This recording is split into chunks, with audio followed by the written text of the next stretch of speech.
European Cricket Championship is proudly brought to you by Dream11, HCL Software, Junta de Andalucía and Stake.com, and the official charity partner, Share the Meal by the United Nations World Food Programme. Just 2 days into the European Cricket Championship and finals day is here already. Group A now trimmed to 4 teams. 2 will make the final tonight. Only 1 will get to return in Championship week. So settle in for a big day of action. I'm Mr. Maximo. This is the Dream11 European Cricket Championship and it starts right now.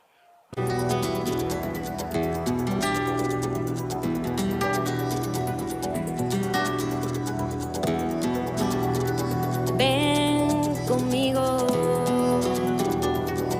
a su calle, a vivir su ambiente. Ven conmigo a vivir la vida intensamente. Conmigo ven, conmigo ven.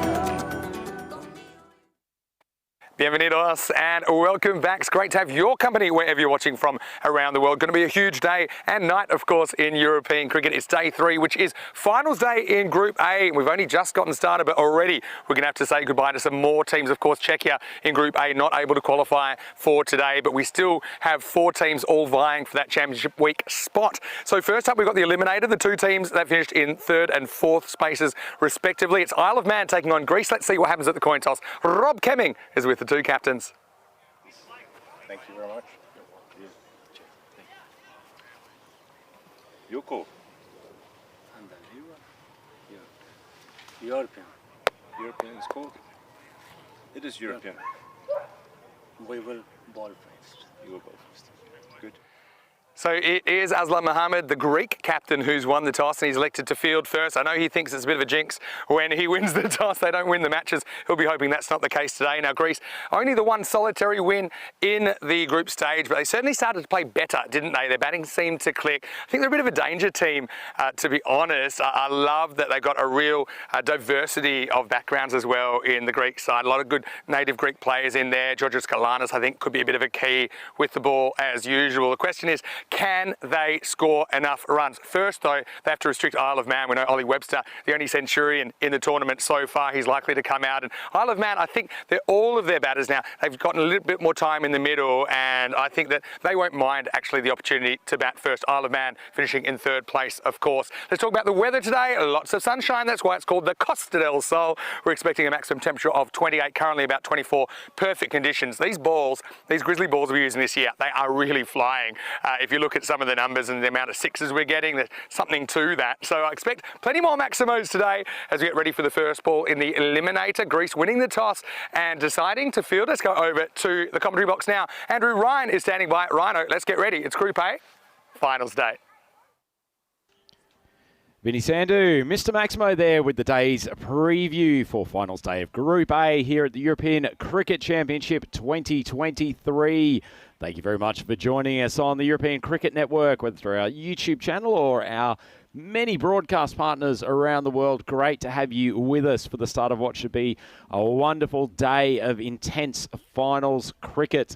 And you won't find too many more intense matchups than this first contest between the Isle of Man, who finished the group stages in 3rd position, and the Greeks, who have started to find their form after a fairly scratchy start to the tournament.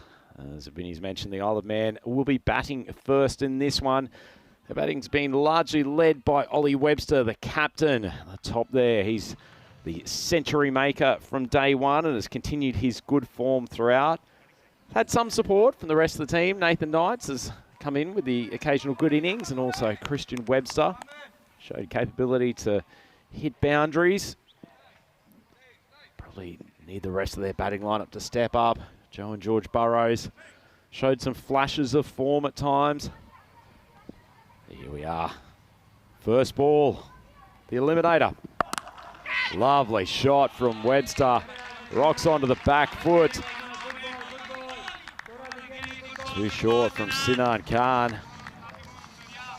Been very good with the new ball for the Greeks throughout the tournament. Probably just needs to be a touch fuller, a bit less wider than that. It's too easy for a man of a Webster's class. Sinan Khan can really get the pace up though. Dubbed him Grease Lightning. It's the quickest of the Greek bowling attack. Short and wide. It's appeal from the keeper. It didn't sound like a thin edge off the bat. Stays inside the wide line, so helpful call for the Greeks. A great ball from Sinan Khan, though. He's at his best when he's probably just short of a length, peppering the off stump. He's not a particularly tall bowler, but he does get the ball to rear up the right-handers in particular.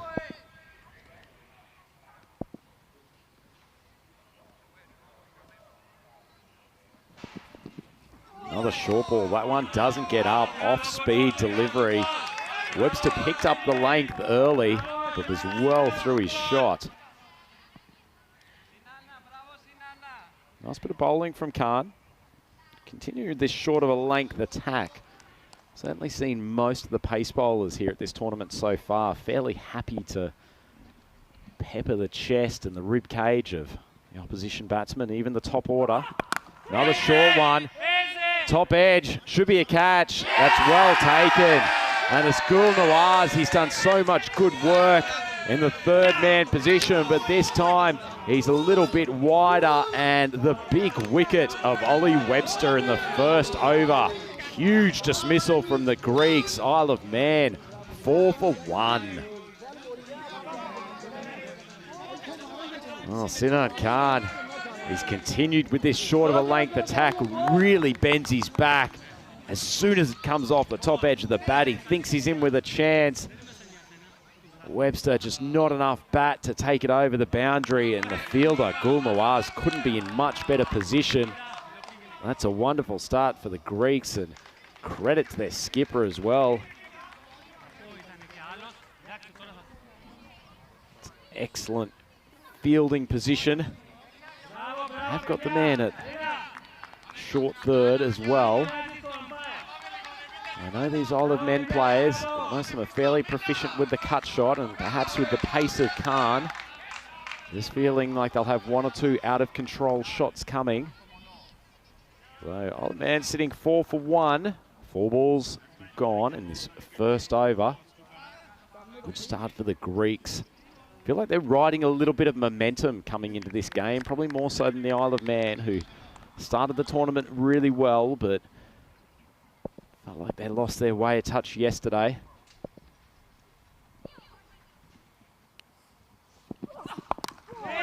That's a pretty decent length ball, swung across the line by Christian Webster. It may just hold up, unfortunately. Dives just a touch too early. Ball dribbles over the boundary. Sinan Khan will feel he's probably got a moral victory there. It's a good ball. Webster, the bottom hand, coming in and dragging it to the leg side.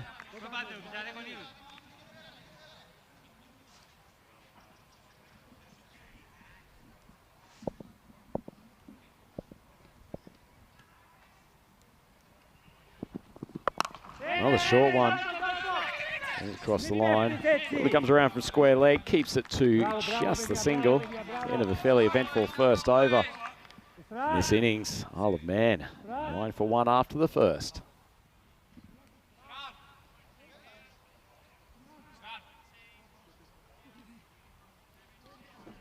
So good start for Greece. They would have identified Ollie Webster as certainly the key man in this lineup. Having a look at the supercomputer win predictor, Isle of Man are favourites. Got to admit, myself and the supercomputer not on the same terms here this morning. I think this Greek side has got a good chance of causing what would be considered an upset. Certainly Isle of Man are the favoured team here, but there's enough weapons in this Greek lineup to give them some big trouble. Looks like Ahmed coming on to take the second over. His nagging little medium paces is probably even a stretch coming around the wicket. Cause some trauma for a lot of top order batters in this tournament so far. Certainly doesn't look like he's a bowler who should cause too many problems, but just gets it on a nagging length. The ball drops. It's a good length, and batters forced to make their own pace. Good example of it there. It's almost more like playing a spinner in some ways. It even gives the ball a little bit of air. Been a handy inclusion in the bowling lineup. Oh, ball goes straight up.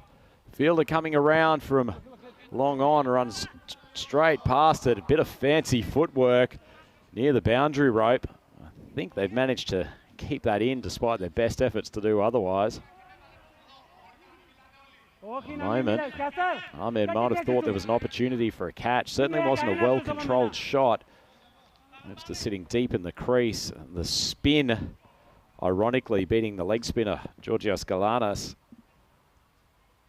Just having a review of that action to make sure there was no foot on the rope, but everything fine and dandy according to video umpire. Another one that just floats outside off stump. Shy at the stumps. Quicker, harder throw. It's probably in order. They've got two fielders on that leg side ready to back up. There wasn't much commitment. Nicely bowled though. Ahmed continuing to draw false shots. That one's probably a little bit too much on leg stump. Swung high and swung far enough off the bat of Christian Webster. It's a much needed maximo for the Isle of Man, and they roll along to 17 for 1. You can see Webster cleared the front leg. Probably the downside for Ahmed, just drifted to leg stump rather than outside off, which is really where his line of attack needs to be. Umpire Shug just inspecting the grizzly ball. I think that one landed on the bitumen just outside the field, so may need to be replaced.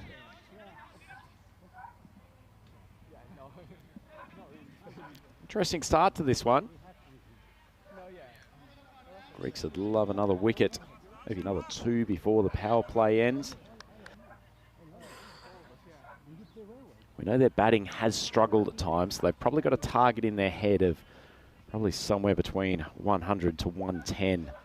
They'd want to keep this Isle of Man lineup to scoring. That one's wide. His head is a catch. Well, well, well. Arsene Ahmed continues to confound some of the better batters at this tournament. Christian Webster has once again discovered the perils of trying to make your own pace on the ball. This man gets his line and his length far more on target and tries to almost forward cut a ball that's well taken. It's a wicket for Ahmed. Second one down for the Isle of Man. Well taken catch. Probably would have been slicing away from the fielder at the last moment, given the angle of the bat. And look at all the body weight sitting wide of leg stump. That's good bowling from Ahmed. As I've said, he doesn't look particularly remarkable, but he's caused problems almost every time he's come to the bowling crease, and that's a disappointing exit for Christian Webster. Particularly with the loss of Ollie Webster early on, they would have been looking for more from his bat. Leaves them 17 for 2. It's Ali Muaz who took the catch there at mid-off.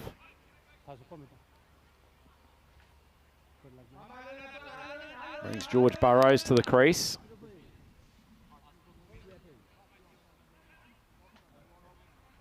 Here Knights. Two players who have had success in T20 internationals for the Isle of Man. They're both well-regarded players in that part of the world. They've got a job to do here in the coming overs.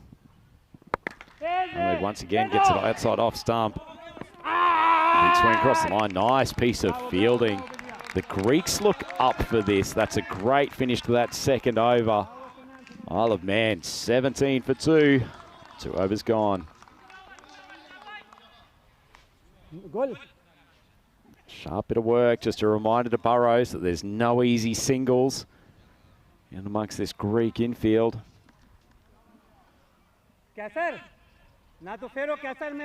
the Achilles heel for the Greeks is their batting. Got some quite good depth in the bowling, and they do field well, both individually and as a unit. Got some good outfield catches in that lineup. Sinan Khan's a good athlete. You've got Christiog Bogdanis, who's been very, very good patrolling the boundary on the leg side for most of this tournament. And it looks like Grease Lightning himself has been given the third over. It's a good call. It's a good length ball. Knights just dragging it across to the leg side. So no run.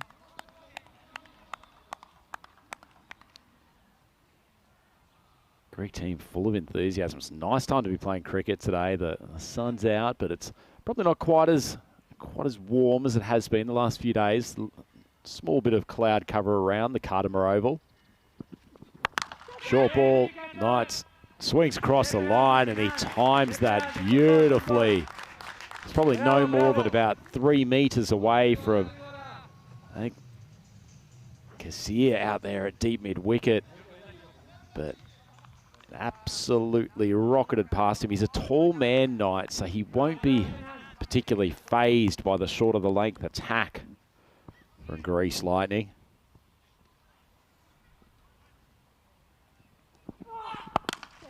Oh, decent length ball, but once again, Knights plays that modern day cricket shot of just standing tall and hitting through the line with a straight drive. That's a fantastic shot. It's only the one fielder straight on the boundary. We're still in the third over, so only 2 fielders allowed outside the circle. That's a pretty safe strike. Going straight back over the bowler's head.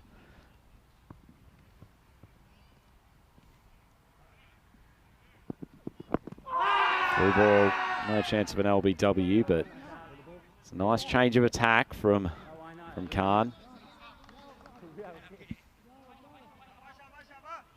Always a pretty good ball to a tall man. Chance of getting underneath the bat. Not allowing them to use the big levers to strike the ball powerfully. It's well bowled.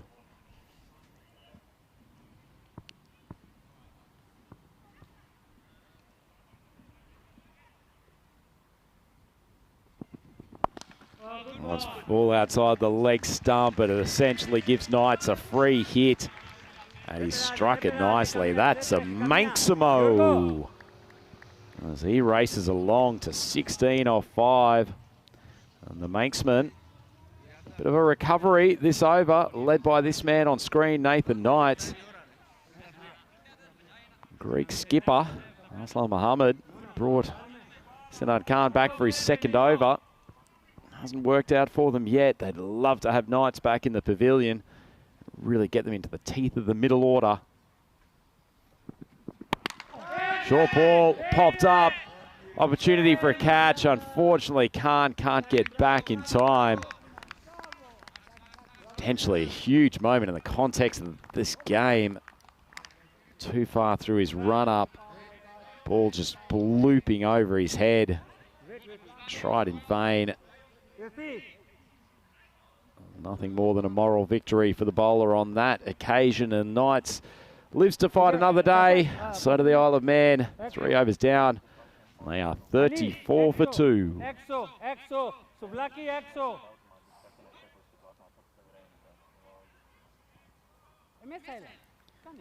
4th over coming up, and it's our opportunity to see the leg-spinning superstar from Corfu. Young Mr. Georgios Galanis. He has been one of the shining lights in this tournament so far. Beautiful control with his leg spin. He's getting a lot of in-drift. Great control of his length. Really big couple of overs from him here. I think it's a good call from the Greek skipper to get him in as early as possible once the power play's finished. Nice flight. Almost gets underneath the Knights' bat, but it's swung across. I think you'll probably enjoy bowling to Burrows more so. Less reach. Might be able to draw him down the track. Bit of air. Struck straight back at him, but no run. Really prepared to give the ball flight, Galanis. He's a tall man to begin with. So the ability to get the ball above the eye line of the batter gives him a big advantage. That one swung away to the leg side. Lovely strike from George Burrows. Well, could this be the moment that we see the best of this young man? He's been a prolific run scorer. T20I level for the Manxman.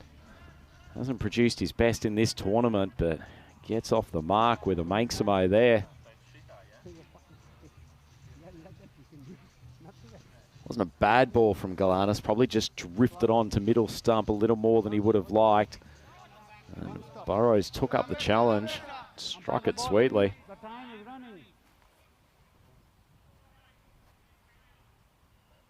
I suspect Galanis will try to adjust his line here and maybe just pitch one just on or outside off stump, see if he can get Burrows playing the same type of shot but reaching for it outside off.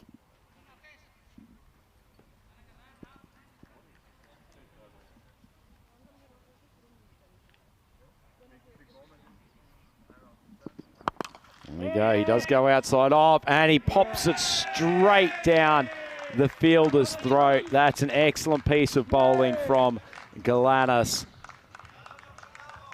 Puts it about a foot outside off stump. Says to Burrows, go and fetch that.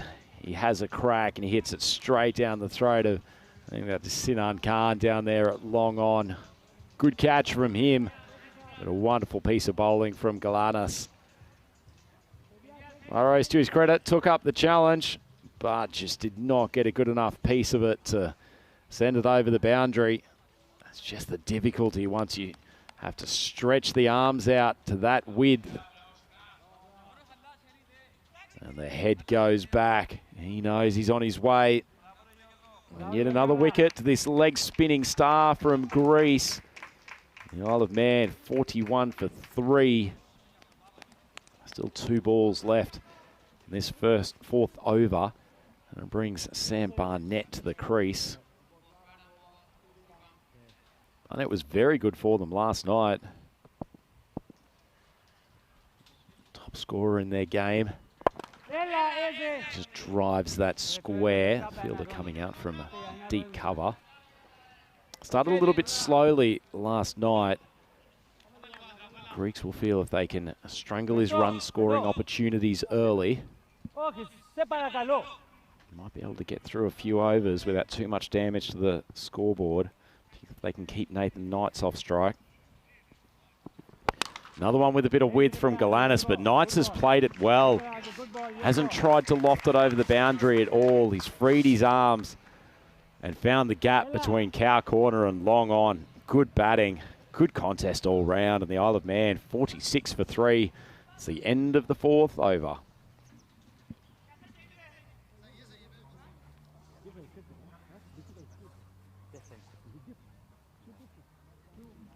So intriguingly placed game.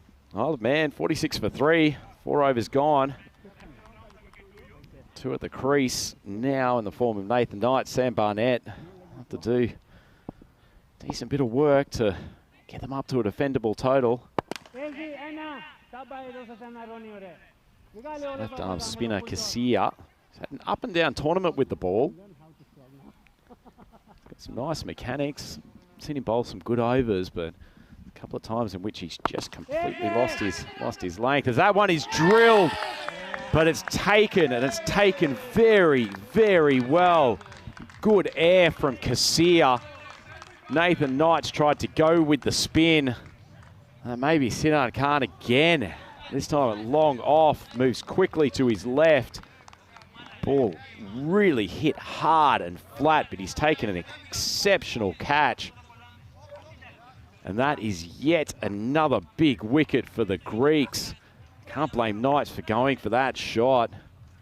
Would have thought when he first hit it that he had enough meat of the bat to take it over the boundary, but not enough to beat the man at long off. And Kasira Muhammad, they are embracing in celebration. They know what a big wicket that was. Nathan Knights looking very, very good. Yet another one of the key batters from the Isle of Man back in the pavilion. They are now 47 for 4. Feels like a confidence player too, Kasira. He's so important for them with the bat. With his left arm spin. He's giving the ball some air. He looks so much better. His first 3 balls today have been excellent. So it brings Carl Hartman to the crease to join Sam Barnett.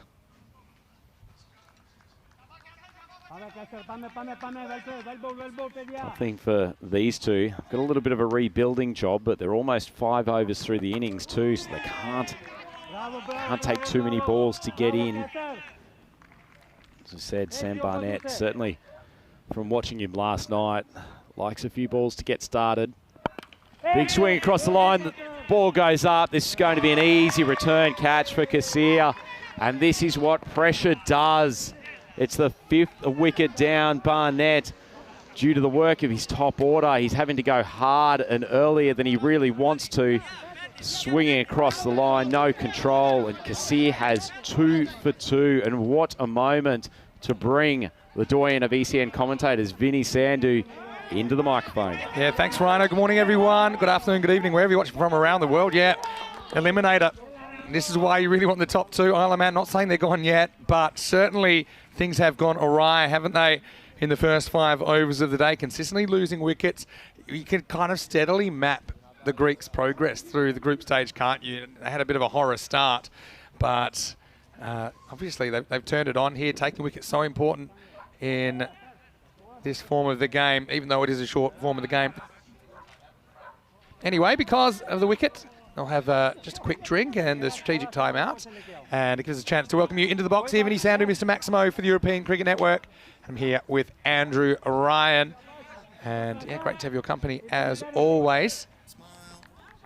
And so, yeah, 5 teams becomes 4 because the Czech team, unfortunately, not qualifying. Just played better, but they couldn't string a game together, could they, in the end? While we're here, it's great for us to also talk about the World Food Programme, which are our partner as well. We're trying to get towards a certain target there of 44,182 meals. There are only 70 cents to go, so if you want to know more, you'll see the information throughout the day. But right now, let's get back to the action with the last ball of the 5th over. What a great ball from Kasia, but he's not punished. And that is a fantastic over from the left-arm orthodox spinner. 2 for 2 off it. And the Isle of Man, they are on a one-way trip down Struggle Street at the moment. 48 for 5. 5 overs gone. Now, one of the cool things we're going to try today is that we've got a player on the mic just for a few minutes, and it's actually Greek, fantastic Greek player, fielder and bat, Christodoulos Bogdanos. Chris, how are you feeling today? Hello, guys. I'm good. Can you hear me? I want to say, yeah, I can hear you loud and clear. Now, Chris, I'll just let you concentrate for a second. Galanis, is there an edge on this? I think there is. A little bottom edge and well held behind the stumps by Aslam Mohammed, as that's a 6th wicket down. Aslam, well, let's just say he takes it where the sun don't shine, but Greek eyes are smiling at the moment. 48 for 6. Well, there might be something else hurting than the Achilles heel there, but Mohammed won't care. Wonderful bit of bowling from Galanis. Again, that one just shot through, but a fantastic bit of wicket keeping from the skipper. Well, there we go. Had 2, looked down, suddenly had 3, and Greeks have 6. Bang. Well, to be fair, I actually thought that he got it in the hands.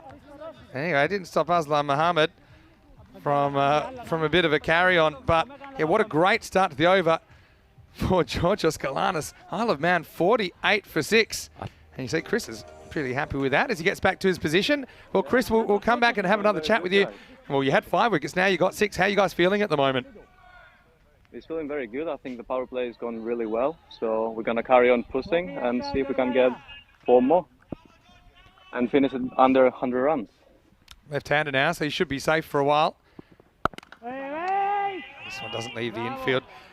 Tell us about your progress as a team, because you didn't start too well, but you seem to be building and improving every game. Yeah.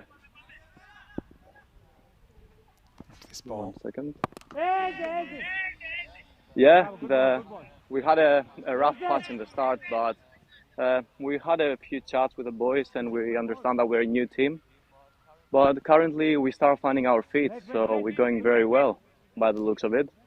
So hopefully we can pull this off and we can go to the next phase. He's after this. This is not your side of the field. It's well stopped, I think. And so I'll have a look at this, but I think it's all right. Yeah, just one final moment. I know you're quite busy out there, Chris, but tell us a little bit about cricket in Greece and your background in cricket. How did you get into cricket in the first place? Well, I started with my granddad and my dad. They had their own club back then.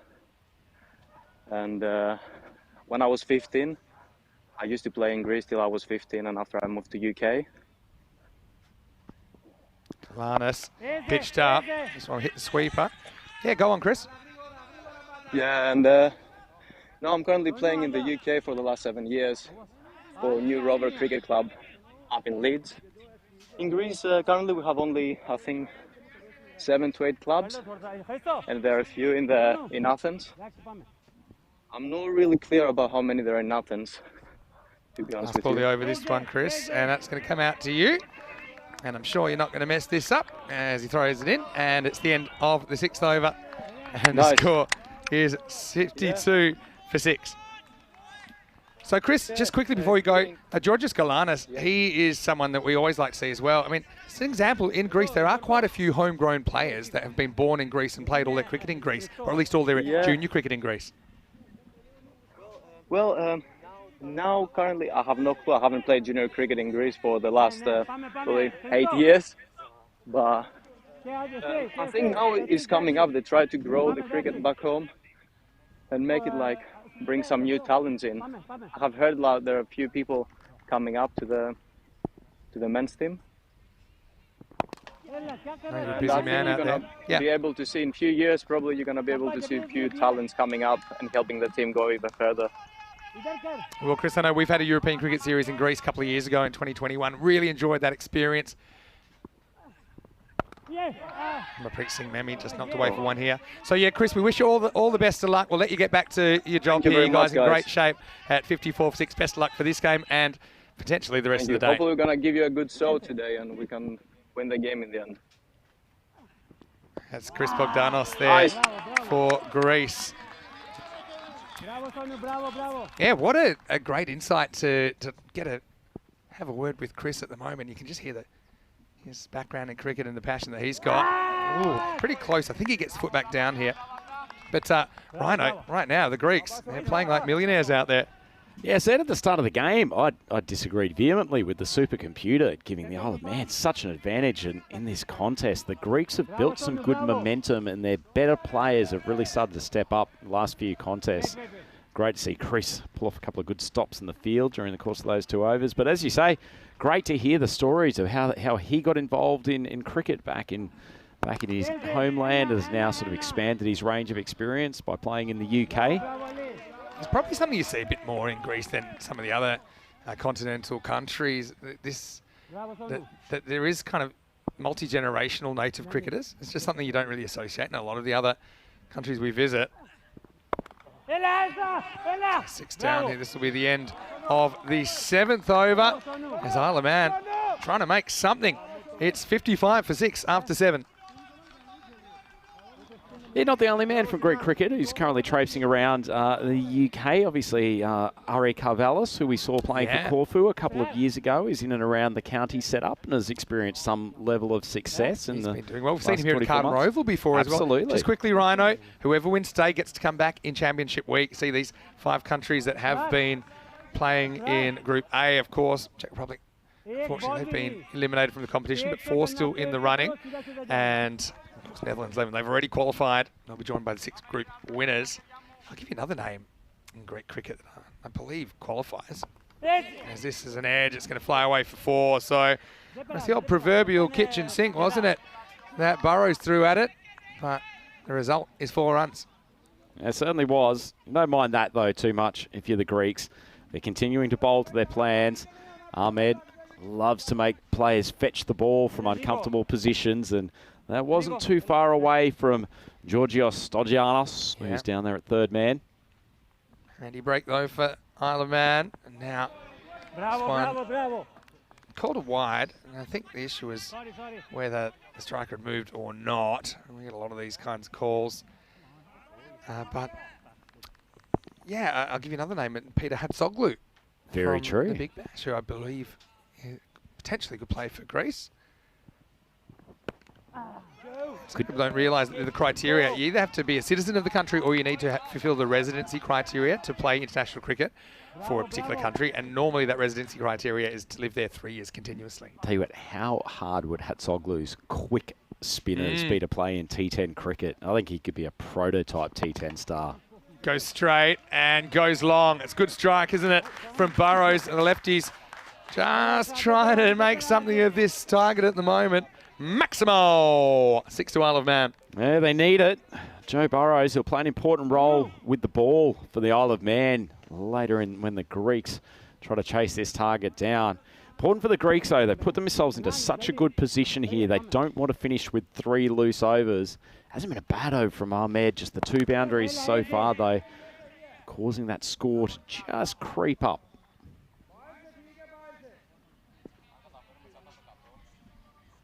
So, where could they get to here? I mean, if they have a really good last couple of overs, they could still probably make the 100, you know. Bravo, bravo. This is going to hit straight at the outfield as well. So it's just, you know, 1 or 2 big hits. We saw Langford go large, particularly late in the piece the other night. I know that he's a man close to your heart, Rhino. But, right Bustling pacer. We decided Trundler was Derogatory. Anyway, this is going to be a ball that's launched up and is actually going to be on the stage. Well, what a time for Burrows to take the stage. He goes deep twice in the 8th. It's the end of the over. Maximo, 74 for 6. Yeah, in the context of this game, that's a huge over for the Isle of Man. 3 boundaries coming off it. Some nice strikes from Joe Burrows, and particularly against one of the bowlers that has been particularly tight for the Greeks in this tournament. So they've got 2 overs to go.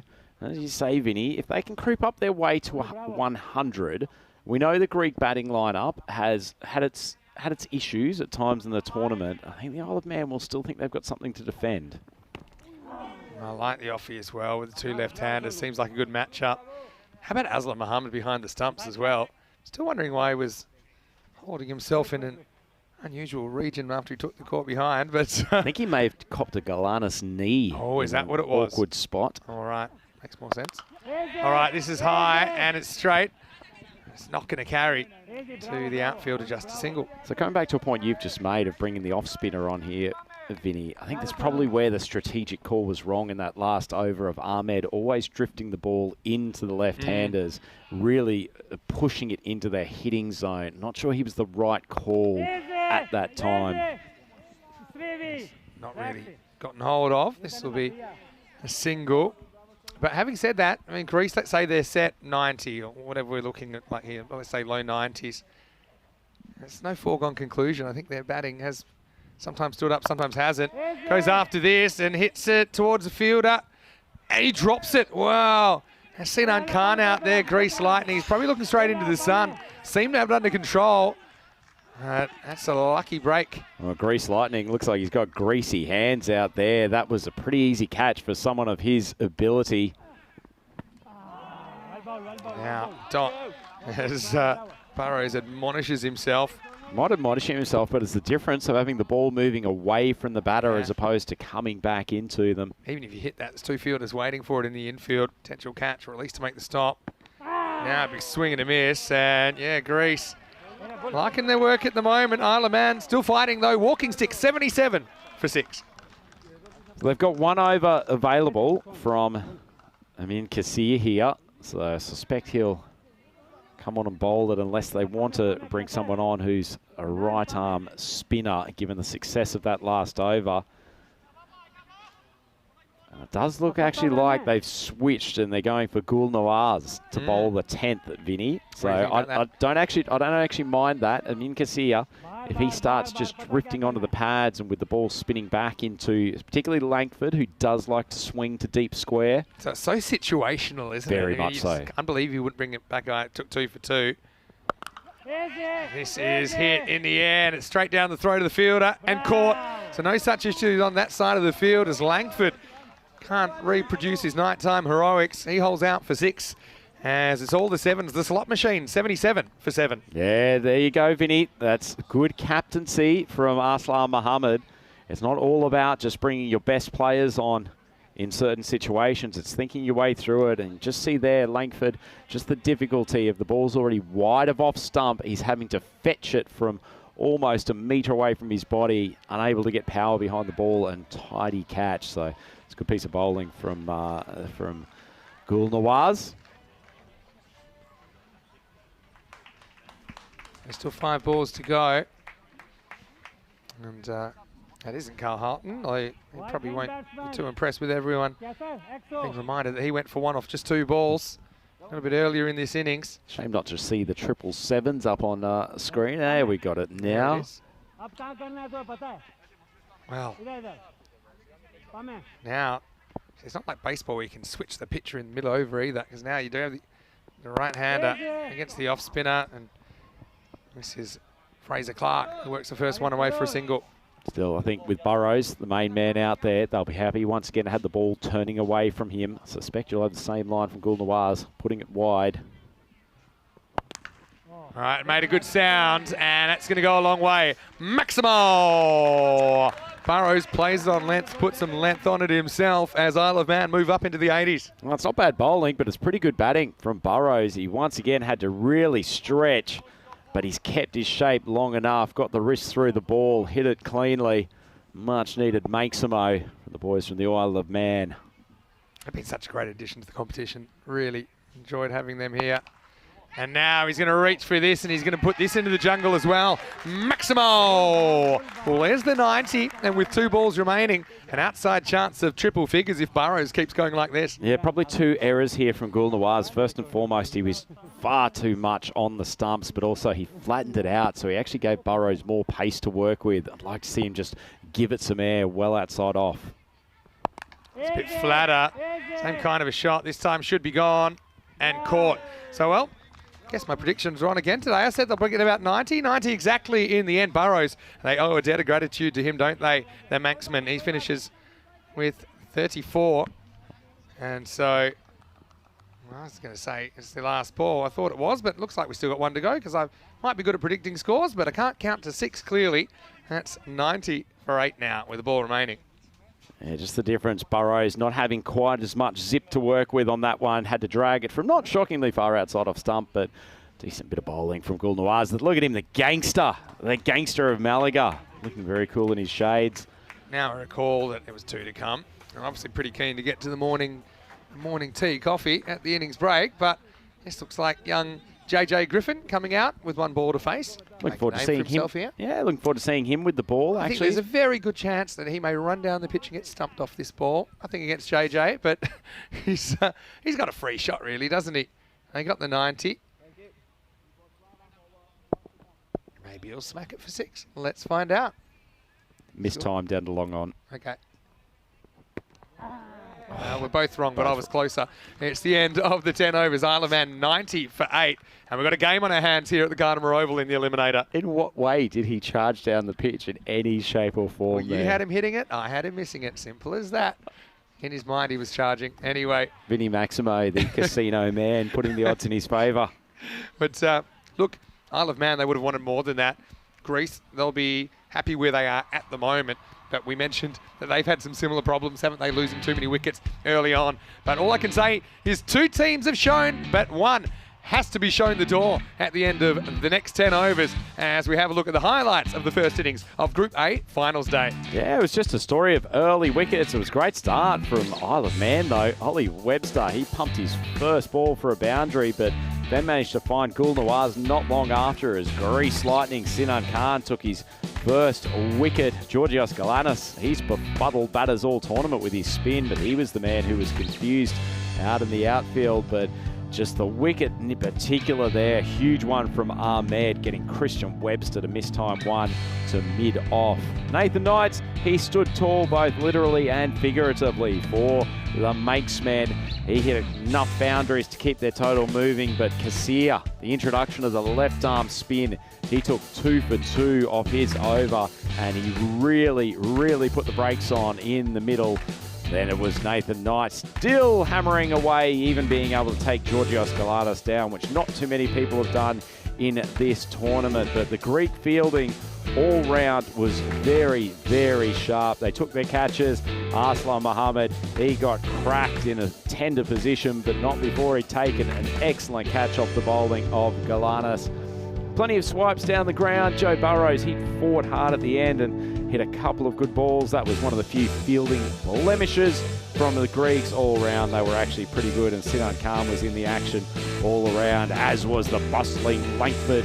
Joe Burrows, as we said, he kept on fighting towards the end, hit one onto the platform. Lucky Dan Weston's not doing one of his interviews up there, but eventually he perished with a pretty good final over from that man, Gul Nawaz, who's been a superstar in the field for the Greeks during this week.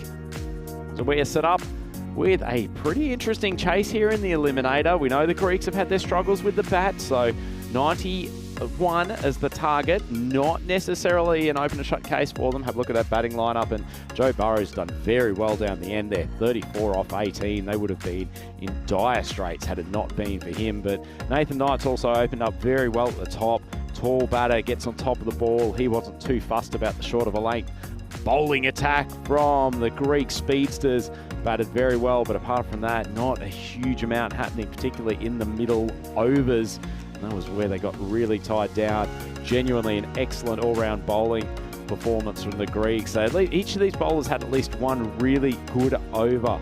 Gul Nawaz at the end got hit for a few, but he took 2 wickets. Singh Memi bowled the 9th, and he bowled a tremendous over. Kassir 2 for 2 with his solitary one, and Galanis once again pretty impressive with his leg spin, taking 2 for 16. So the Greeks probably couldn't have asked for much more than that. They put themselves in the driver's seat to chase down this target of 91 runs and take their place in the next game of the qualifier that will come up against the loser of the first and second place game, which will be coming up next. So there's a mid-match summary. Old man, 90 for 8 off there, 10 overs. Joe Burrows, the leading man. It's Andrew Ryan for the European Cricket Network. I'm here with Vinny Sandhu. We will be back in a matter of minutes for the second innings of this Group A Eliminator here at the European Cricket Championship on the European Cricket Network. Please come and join us then.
European Cricket Championship is proudly brought to you by Dream11, HCL Software, Junta de Andalucía, and Stake.com.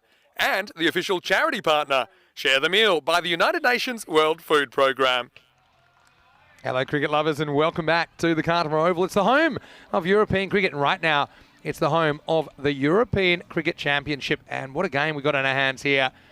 We have Greece taking on Isle of Man, and the Greeks chasing double digits in this elimination match. Of course, 5 teams started this group. Czechia last night. Unfortunately, they fell by the wayside. Another team will at the end of this innings. Isle of Man certainly going to make the Greeks work hard for their runs. And wherever you're watching from around the world, it's great to have your company. This is only the beginning of our Euros adventure. The Euros of cricket will take place over 4 weeks here on the Costa del Sol in Spain, in the beautiful region of Andalucía. We're big supporters of this tournament, bringing cricket to new lands and developing in regions where it's not an established sport. This is the jewel in the crown of the European Cricket Network season. Right now, you're watching Amin Kassir coming out, strong left-hander. Just feel if 1 or 2 batters click for Greece, this could be a cakewalk, but I don't think it's going to be so easy. You've got Court ready to go. You've got the keeper Hartman up to the stumps. He's been a wizard up there. 91 runs between Greece and a spot in qualifier 2. Here we go. Starts with a dot, but that's real sharp work from Hartman first up. Any sound to hear Mr. Maximo in the box. And joining me once again is the one and only Andrew Rhino Ryan. What a game we've got at halftime. Yeah, certainly do. I think this is precariously poised. The Greeks fallen apart with the bat on a couple of occasions in this tournament. That man at the crease, Kassir, he's so important. I like this move, bringing the keeper up too. Well, he charges anyway, but drills it straight to the fielder. Yeah, I've got to say, it just adds an extra dimension of pressure. I know it's a strategic decision. There's some pros, there's some cons. You know, you've got to rely on the bowler as well to be pretty accurate and put the ball where he wants to. Also kind of pins the batter to the crease a bit. You get a few more LBWs if you can do this. Sometimes that's an added advantage. Court's not slow. You see, this is a ball that he blocks on account of being about 6'5". It's, I'll also say, Vinny, too, Kassir probably more than most batters in this tournament has shown a liking for walking down the track, even to the quicker bowlers. And as you say, this essentially pins him to his crease so he can't get that same momentum. He's a little bit out of his rhythm. Yeah, well, he can, but there are risks. That's the thing. You know, it doesn't mean he can't move out of his crease. It just means he probably can't miss it. Also, I suppose keeping up a bit easier on an artificial surface. Generally, the bounce is a bit more consistent. You know, we have foot marks to deal with and these kinds of things. Court's a good on-target bowler too. All right, finally gets a decent bit of willow on this. It's going to fly into the jungle. Maximo! 4th time lucky for Kassir. Yeah, I don't think the Isle of Man will mind that though. Kassir fetching one from wide of off stump, staying in his crease. So the plan to a certain extent has worked. Kassir's just good enough and has gotten enough of a piece of that ball, sent it flying. Great start for him.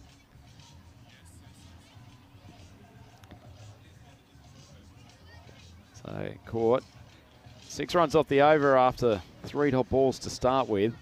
Just waiting for that ball to be collected and held back. I guess if you're a wicket keeper, and obviously Vinny as a man, you yourself like to keep up to the stumps a lot. Having someone like Court who's very reliable in his line and length certainly helps your confidence. There's another thing as well. I'll mention in a minute. Left-hander. This is on the hip and swung away. Maximo! 6 more. I mean, if you just get 2 away, you're guaranteed at least an average over.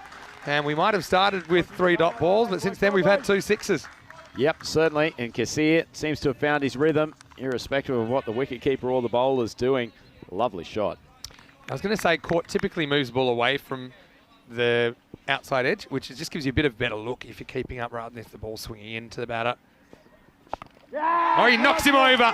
And so it was an over of haves and have-nots. 3 dots, 2 sixes and a wicket. Welcome to ECN, as that's the end of the first. It's 12 for 1. Yeah, that's a pretty good comeback from Court. Just been taken for boundaries. 2 sixes the previous 2 balls. It comes up with a much fuller delivery. Kassir plays across the line, gets skittled. That's an excellent piece of bowling. I couldn't work out. I wouldn't mind seeing on the replay whether it got some of the pad on the way through and slid off the pad. Yeah, it did. Yeah, because it didn't seem that it moved so much that it would have swung away and hit off stump. But it just slides off the pad, doesn't it? Good bowling again, full length, more or less straight. Sometimes it got a bit too straight, I think, in that over, but caught. Fights back for Isle of Man, and Greece lose their first. 2 Maximos for Kassir, but that's it. Yeah, Greece lose their first and also their main run scorer from their more positive batting innings. So if Kassir had been out there, hit 25 to 30, you've sort of got a third of the total already knocked off. Now they're going to have to rely from a lot more of the middle order coming in and scoring some runs. Doesn't require anyone to play a magical innings necessarily, as Alexis Souvlakis joins Gulnawaz at the crease. But it does mean that you've got to have a few guys who can contribute a 15 or 20. Continuing the left-arm mode of attack, and they've got a few of them, don't they, Isle of Man? Something in the water over there, I think. They do things a little bit differently. 3 legs on the flags, left-arm bowlers galore. That is true. Still got Joe Burrows to bowl his left-arm mediums as well. Left-arm breeding facility over there. Anyway, it's going to start with a full toss. Worked away, timed. It's be a good race between fielder and ball, but the fielder does really well to pull it back. That's Gulnawaz getting off the mark. Yeah, good cricket. Well played from Gulnawaz. Found the gap on the leg side. Maybe Souvlakis gives a change of over. I'd say they look particularly similar. And Souvlakis, I like him. I like his approach. They played underage cricket for Greece through the junior ranks and has now progressed into the senior team. It's a mean ball. Good cut shot. Oh, well timed, Souvlakis, both in terms of the stroke and meshing with my commentary. That's an excellent strike. First boundary for him. Yeah, excellent shot. And you're right, it's the right shot for that delivery, isn't it? And so, yeah, little glove punch. Well deserved. Greece, they've got to be nervous, but this is where you just let your instincts take over. You don't want to go into your shell, which is kind of the natural thing to do if you're a bit nervy. You still got to take risks, but take sensible risks. Particularly in this power play. Only 2 fielders outside the circle. This one kind of ties him up, no run. Not a bad ball from Langford, just jamming him up a touch. Certainly wants to stay away from that Souvlakis cut shot, if he can. Souvlakis is a pretty relaxed customer, isn't he? Sort of just look at him, fairly lackadaisical, strolling around after each ball. Doesn't look like he's got too many cares in the world.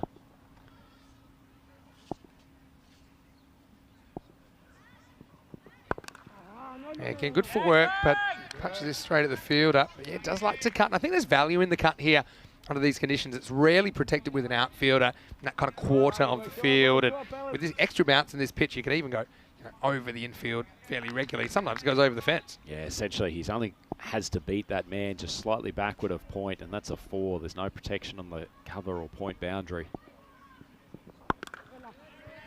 This time he finds the same fielder. And just have a look at the win predictor. I think they started up in the low 80s or something like that, and just crept back into the 70s now. Isle of Man with fairly tight start. Doing a good job, at least hanging in there. Langford, the workhorse, to bowl the last ball, the second. I think this is down the leg side or not? Must have got a little bit of the batter's pad on the way through. That'll be the end of the over, and it is 18 for 1 after 2. I think both sides will probably be fairly satisfied with the outcome of those 2 overs. Greece disappointed to lose Kassir, and that's certainly a big win for the Isle of Man, having him back in the pavilion already, but ticking over at just under 10 runs and over, so they put themselves in giving themselves a base to work with. Have a look at the standings. Unfortunately, we did have to wave goodbye, farewell to the Czechs. They came here as they did the previous BCC tournament. All those games went according to the order of that table. So everybody lost to the teams above them. Lost teams above them, beat teams below them. That's how the table worked out. As Court comes back straight away. And nice looking drive, but one of the 2 outfielders placed is out there at deep cover point, just a single. Yep, interesting. Cover protected for Court with the bowling a slightly wider of off-stump line. So if Greece do topple the Isle of Man in this game, as you say, it will be the first time that I guess you could say there's been an upset in this group.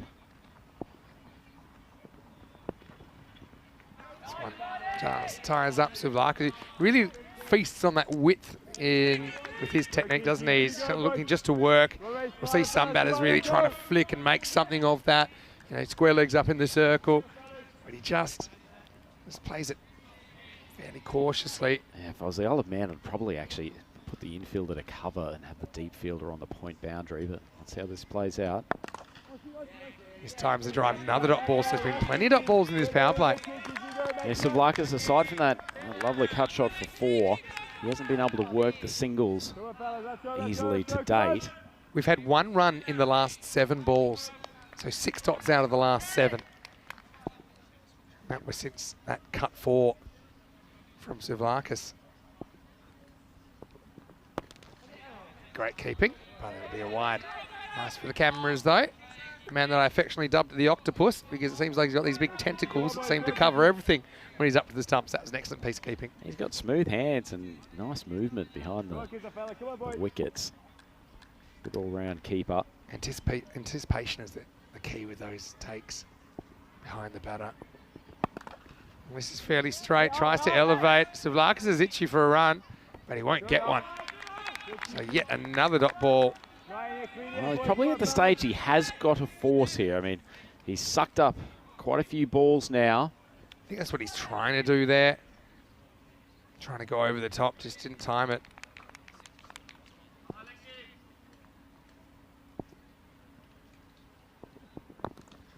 Well, now, this won't be a run either. Oh, this is turning out to be some sort of over from Court.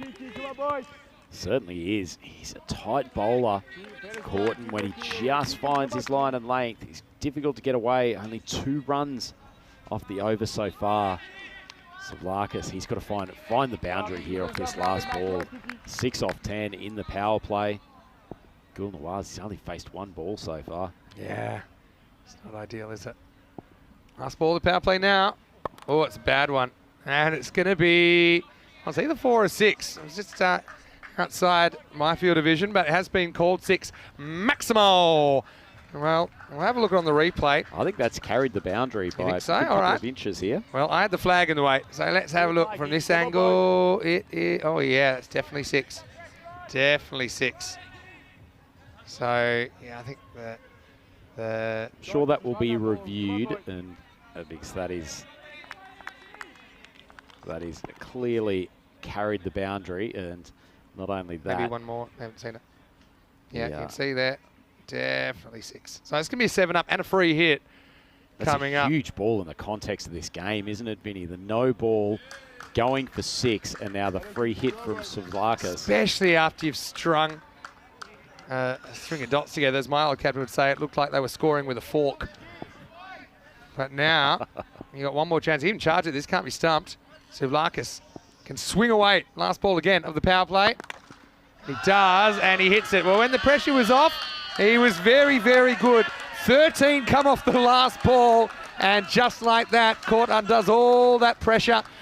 Pressure a little bit like long-term relationships. Trust can take ages to build, but a moment to break. It's 33 for 1 at the end of the power play. Love it, Maximo. Great call. Hasn't Alexis Savlakis' day taken a turn for the better? He was being strangled by Court throughout that entire over, then gets the absolute gift of a high full toss outside off stump.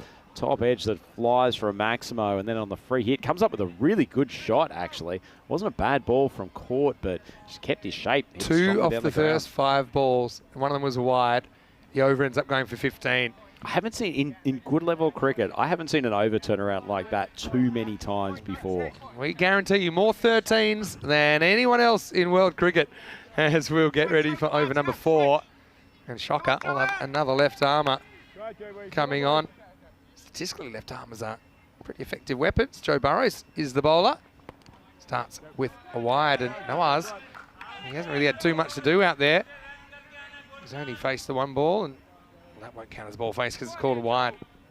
The supercomputer, the win predictor, did pretty well to keep up with that change of fortunes. Savlakis getting 13 off that final ball. Another dot. Such a strange all or nothing. First 3 overs and a bit. Somewhat the culture of Greek cricket. it seems. Feast or famine with the run scoring. Come on, Joe. Let's hear it, boys.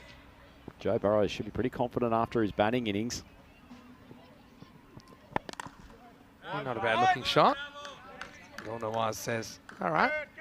He looks a pretty tidy player, actually, Yeah. Gilnoise. I don't think he's necessarily going to go out there and thrash a century off 30 balls, but nice timer of the ball. Seems to have shots to most parts of the ground. He can kind of play that role. We can hold up his end, I think. I think Sivlakis, he's got to swing it. Still got batting to come. I see Khan waiting in the wings. You got Aslam Mohammed. You got Manpreet Singh Nami just waiting. So you got no excuse to not be aggressive here. I think you don't want to be too conservative, chasing double digits. And he just chips this away over backward square leg. That'll run away for 4.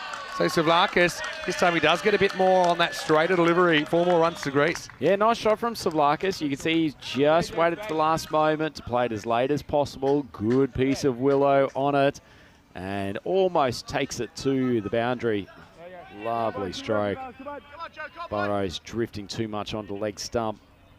And Sivlakis, who was getting tied up in that area against Kieran Court, just the little bit of extra pace of Court was troubling him. Less so the case with Burrows. Big appeal. Maybe just doing too much. Burrows, yeah, he's just saying, is it just going down the leg side? This one swings a bit. Yeah, it's close. You know, it's definitely worth a shot. It's one of those ones, if you got the ball tracking, it might surprise you, but I think that it was threatening to straighten too much. What do you think? Threatening. Benefit it out to the batter.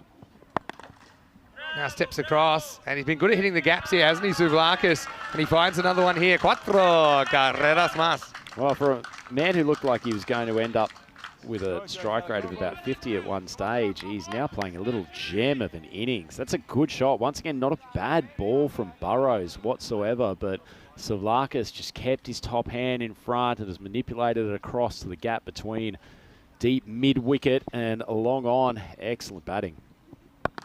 Full toss, and he nails it down the ground. Well, Suvlakis supersized me as he goes into the 4th, 49 for 1. Oh, Suvlakis is sizzling at the moment. That's a wonderful cricket shot. Full ball from Burrows. Pretty ordinary one from him. But tell you what, a bit of power in that Suvlakis bat, isn't there, Vinny? He's not taking huge wafty swings. But that's the thing, he's quite technical. That's what I like about a lot of these great batters. I mean, they're not sloggers. You know, they've had to adapt their game for this 10 over format. You see, he's hit a couple of really nice shots. I mean, I think the one off the free hit was my favourite that he hit, because he didn't have to worry about if he missed his, he's out or anything like that. He just had no pressure, and he executed it straight over the giant ECN ball. 49 for 1 off 4. Getting up in the 90s now, the win percentage. This will be a different challenge, though. Fraser Clark comes on, and he gets whacked away. Well, trouble with a capital T for Isle of Man. Maximo to start the 5th. Well, things are getting choppy in the Isle of Man waters here. Mentioned before, Gulnawaz, he's a good technician, and you can see it in this shot. Hasn't tried to overhit it. Good weight transference, bit of front foot movement, and swings Clark over the boundary. That's a lovely strike.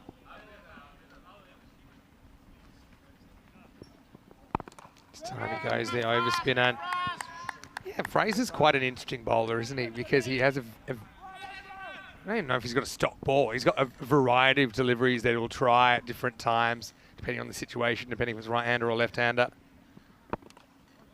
It looks more like a leg spinner. It's not a huge turning leg spin. It's kind of an over the wrist, probably more of a top spinner than anything. Isle of Man have had their fortunes dip pretty dramatically if you're going to look at the win predictor now. Just over a run of ball required for Greece. Hit towards the field. That's a one-hopper. Just a single. So it's a different ball game, isn't it, when you have to face Fraser Clark and you only need about a run of ball versus if you need 10 or 12 and over, where you're kind of looking for that boundary at some stage in the over. Yeah, trying to manufacture multiple maximos against a guy who's got this good a control with his leg breaks. Much more difficult. Ooh, that one goes wrong. Just as I talk about good control. Hartman did pretty well to get a glove on this. Is it going to pull up in time? Yeah, it does very well there. They have to bring out the heavy roller to replace that, but the good news is that He doesn't go to the boundary.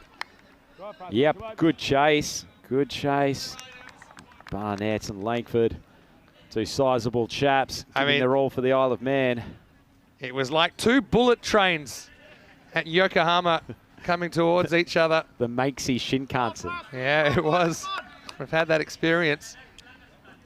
Anyway, Fraser gives up 3 there. 2 to come in the 5th. Okay.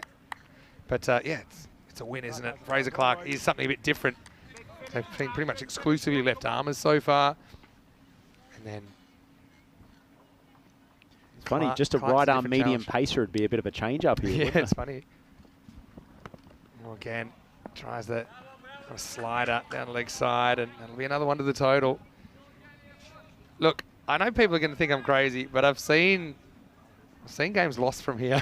I have seen a lot of games, Rhino, especially in an elimination match. You know, just getting 2 wickets quickly, getting 2 new batters out there. Maybe that you can parlay that into something more. But they need a turning point. They need it fast here, Isle of Man. And yeah, they're happy to see out Clark. End of the 5th over, and the score is 60 for 1. Vinny Sandu here, Mr. Maximo, as the players take their strategic timeout. I've got to say, Rhino, that it's something we see all the time, that 1 or 2 balls in a 10 over game can swing the game. And we saw Court build up all that pressure in the 3rd over.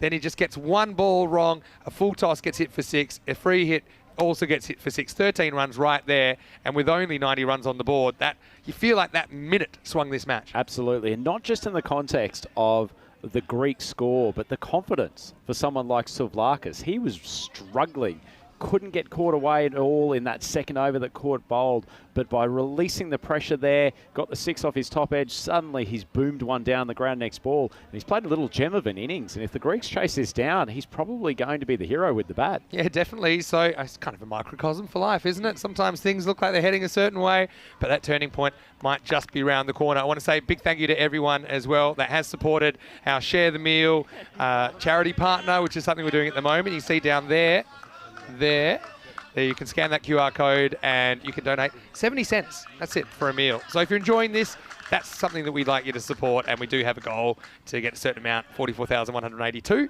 on ECN, hopefully during this ACC, or at least till the end of the season here on the European Cricket Network. And what, that 44,182, there's a special reason for that number, because isn't there? in 4 years, we've scheduled 4,182 matches, which in itself is unprecedented. So done a fair few of them. I know you have as well, Rhino.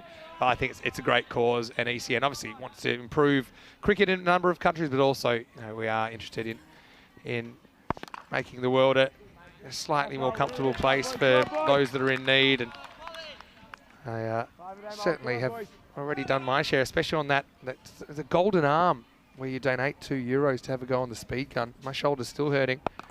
Anyway, this is Ollie Webster trying something, and unfortunately for him, someone's going to have to go fetch it, because it's Maximo. Kunawar is kind of the forgotten man in here, but he likes the look of the off spin. He puts it up and over the fence. 6 runs. Certainly does. I was about to say, we haven't seen a huge amount of Ollie Webster at the bowling crease in this tournament. Perhaps that's why it just drops it short with the right arm off spinner. Too easy for a batter of Nawaz's class. Now, refresh my memory, because I either dreamed this or you said this. You thought, I can't remember if you told me this in the van on the way in or not, or whether it was on air, because this one will be stopped. You thought that Greece were a bit of a smoky this morning against Isle of Man. Certainly did. I believe I said the same thing about Drew at the ECL earlier this year as well. No, but I'm not saying Greece is going to win this group, but I thought they were specials to take this eliminated game today.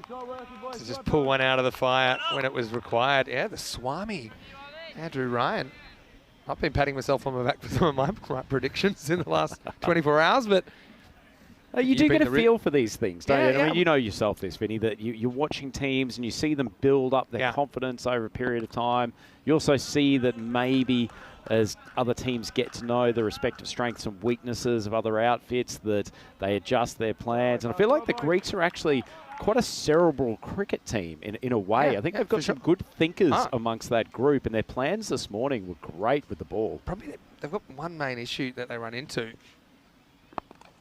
As this is flicked away. There's some really good cricket, isn't there? I mean, they don't have that many teams, so they don't really get to play high-level cricket that much. I know some of them, like Chris, we talked to earlier. It was great to spend some time with him. Just playing in the UK, obviously, it's a different level of cricket. End of the over here, as Webster goes for 9, 69 for 1 after 6. Coming back to that point that you're making there, Vinny, we saw them against Spain on day 1, and they really struggled because the Spanish pacemen were essentially just bowling short of a length, getting into their rib cage. And ultimately, if you're someone who plays on a low, slow deck on the island of Corfu for the most part, that is not an easy thing to come in and adjust to when you're playing against players that are the class of the Spanish. But you can see that as they've had time to adapt to this field, the pitch, the T10 format, they've just gotten better and better as they've gone along. And today, this morning, has certainly probably been their best performance of the tournament. These two teams, although we have seen Greece a fair bit in the ECIs during the year, which are 10-over international matches played around Europe, this is their first ECC, so their first Euros of cricket, where all the countries come together. JJ Griffin to try and keep the game alive here. Full toss. Took a wicket with a full toss. First ball of the tournament. This one's hit fairly conservatively for a single. Yeah, but I think that both these two have added so much to the competition. It's something I'm really, really excited about, that we've gone from 21 nations last year to 31 nations this year. This is 2 of the new ones here. But, yeah, imagine only having a few teams. I mean, Isle of Man kind of have the same issues to an extent. This is hit straight. But I suppose with Isle of Man, it's probably a little bit easier if they want to go find some cricket just geographically. They're kind of sandwiched between England and Ireland. You know, they can organise themselves to play either as a team or individually a different level of cricket a bit more often. Probably with that connection to the English world of just better infrastructure within their school and their club system. Now you can see they're getting 24% more sensible here on the sensibleometer, because they know nothing silly required and Greece will make it through the afternoon session. But that's a good example of an intelligent cricket team, isn't it, Vinny? Ultimately, they don't need to win this game in the next over. These two are just taking what's presented to them. They know the field is spread, taking the singles when they present. Goes after this, and should just be a single. But yeah, I think the strategy here, you're not looking for trouble, but if you get a boundary ball, you think you still hit it. I mean, I think that's probably what the strategy is at this stage. It's going to be a big day. Finals days are always so exciting, because and also kind of heartbreaking in a way, because obviously 3 teams are going to be eliminated from the running. It's exciting seeing dreams shattered from time to time. We don't necessarily revel in it, but these things happen. Yeah, but the fact that we've got them every 3 days is pretty cool.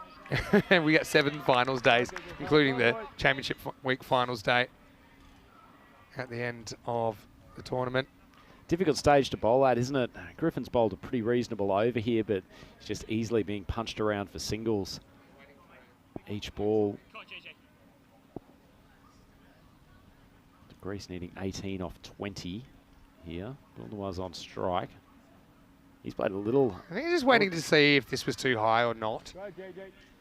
But eventually they've said, yeah, we're happy.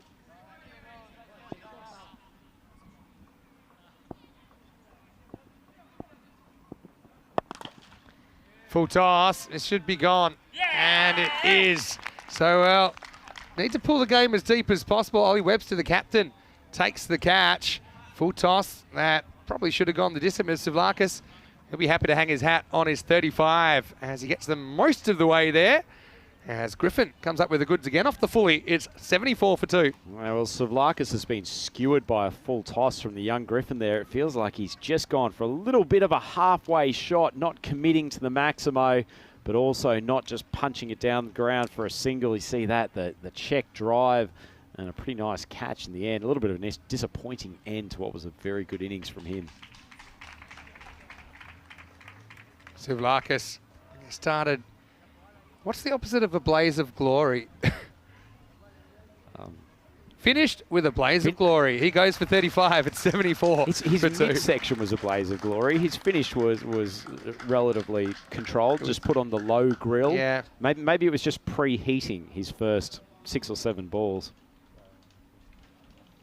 I'm going to stick with the oven and the grill analogy. Does bring Singh Memi to the crease. Burrows gets the breakthrough. Now you want to collapse. That's basically 16% jumped with that wicket. Okay, yeah, such a big difference when you only need run a ball versus even a handful more than run a ball at this stage. Because there's a new batter, you can feel, okay, field's back. My safest place is at the other end. I can get a single, I do my job. Certainly is. You'll hit a 4 once or twice without too many dramas here. Cut away. That's probably the ball you need to put away, isn't it? It was short, it was wide. There's no protection other than deep cover. I think he's looking to place it there. He could probably throw the hands at it. You know, there's a very good chance you can get over those two guys. I can get, yeah, he doesn't want to cut it straight to one of them, but anyway. Pitched up. This one just gets over the field, if it should only be a single. So with these kinds of games, although get 2 on the fumble, so you don't really need that at this stage if you're Isle of Man.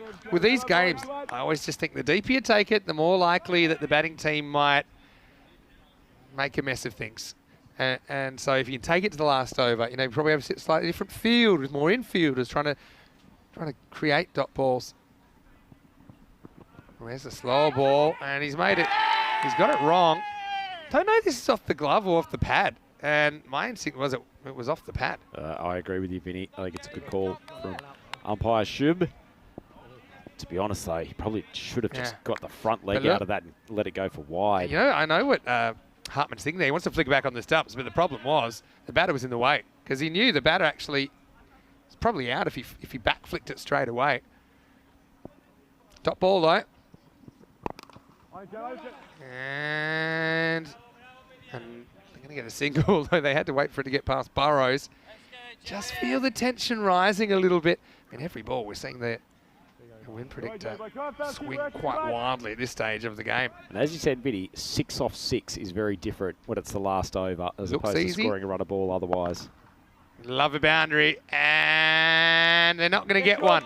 Though it's not caught, they'll probably settle for the result of a 1. You can see the fielder just uber conscious of having no chance of it go for 6. So good athleticism. Yeah, it was good athleticism. I do think it was catchable, if I'm completely honest, but they'll take the result. As we get to the end of 8, it's 79 for 2. Guess if you're the Isle of Man, it's not a great ball from Burrows. It's, as I say, it's probably catchable, but his key task is to keep that in. We can see he's inside, but he wouldn't be certain. So he doesn't want to take the ball and land on the rope. Absolutely. Because the 6 runs is pretty much half of what they need from here. So I'll say the Isle of Man got away with that. That was an ordinary ball from Burrows. Should have been pumped for 6. So should be thankful that the Isle of Man still have 12 runs to score. So a runner ball needed for these last 2 overs. All right. And the big bustling Langford coming in. Who wants to be a hero? Here's Chris. And this is out, and it's caught. Well, game on at the Carnamore Oval. Greece so close, but still so far. As that one was absolutely drilled by Nawaz, but the fielder did really well to skate around the boundary and take the catch. 79 for 3. Yeah, certainly was, and it's probably the man they didn't want to lose. Gul Nawaz has played a controlled innings. He's rotated the strike with ease so far. That was a little bit of an all-or-nothing shot. It was right to go for. Langford gave him some width outside of off-stump, maybe just the toe end of the bat, and some nice catch, and a huge moment for the Isle of Man. Nice catch on the run, because he could never kind of set himself, could he? Does well, fingers up, good technique. And with these balls pinging, you've got to be strong enough to make sure you don't let it burst through. So well done to George Burrows out there. Nawaz for a handy 22, but he's going to have to watch the rest from the sideline. 79 for 3. This is where you can really feel the intensity in the field going up a notch. I mean, they're playing for their tournament lives here, these two teams. 11 balls left. Sinan Khan, what a player to be able to come out now and gets a wide first up. There could be a run out here. Oh, there could be another run out here. Well, that's an incredible ball. I don't think there's a run out anywhere. But well, Hartman does that thing where you kind of put yourselves between the fielder and the stumps. So he might be out. He is out. Well, how about this? Unbelievable. Well, I thought that he was in with a naked eye, but we're going to see this one more time, and I'm certain, even on one look, that it's out.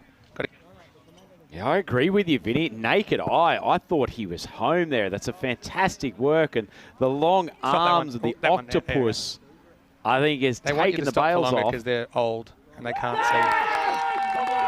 That is wonderful work, and both established batsmen now back in the pavilion. So Sinan Khan has just taken an almighty swipe at that ball from Burrows. Will now have a new partner at the crease. Yeah, well, here's the answer to the quiz question. When is a wide good?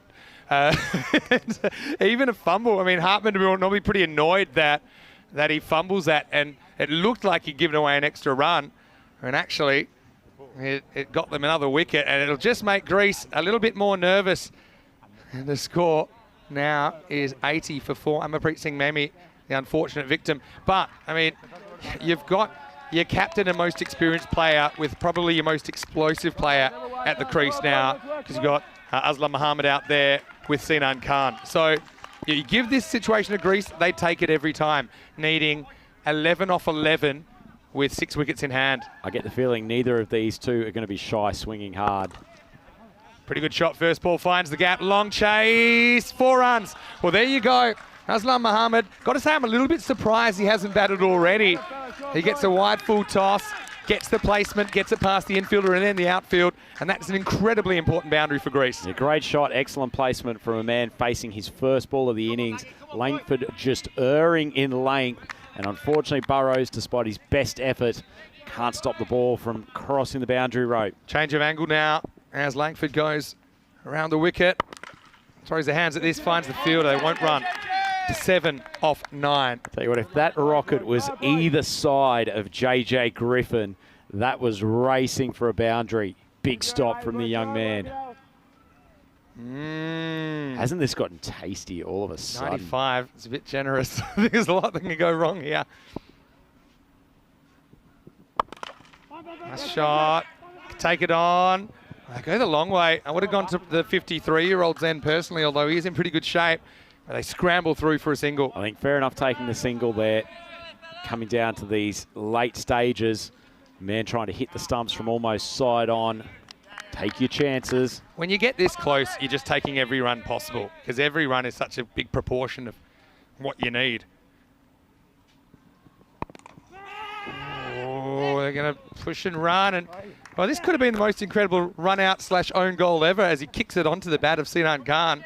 And it almost bounces onto the stumps. Would have been an elite dismissal, but tell you what, I wasn't quite sure about the shot that Khan played, but Mohammed, he was ready for the one, and Sinan Khan responded. I thought it was a block, but it was actually a wanting a run. It wasn't a dot block, it was a 1 block. And they got it in the end. They take out the fine leg now. I wonder if that tempts the ramp, because Aslam Mohammed, They hadn't invented the shot when he was born, but there's literally no one between third man and square leg on the boundary. 5 to win, goes after it, and this will tie the game. So we are going to go to the last. It's going to be 1 bounce 4, and that will take us to the end of the 9th. As we say on ECN, it all happens in the 9th. It's 90 for 4. Problem with that field, Vinny, is it almost forced Langford to bowl wide of off stump. No one sitting between third man and square leg on the boundary. It was a huge amount of area. He was having to bowl wide of off. So Mohammed knew what was coming, taken almost full toll. Well, here's the situation. You need a maiden, and you know that sounds far-fetched, but we have maidens. You know, we definitely have maidens on ECN, but you got to be super aggressive. You got to basically put all your eggs in the basket. Griffin to try and keep the game alive. Scores tied. Greece, anything will win it for them. And they won't get one here. And that's a very good field position.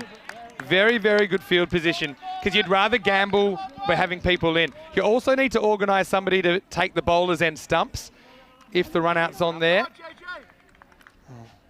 Tell you what, though, I'm not sure about this. They've got 1 over from Fraser Clark, the leg spinner. It feels like he's more likely to generate dot balls. Potentially, but if he bowls 1 bad ball, it's over. Sinan Khan wants to ditch the helmet. And they'll say, all right, we'll do that. So wouldn't be the first thing on my mind if I was out there trying to get the final run to take my country to victory in the Eliminator, but Grease Lightning plays the game a different way. Wants to be wearing his Greek cap. See, hopefully for the Greeks. So yeah, I've seen this situation situation quite a few times. I like the way they brought the cover in the mid-wicket in really tight. I worry about if someone has to hit the stumps at the bowler's end that no one will be able to cover him. Anyway, second chance. Oh, that looks out to me. And he is out. It's hit him in line. We're 2 for 2 for Griffin, who goes dot, then wicket. Sinan Khan, well, he had the cap, but he didn't have the ability to hit the ball there. He's going to go with scores tied on 90 apiece. It's 90 for 5. Well, maybe 1 run, Vinny, but it must feel like a mountain for the new batter coming in. Excellent ball from Griffin. Just started outside off stump, tailed in a touch. Excellent delivery and pretty easy decision for the umpire in the end. That's a good bit of bowling from the young man. And hasn't he done well in these first 2 balls? I tell you my strategy, right? It's easy from up here. I'm swinging at the first 2 of them that I get. You know, there's a lot of things. If you swing, you could get an edge, it'll fly away. I'm not looking to dab, right?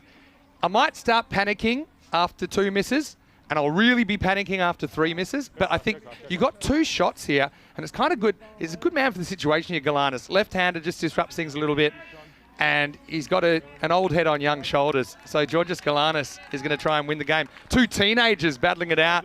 And their country's watching on here in the Eliminator. The youth movement coming to the fore.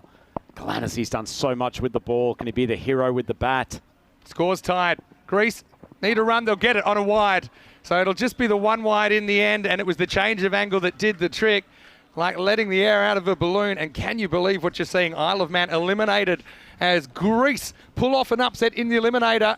And Greece will win it with 4 balls to spare. Oh, ecstasy turns to agony for the young man, JJ Griffin. He'd bowled an excellent over up till that point. Fortunately, as you said, Vinny, bringing out the left-hander, it was a good tactical move, gives the bowler something different to look at, and unfortunately, he's just dragged it across the leg side, and I guess an unfortunate end to what was otherwise a wonderful game between these 2 teams. Greece looked the better almost the whole way, but the Isle of Man fought back in those last few overs, took wickets with regularity and managed to create enough dot balls to keep themselves in the hunt. But ultimately at the end, it was probably the skipper, Aslam Mohammed, who managed to drag his side to a historic victory for the Greeks. Yeah, for sure. So you can see now that we'll see Greece later on. They'll play the team that doesn't win in the next game, Spain versus France. That game's coming up in around about an hour from now. We'll have the first ball. So have a little break, then come back. And, of course, still the Qualifier 2 and Group A final here on the first ever finals day of ECC 23 to see who will meet the Netherlands and the other group winners as we go back. And we had more twist than a length of old rope, didn't it, Rhino? But Greece got there in the end. Yeah, certainly did. It was quite a nice opening spell here from Kieran Court. He got Kassir early with a wonderful bit of bowling and helped by having the wicketkeeper Hartman put some pressure up on the stumps. It was a great start for the Isle of Man, and you felt like the Greeks might have been a little bit shaky at that stage. That man, Souvlakis, he's proved himself to be pretty handy with the bat. Came out and cut one behind point for 4 early, but then got into a bind. Yeah. That ball, Vinny, I think was the turning point of the whole match. Oh, and you saw how close it got at the end. And okay, 4 balls to spare normally looks pretty comfortable, but there was nothing comfortable about the batting late in the piece from Greece. And yeah, 13 runs off that 1 ball. I mean, that'll probably bother Court for a while. Got to say, though, some magnificent shots being taken Good is here. that slow-mo, Cameron? From Spring Productions. Aslam Mohammed, he's on the bench there, and he was there for a while. Souvlakis, yeah, I mean, he started with a few dots, got a few away, ended up holding out off a full toss. This was an interesting one as well, saved 5 runs. Probably the right option at the time. But yeah, late in the piece, Isle of Man, they weren't prepared to go quietly, were they? And that was a brilliant catch out there from Burrows. But this run out off a wide, that was a bit of a surprise in the way. It might have helped Greece because it got the experienced head of Aslam Mohammed to the crease. This is it here. We didn't think there was any chance it was out.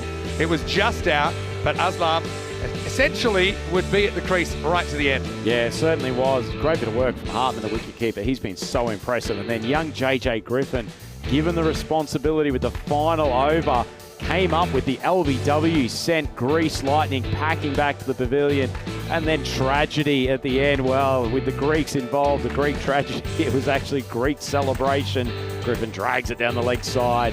It goes for a wide, and that was the winning runs for the Greeks as they make their way out of this eliminator. Yeah, so let's have a look at the scorecard. Souvlakis batted himself out of a tight spot, didn't he? 35 off 22, 3-4s, 3 Maximos in there. Got support from Noah's 22, and Kasia, his 2 blows at the start, they were pretty telling when you add up the final scores. No one else reaching double figures, but Aslam Mohammed, pretty important, came out, hit a boundary, and it was 1 wide that finished it off. Even though it went to the boundary, the 1 wide broke the tie, and that's why Greece end up right on that target of 91. Isle of Man, I mean, it's a case of how quickly we can see things turn around. We saw that with Alton, the Swiss club in the ECL. Isle of Man won both the games on day 1, not so much luck on day 2, and now they're out of here. Griffin, though, did a good job, 2 for 6, his final figures, although he would love, I think, that last ball back. Wickets also to Court and Chris Langford. So once again, just want to remind everyone how we're going on finals day. And so that's the end of the Eliminator. Greece will go through. Isle of Man, they're no longer in the competition, although I'm sure they'll hang around and enjoy the festivities the rest of the day once they're over the heartbreak of the loss. So the next game we'll see is Spain versus France, and it will be at noon GMT, which is 2 o'clock in Central Europe and 5:30 p.m. in India. Join us for that one. The toss news will be coming up very, very shortly. For now, it's Vinny Sander here, Mr. Maximo, alongside Andrew Ryan. We'll see you in a moment for more Dream11 European Cricket Championship.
The European Cricket Championship is proudly brought to you by Dream11, HCL Software, Junta de Andalucía, and Stake.com. And the official charity partner, Share the Meal, by the United Nations World Food Programme.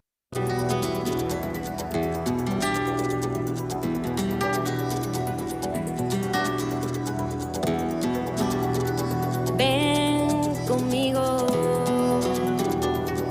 a cruzar su calle, a vivir su ambiente. Ven conmigo a vivir la vida intensamente. Conmigo ven, conmigo ven.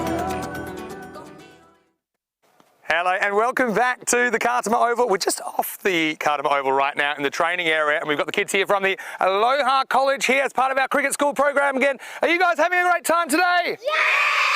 Well, these kids are extra excited because we're about to do a new type of drill. Now, I don't know if you know about this one. It's the circle throwing at the stump. We have a bit of a variation that we're going to come to in a moment, but right now, let's get ready for the coin toss. It's a big one, qualifier number 1 between Spain and France, a spot in the final up for grabs. Let's see what happens at the coin toss. Rob Kemming has the 2 captains. France, your call. Crown. Crown is called. You win the toss. We're going to bowl first. So Spain have won the toss. I think it's the first time we've seen DDC win a toss. Daniel Torcaya is going to be a real key player for Spain on this finals day, potentially in Championship Week, should they qualify. He's elected to field first, so no surprises there because that's what they've been doing all the time. Normally, it hasn't been by choice, but Spain, they do bat very, very deep. They did beat France last time, but don't forget they gave up 149 to France, had to chase it down. The openers, Torcaya and Baba, were sensational. Baba Khan's a bit of a wild card, isn't he? They're calling him Boonie now. He hit one of the biggest sixes we've ever seen last night. France, good team though, good bowling team is when they get it together. So they're the kind of bowling team that could challenge Spain, although they didn't really show that last time. All right, well, we've got the kids here, of course, as part of the cricket school project from the Aloha College. And you guys like this game, right? Yeah. Throwing at the stump. Yeah. We've got a bit of a variation. Would you like to throw at me? Yeah! All right, well, they've been training this all day. I'm going to throw quickly over to Rico and Rhino in the commentary box. I'm going to have a human stump. Here we go. 1, 2, 3, vamos!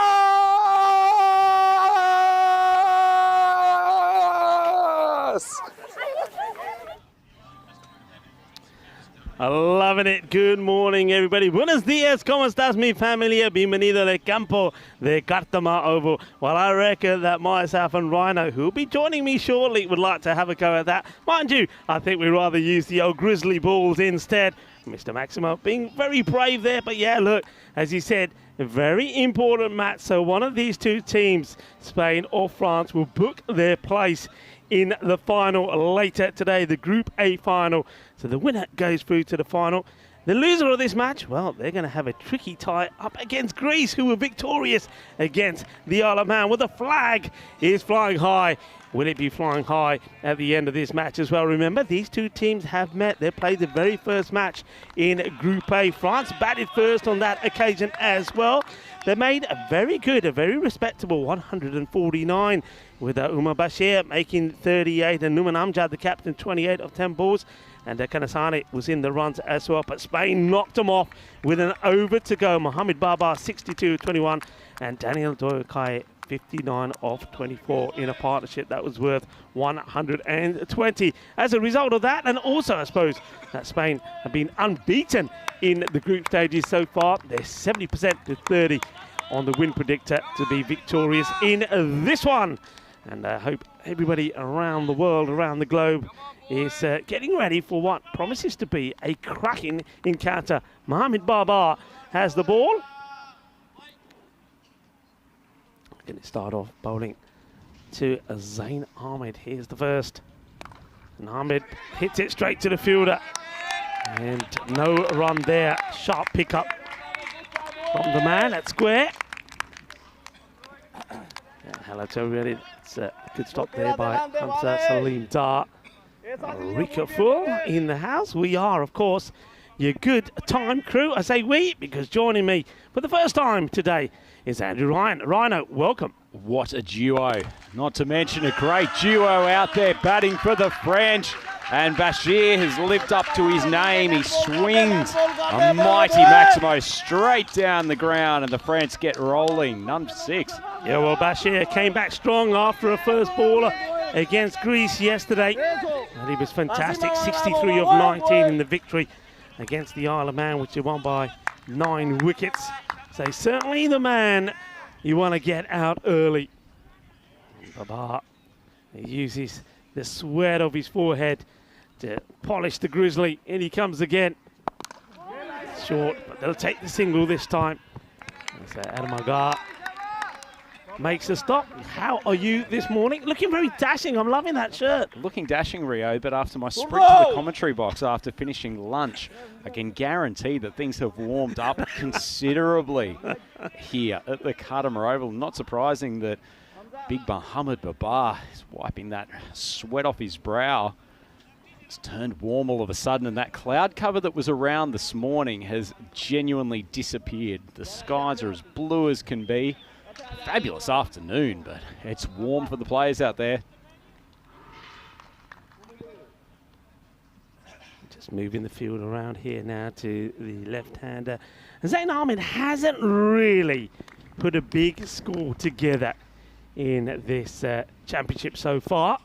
Is he going to save the best till last? Well, he goes after this one, gets the width, and he's going to be 1 bounce, 4 runs. It's 2 wide for the man at third, Hassan Ali. What the Correras. Game for a bit of width there, Babar, but he pays the price. Yeah, it's his typical approach against the left-handers, isn't it, Rico? That he likes to come around the wicket, try to just swing the ball inside the wide line using his natural in-swing to the left-handers. But Zain Ahmed, he's got a good range of shots, quality player. I don't think that approach is going to worry him. And we see that for this next ball, they've shifted a fielder down there to third man to try to counteract that particular shot. And even one more going down to the area that's wider than backward point, but 2 catching men right in that position of where the last ball went in the direction of. Well, this is where the batter bounces the bowler with this shot. Mohamed Babar trying to get to it, but he can't. Another single gets taken. Bit of tension, I feel, early on in this one. Yeah, certainly. I feel like the Spanish will almost have more nerves. They're going into this game as favourites, certainly. But the French have been very, very good. And frankly, at their best, the French could easily take this game, whereas the Spanish feels like they've got a little bit more to lose.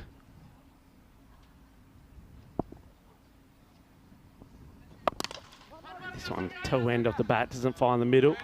Okay, another single, so keeping the scoreboard ticking. What's your thought, Rico, if you're the French, knowing the power of the Spanish batting lineup, although one that has appeared creaky at times, what are you looking for here? Well, I think, bearing in mind that they know that 149 wasn't enough last time round, I think you're looking once again for that score between 140 and 150, because I think the French, they have improved a lot more with their fielding side. End of the first over, the score 13 without loss after 1. Pretty handy first over for the French bats, in particular, not losing a wicket to the bowling of Babar. Now, this is interesting because this is not what I was expecting to see at all. Well, is that Booney is going to come on to bowl? I think it is. Babar Khan is going to have a bowl. He's bowling the second over here. So, and he's got some wickets straight away. Would you believe it? Booney goes boom, boom, boom. Well, Mohamed Babar, he's Mr. Popular in the camp, I can tell you that. And, well, the very first ball he bowled in the European Cricket Championship, he gets a wicket, and he gets a prize wicket of Umar Bashir. Well, no Lorne Burns in the side for this game, but do they need him? Big Babar has landed one on a length, and Bashir has tried to yank him across the line. It's just skidded through, taken leg stump, and Babar is loving this. Absolutely sensational start to his spell. Well, look at this. Look at the revolutions. Oh, yeah. I mean, I got to say, I don't think he does anything. It just goes straight. But he gets him. He does him. Look at the joy there on Booney. Oh, well, what a moment that is for Babar Khan. Remember, Babar, he was pretty pretty useful last night as well, wasn't he? Underneath the floodlights when he scored a quick fire 28, and he hit the biggest six, I think, that we've seen in the championship so far. And now, well, maybe he takes the biggest wicket for the Spanish team. Here he comes again. That's a really good delivery. Well bowled. Wasn't there a bit more zip on that one? It feels like he's increased the speed of his run-up tenfold after that scalp on the first delivery. Sent that one through at a rate of knots.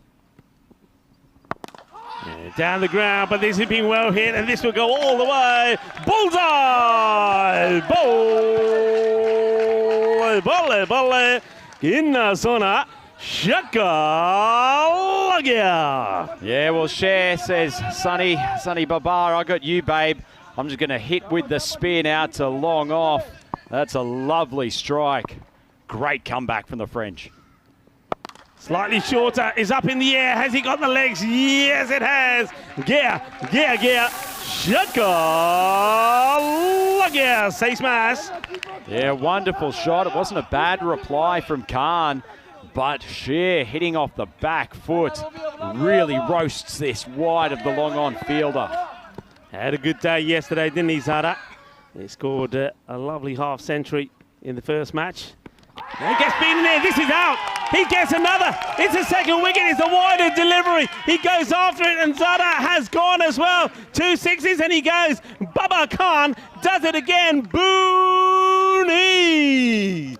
Lovely piece of bowling from the leg-spinning Tyro, Baba Khan.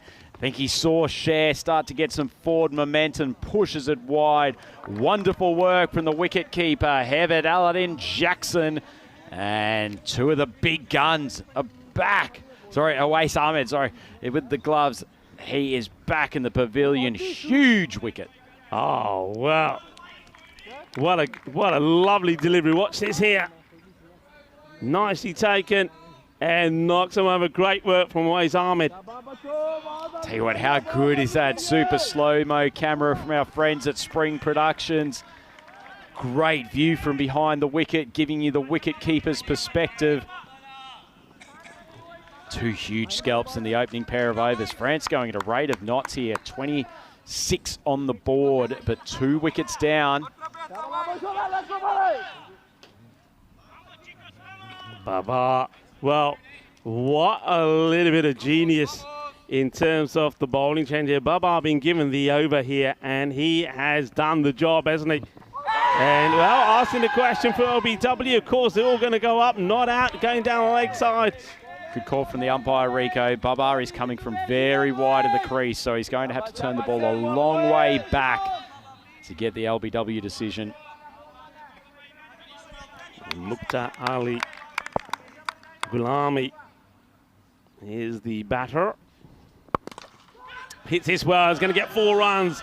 Well, I tell you what, if before the start of this over you said that Baba Khan is going to bowl the over, it's going to go for 17, but he's going to get 2 wickets for you, and those wickets are going to be Bashir and that of Cher. Would you take it? Oh, yeah, you would. It's the end of the second over. It is 30 for 2. Without question, Rico full. That's a fantastic result. You just have to wonder how these decisions come about. I mean, the brains trust of Rutgers and Priddle and who the skipper, Daniel Doyle-Calais. Who is it that raises? Let's throw it to Baba. Let's throw it to Baba. We don't have Lorne in the team, but we like the leg spin at the top of the innings. Throw it to the big man, and he's delivered. Yeah, he has delivered now. Looks like they're going to Atif here now. I just wonder whether you would just, with them 2 down, would you keep the pressure on, maybe give 1 more to Baba. I know he likes to come back and bowl the last, but of course we know that Atif Mohammed is a fine young bowler in his own right. In he comes Atif. And this one's going to be over here. They're going to take the single. Rick, I do wonder, I think they might have done that in the normal circumstances. I wonder if the presence of a left-hander still there has sort of guarded them against bringing Babar on. He's certainly more effective against the right-handed batters. Now, pressure on the French. Spain making a lot of noise here. You'd expect that from them. They're on the up here, trying to book their place in the Group A final later tonight. Atif Mohammed, and he comes to Gulami. Makes that shuffle across, and he hits this well. This is clean out of the middle. That is sweet. Sweeter than a bowl of rasmalai. 6 runs. What a strike, Rico. The sound that made off the bat. I think dogs in the local vicinity would have thought fireworks were going off. That's a cracking strike. Yeah, what you see there, look, he gets himself in a position early, doesn't he? He anticipates where he thinks the ball is going to go, and then he sent it away. A mighty hit. What's the reply going to be from Mohammed? It's a good one. Full of delivery, well bowled. You have the number 2, 1 and 2 members of the Atif Mohammed fan club up in the commentary box here today, Rico. I think we both agree he's a sensational young talent and doesn't always feature in the power play. Yeah, you're right. A little bit of an extra task for him. They can use his pace to try to loft over the top. He's got protection down here at the wider third man than Spain normally apply, and also one at the long on. Places out on the offside. Lovely one-hand pick-up and throw. A good running from the French as well. Good cricket all round. And that's what you expect to see from both these two power horses. Well, Babar Booney looking more like Andrew Simons patrolling in the cover region there. That was a wonderful pick-up and throw. Direct hit. Might have been interesting. Here's a question for you. Baba Khan to bowl the next, or would you just settle for what he's done already and go back to your normal plan? Down the ground, it's half a chance, and it gets put down. There's fingers on that. And once again, is Yasir Ali. Now, we've seen him drop quite a few this last couple of days. That's not like him at all. You'd expect him to take this, Rhino. Yeah, not an easy catch, but for a player of his ability, you'd think he would have done better. It looks like it might have just tailed away from him at the last moment. He's copped it in the end of the fingertips. Either way. So one more ball from Mohammed here. He's gone for 9. Hasn't troubled the batsman greatly. Galami and Ahmed looking comfortable at the moment. And he goes again. It's such a good shot.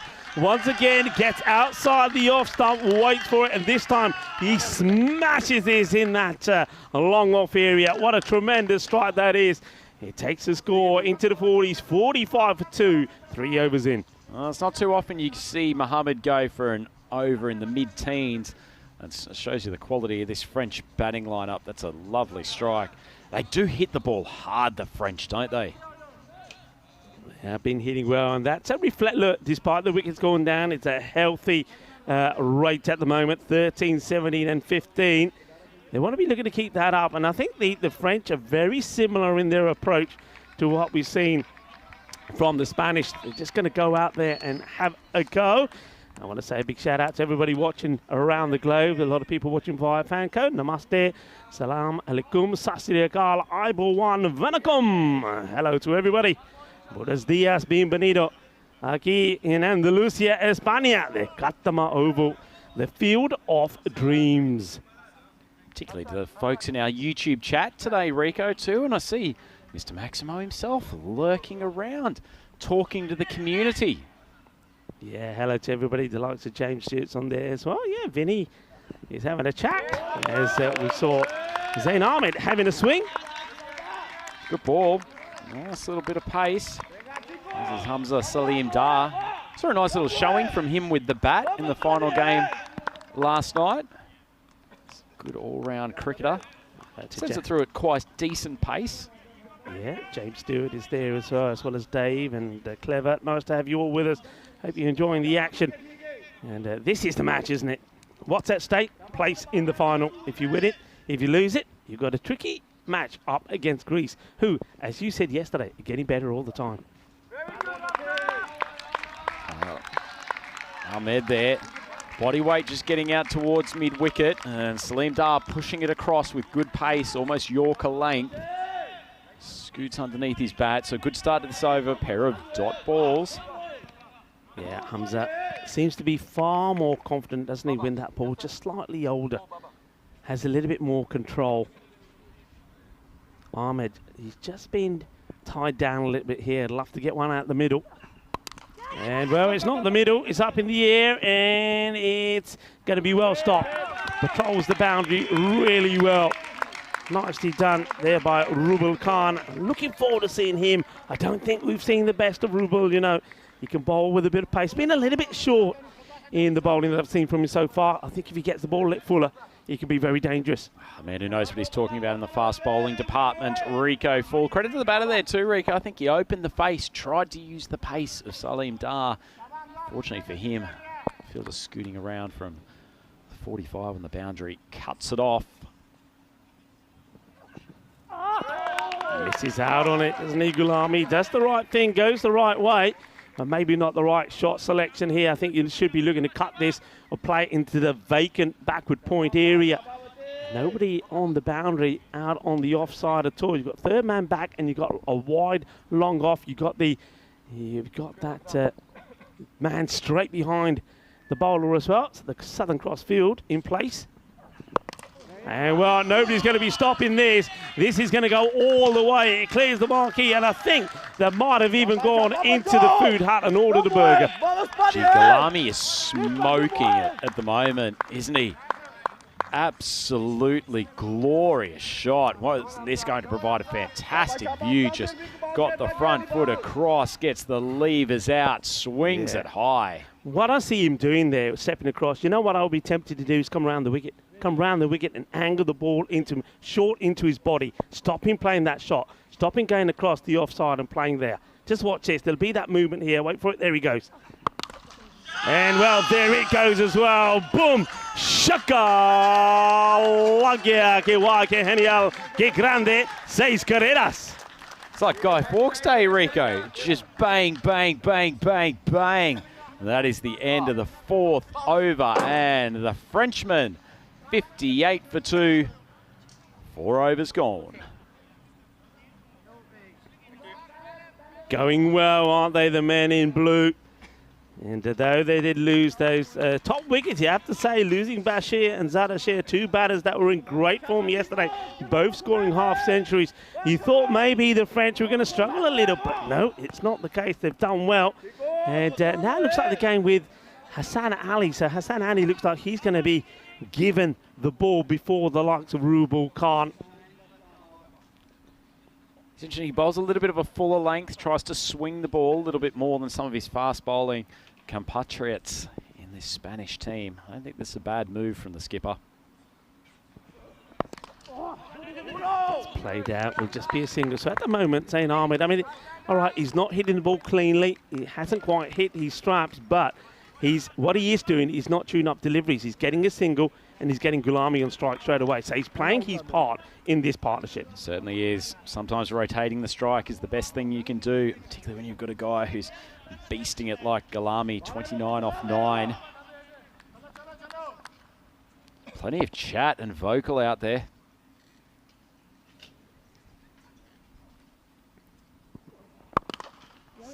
Hit this well, trying to get it in the gap between the 2 fielders.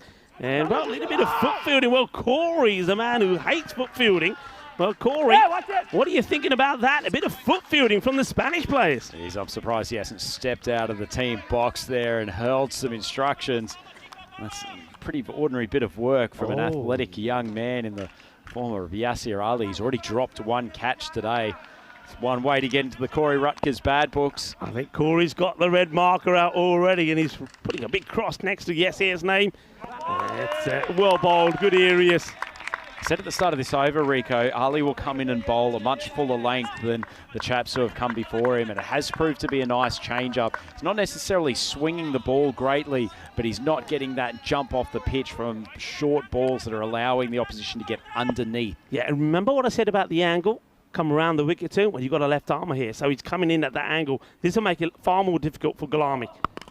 Well, I'll tell you what, not if you put it on the stance, because that has disappeared. Well, that has gone all the way into the bar and is ordering a Victoria. Lovely strike. May as well order 2 by the time we find that thing. That's a wonderful shot. Yeah, that's one of the most powerful strikes you're likely to see. He's hitting it so clean. It's quick hands, isn't it?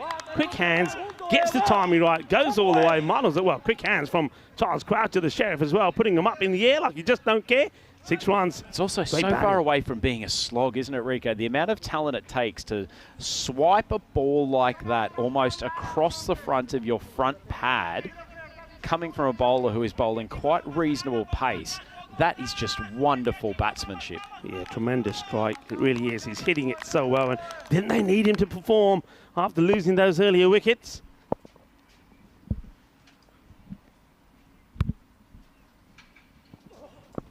Yes, well bowled. Really good delivery. Great comeback from Hassan Ali. Now, this is something that he's been trying to do a lot, isn't he? Just getting that ball, just sneaking it in that wide line, and he's got that proper, brilliant bowling. That's something that bowlers practice over and over again in the shorter format. If you get it right, it's more often than not, he's going to be a dot ball. Sorry that I'm laughing here, folks. I mean, you didn't see what I saw. And, oh, this time he doesn't quite get it right. It's going to be a wide. It's going to have to be bowled again just as well, because Rhino can spend a little bit more time holding that fan right up to his fantastic physique and torso. He's just trying to dry himself up after running in or sprinting into the commentary box earlier. I'm so close to that fan, I'm almost getting intimate with it, Rico. Who said we ain't got any fans? Shot, oh, that will go all the way. Zay's good hit us. Oh, that is a absolute screamer. Lovely strike. 16 comes off the over. And at the end of that one, it is going to be 74 for 2 at the end of 5. An opportunity for you to join us in our commentary position. Yeah. Hello, folks, and welcome to Group A Finals Day. If you're just joining us earlier, we already saw the Greek team beat the Isle of Man. Now, we had a feeling about the Greek team yesterday. They did not disappoint. Certainly didn't, Rico. Probably pulled out their best performance all round of the tournament. We knew they had a good bowling lineup, and their ability to restrict the Isle of Man to a total of under 100 certainly helped. But more and more of their batters, then getting used to this T10 format, getting used, more importantly, this Cuddamore Oval venue, they're not out of a chance with playing in that next game, no matter who they face. They're not. Here. And I tell you what, if you're the captain now, Aslam Mohammed, you had a choice out of these two, who would you rather play? It's a tough call. I think if I was him, I'd probably want the French. I think they've probably got a greater capacity if those top three don't do the business, that they're more likely to fall in a heap, and the Spanish almost just keep coming and coming and coming with depth in the batting lineup. But either way, I think they've got enough variety in that Greek bowling attack. They can cause some dramas against either of these two teams. Yeah, I mean, I saw them as they came in. I watched the last part of that match, and when they walked up those steps with that victory, I mean, there was joy, there was pride, and they've done some pride for their nation, haven't they? And as I said earlier, I think in Corfu they're celebrating 200 years of cricket this year. And what a way to celebrate. Absolutely wonderful victory. Historic victory for them today. I think probably the Greeks' biggest problem in that next game will actually be dealing with the fast bowling units of both of these teams, because where we have seen their batters struggle, it has been against the pace and particularly the short-pitched bowling. Well, we've had that strategic timeout. And, of course, thanks to our tie partner, Frederica Constant. And as we get ready to start the start of the 6th over, well, we often say that there's always a wicket after drinks. Let's see if that's going to be the case here for the Spanish. They could certainly do with one. Latif Mohammed. Well, it's not going to be a wicket. It's going to be crunched away. Oh, that is big. That goes a long way. 6 more. Yeah, it's an interesting one, this, Rico. Generally, you'll see Mohammed bowl the 9th over, possibly the 10th for the Spanish. He brings out an array of slower balls and off-speed deliveries. They've used him earlier than normal in this innings, and it just doesn't feel like it fits with their normal planning. Yeah, I think you're right. I think you can see TDC having a chat there with the TIF. It's probably talk to him a little bit about his line. I mean, that's a good sign, though, isn't it, for the French? Because Zain Ahmed, who hasn't quite been hitting him out of the middle, well, he has a drink. Well, I don't know what they put in his, but it's worked. I'll have some of that, I reckon, later.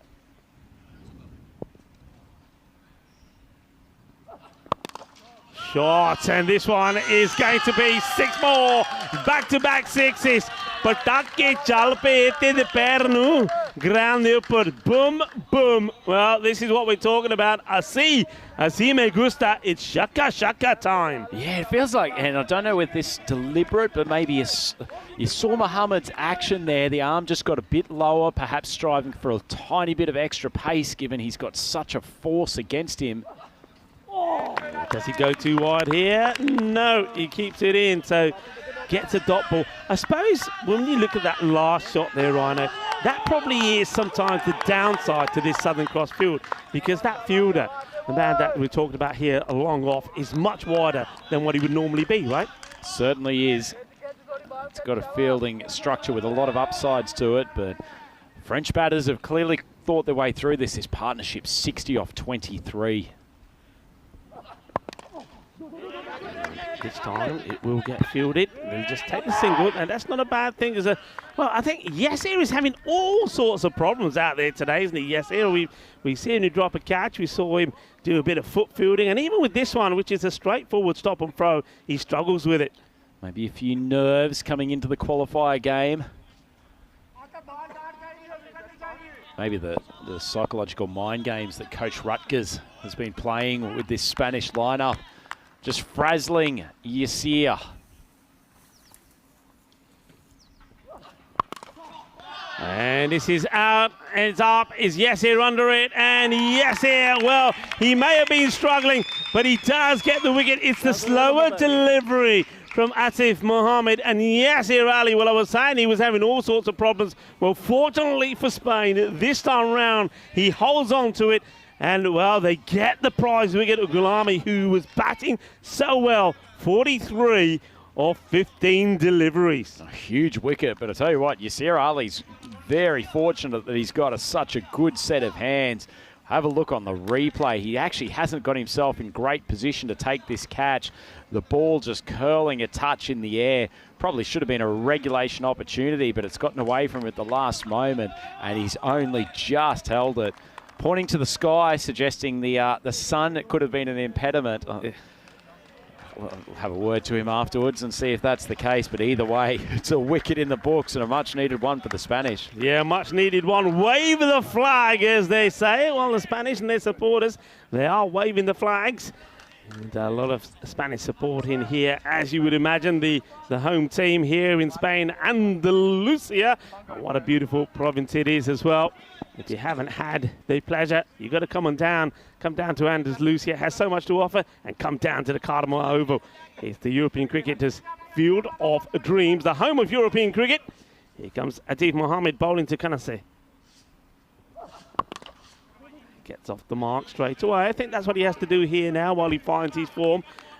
Zain Ahmed, after the drinks break, certainly seems to have boosted himself, but that will be the end of the over. Kanasane is going to have to go back on strike. 88 for 3 at the end of 6 overs. Quick look at the batting card. Zain Ahmed, he's the key man now. After a little bit of a slow start, 22 off 12. A couple of nice shots, but it was that man, Mukhtar Ali Gholami, who really was motoring along. 43 off 15, and some of the best shots we've seen in the tournament to date. Rico, just having a look at the over-by-over analysis, every over has gone for 13 or more so far. So the Spanish have really been unable to tie them down. Even the 2-wicket over from Babar Khan, they have not been able to tie down these French bats. And they're only 3 wickets down, 4 overs to go. There's plenty of resources still around to take this up to a big, big total. Yeah, they're going to be swinging from the hip, that's for sure. And, well, here we go. They're going back to the man, to Bruno. It's time for Babar Khan. Remember, took 2 wickets in his first. That's slightly over-pitched, but the batter doesn't quite get it right. They'll take the single. Kanasane hands the strike back to Zain Ahmed.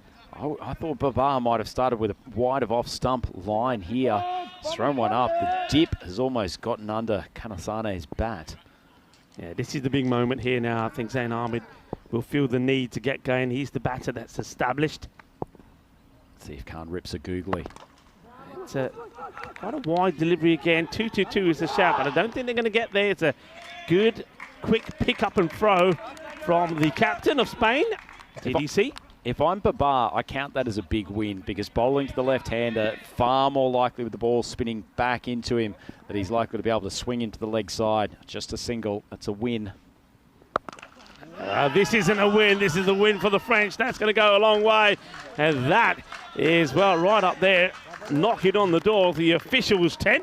Rob Kemin is in there. There's the happy chappies of the French. Good hit, 6 runs. They're closing up on the... I mean, you'd want to get 100 plus here in this over, and then you really attack in the last 18 deliveries. We might not get a replay of it, Rico, but how is the hip rotation from Kanasane on that strike across the leg side? No ball called, can you believe it? And that's going to be, I think, as a result of a foot fault. And Babar Khan, from what he's bowling, should certainly not be bowling a no ball. It has been called. I think it's actually for the back foot, Rico. We talked in the first over about the fact that he comes from very wide of the crease. That's actually an easy call from the umpire. That's not even close. Yeah, so free hit. The license to go, the full Monty for Zain Ahmed. We'll be trying to bring up the 100 with this ball. And does he sneak this in? No, wide is called. I don't mind the approach from Babar there. I think it's pretty smart bowling. Fortunately for him, he's just missed the wide line. He's been a lot fuller, hasn't he, in this over? And let's see how... So still a free hit. And he hits it proper. That has gone big. That is humongous. 6 runs. And they're loving it. And the 100 does come up. 105 for 3. There's still a couple of balls to go in the over. Silky smooth striking from Zain Ahmed. Lovely shot. Paul Babar, he's under pressure here. And this is another one. It's too full, isn't it? And it's almost like Ahmed knows where this is going to be. And that gets blasted. It goes like a rocket over the boundary. Seis queridas más. This is the danger. The leg spinner against the left-hander. The ball just spinning back into their slot. Babar Khan, he's tried a couple of different speeds, a couple of different lines, but Ahmed has got him worked out now. 23 off the over. And this one is in the gap as well, and this will go all the way. Well, he's just flat batted this for 6. That's a thunderous strike. 7 overs now have been completed, and the score races on to 117 for 3. Don't know about you, Rico Full, but I'm going to count that last shot almost the best of the lot. He could easily have sat and tried to replicate the previous 2 swipes across the line, but he's clever. He's worked out what the Babar change was going to be, got deep in his crease and didn't try to hit it for a big Maximo. Spotted that big gap that exists out there between the wide cover and the straight long off, and he's pumped it between them. Yeah, he has. Well, we're on finals day of Group A here. Tomorrow will be Group B. Well, that's going to be excitement there, isn't it? Because we're going to have the likes of Belgium in the house. But, of course, there's going to be a lot of other teams there as well. 4 others. And some of them making the debut. That's a good delivery. That is going to be a dot there for me. So Group B of action. So that last over from Babar, Rico, it has gone for 29 runs. Yeah, 29. And that's the... Remember when he bowled that first over and I said, would you bring him back? Would you take that gamble? If I'm the manager, if I'm the coach, I'm saying no. What he's given me is a bonus, it's a plus, and I'll settle for that. I just think as a gamble, they took it. I don't think I would have. Yeah, teams that we're going to see in Group B, as well as Belgium. Teams making a debut, 4 of them, Jersey, Guernsey, Croatia, and Bulgaria. Plenty of action to start tomorrow, but at the moment, it's all about which team will be making it through to the championship week, starting on the 16th of October. Of course, one team already there, and that's the reigning champions, Netherlands. Rico, I haven't got the psychological capacity to focus on Group B. It's just far too much happening in Group A. Finals day, it's already delivered. We're only not even halfway through the second of 4 matches. Seen some stunning action. The Greeks causing an upset against the Isle of Man already this morning. The French taking the Spanish to the cleaners here. Magnificent stuff here at Cartermere Oval. Hamza Salim Dar. I think he strikes the batter here. I mean, I'm just having a look at the old win predictor there. France slightly ahead, 54 to 46%. But still, I'm looking at this score, you know, and I still believe it's they're by no means as bad as Spain out of this by far. Spain, remember, chased 149 against the French in match number 1. I think Spain will know, get a couple of wickets here, contain, keep this to around about a 135, 140 score, and it's there for the taking. But they can't let this get out of hand. Nice shot, and that's where that Southern Cross field comes into play. It's just a single. Yeah, pretty good over here from Salim Dar. Good ball in the block hole, which Kanasane can only just punch down the ground. He's actually threatening to come up with the first sub-13 run over. Only gone for 3 so far. 4 balls into it. Only takes 1 over when you're on these express batting efforts. What's your thoughts on where DDC is fielding now? Interesting. I mean, it's got almost straight to him. But that's why he's put himself there. I mean, it's a brave move. You think it'd be more important to try and save the boundaries, but he's almost like there. He's almost like saying, I want to be here because I don't want to give him that single. They get it anyway. Yeah, possibly. Difficult call, I guess. If you've got the bowler who's really ripping the ball into the pitch, then you're sort of saying, actually, that I'm not sure it's there for that particular shot, but at least maybe the lesser chance of it being hit straight down the ground. This is going to be just another single. So what a great over that is. And you're absolutely right. After all the carnage that we've seen in the early overs, Hamza Salim Dar comes out with a superb over. And he spell has gone for 17. That over only goes for, by my calculation, just the 5 runs. So well bowled.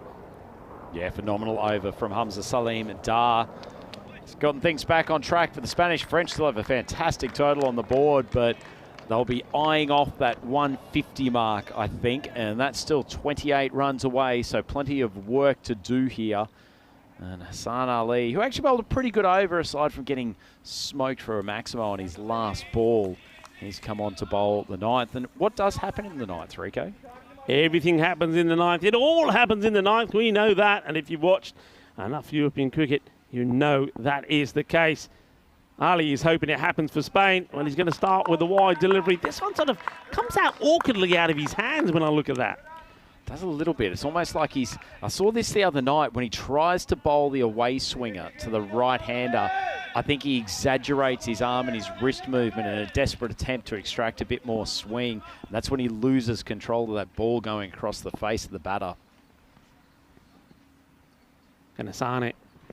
Oh, he misses out on this one, doesn't he? He just plays the wrong shot, and he knows it as well. It's not great tactical batting from Kanasane too. I mean, leaving aside the fact that he needs to get his partner on strike, it's pretty clear what the plan is from the bowler here, so why his foot is going at the square leg, no idea. Yeah, I mean, he's got it. Yeah, he has a quick, Zain Ahmed goes up to him, has a quick chat. Yeah, he's got to be looking to play this out on the offside, not moving down the legs. He's got to stand straight and try and hit it in the gap in between the man right behind DDC, right behind the umpire, and a very wide long off.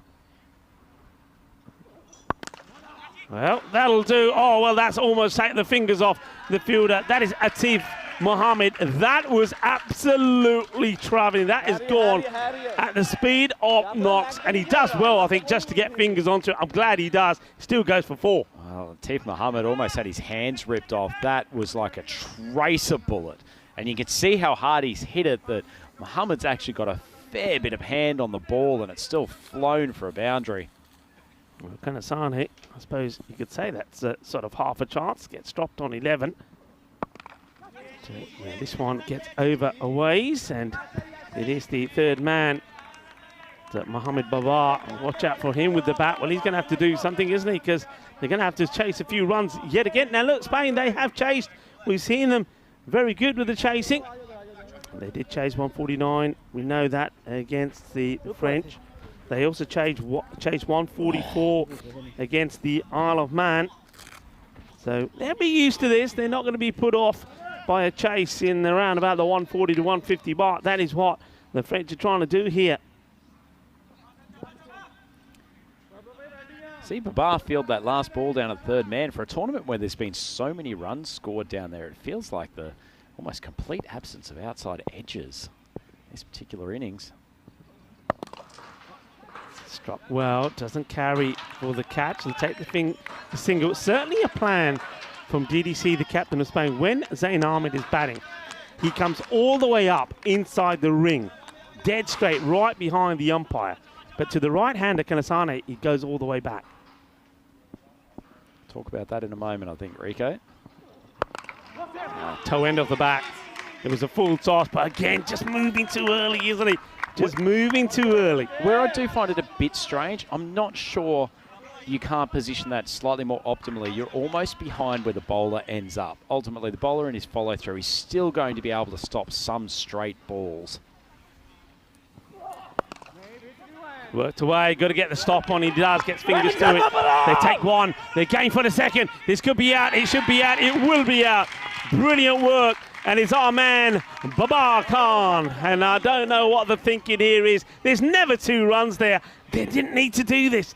Didn't need to do this. Absolutely ludicrous stuff from the French. You had the main man there running to the danger end. It was a completely needless second run. Their total is significant, and imagine what he could have done in the last over. It was a short fumble, but it didn't go that far away. Babar, he's recovered well, fired the throw in, and a pretty easy run out at the end of the day for Hassan to effect. Yeah, I mean, I just don't make any sense at all, this. There's no way that you're taking 2 on there, even with the fumble. Why would you, when you're the set batter, batted so well for 44 of 19 deliveries, why would you even be thinking about taking that run on? Oh, Rico, we need to settle down. It's the end of the 9th over. France 130 for 4. Yeah, 130 for 4. Well, I just don't understand it. I don't get it. Why would you do that? It makes no sense. I suppose the only reason, the only thinking behind it could be that he would have been on strike for this over, but I still don't think it's worth losing a wicket. Mohamed Babar comes back on to bowl the last. Je ne sais pas pourquoi, Rico. Just does make no sense to me whatsoever. But anyway, it's a great bonus for the Spanish, running out the main set batter. Now, so a lot of work for the skipper, Amjad, coming into face the first ball of the 10th. It's a good delivery as well from Babar, right in the block hole. Amjad. The other thing I'll add there too is that, and we saw it in the first over, Babar is so much more comfortable bowling to right-handed batters. And his worst nightmare is coming in there with Ahmad in full flight, a left-hander. It's just needless stuff from the French. It could cost them. Shot. This is going to go all the way, you know. Picks it up beautifully, and that's much better from Kanasane. This time, he doesn't move down the leg side. He stays straight, and he plays the ball on merit, and he hits through the ball as well. He gets the weight into it and gets 6 runs. Yeah, that one just floated up there a little from Babar onto a hitting length, and Kanasane, who, as you say, has had a little bit of a tendency to drag his weight out to the leg side, actually stays far more solid. Nice strike. Just open up the face of the bat to get the right elevation. It's going to be 4 more, I think, as he gets it past the inner circle. There's nobody behind there. I think Mohamed Babar's going to be disappointed with this delivery. Kanasane is not, because, well, they want to be close at 150. Well, they're marching towards it. Second ball where he's just lost his length. A little bit of an overcorrection. Babar's at his best when he's just hitting that length, probably just a touch short on top of off stump and getting some lift off the deck. As it is, these last 2 have just been floated up there. One half volley length, the second one full toss in the pads, and Kanasane, he's brutalised that to the square leg boundary.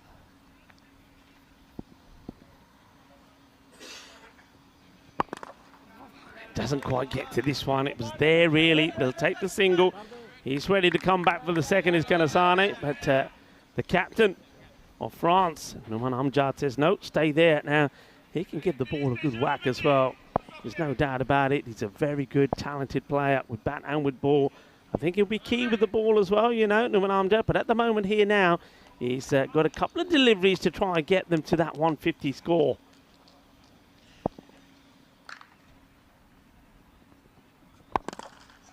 Struck so well. Oh, wow, that's a thunderous shot fielder ने कोशिश तो काफी की थी, dive भी मारी, but चौका लग गया. What a shot! One of the shots of the day, Rico. Have a look at this on the replay. It's not far from being a Yorker ball, and he's laced it. That is a sensational strike. Well, that's up there as the Andalusia shot of the day.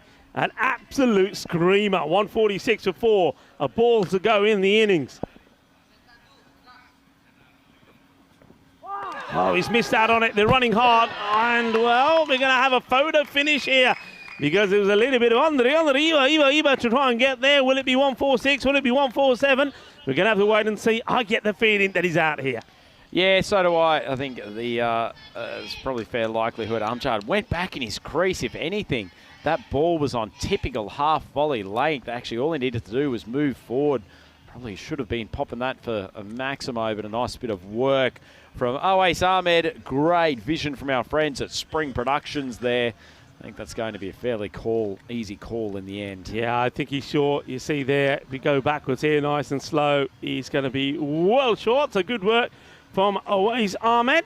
And of course, it was Owais Ahmed who was lightning quick behind the stumps as well and helping Babar Khan getting the wicket of Jadasher as well. So well done to him, but also well done to the French. Look, they don't quite get past the 149, which wasn't enough to give them victory in match number 1 of Group A, which was against Spain. But on that day, they didn't bowl and field particularly well. Their bowling and fielding has come a long way since then. This is going to be a difficult run chase for the Spanish. Yeah, certainly will be. It started off with, we knew this was going to be an explosive batting innings, but the French came out of the gate very, very strongly. They've got so many power hitters in the top section of that innings that there's such an intimidating lineup for bowlers against.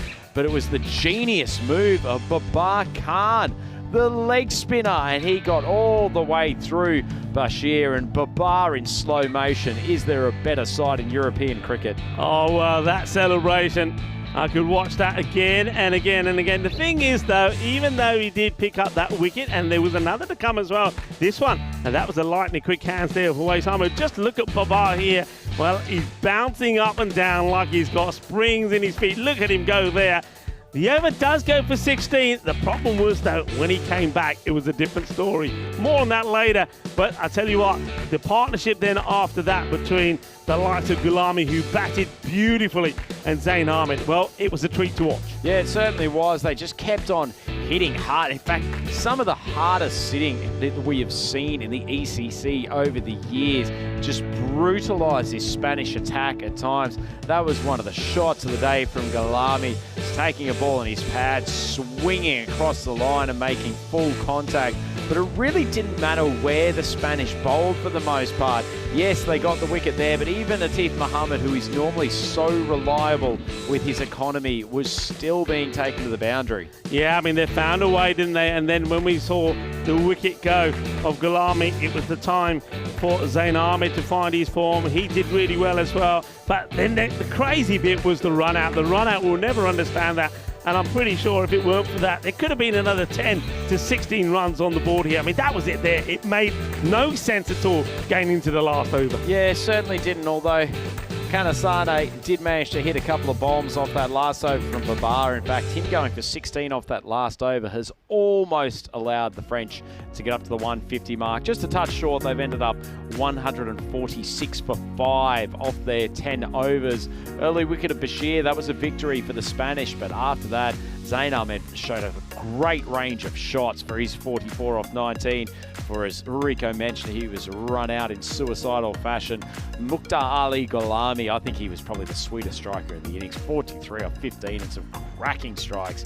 He was eventually a victim of Muhammad and Enrico, the Spanish bowlers. Well, the bowling, as I said, Babar Khan, it was one of those things. I think sometimes you do something, a moment of genius, where you put a bowler on, it gets you 2 wickets for 16, you think, right, I'll leave it at that. But if you get too greedy, well then, he went for 29 off his second over. So that hurt them a little bit. I think also, as you mentioned, one or two of the other bowlers probably weren't at the best. I was very surprised to see didn't see Rubel Khan come on the bowl. No, I have to very say, true. I was Very very true. surprised about that. So they decided to go more for spin than for pace. Indeed, but full credit to Hamza Salim Dar because in an innings that has gone at almost 15 and over, his 2 overs for 17, really good stuff and has helped keep some element of control. So we're now halfway through this qualifier 1 here from Group A. It's the third day of the European Cricket Championships for 2023, and it's the 2 big guns from Group A dogging it out.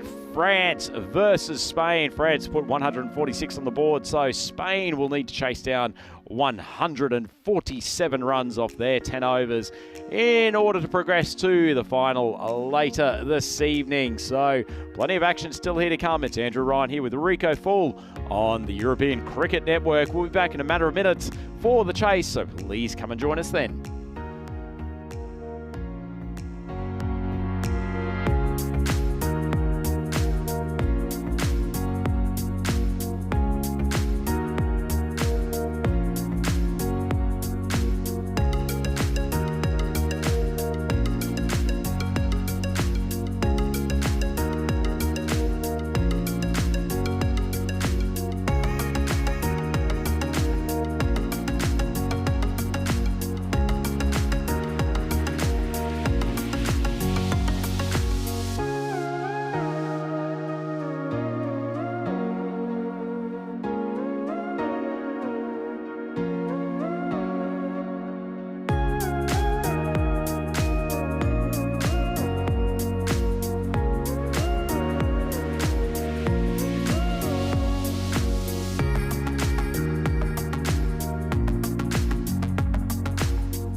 European Cricket Championship is proudly brought to you by Dream11, HCL Software, Junta de Andalucía, and Stake.com.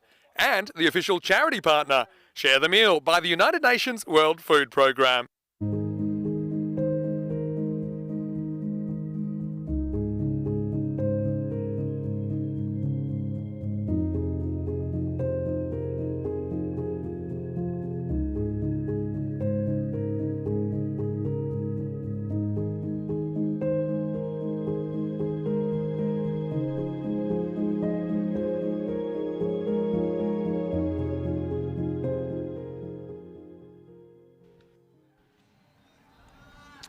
Hello folks, welcome back to this match, the qualifier number 1 between France and Spain. Yes, well, you could do your bit as well in that Share the Meal.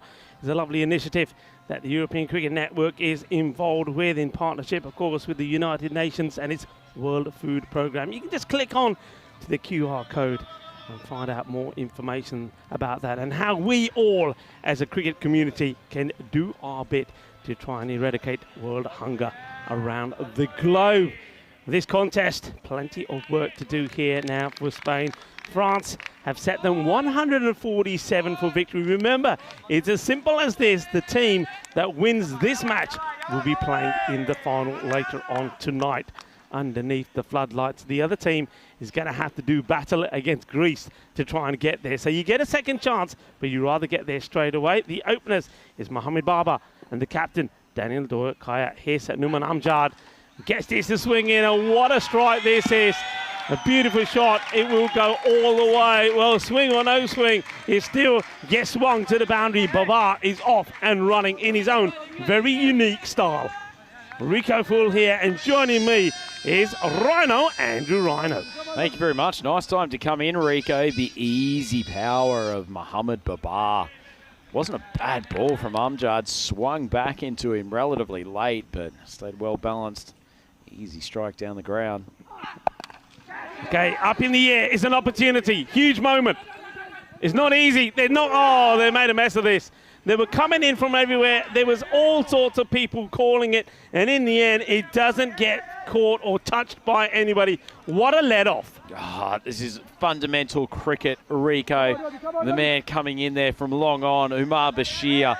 He surely had to be the man to take it, but unfortunately, Cameron Ahmadzai sprinting across. I can sense the desperation. I can understand it, but long on has to be the man going for that catch. Yeah. Oh, that's a real let-up. Now, remember last time in this very fixture, I think Mohamed Baba had 2 opportunities as well. Could have and should have been caught. He could have quite easily been run out as well. And he went on and put a half-century on the board and took the game away from the French. So this could be a moment that we look back at. Anyway, Captain Daniel Kaya now takes guard. This guy has been in sensational form. I believe he's had 2 knocks and 2 half-centuries. Slower delivery, and he's gone, and he goes first ball. The slower ball is being absolutely walloped. It's been cream crackered, but what a catch that is.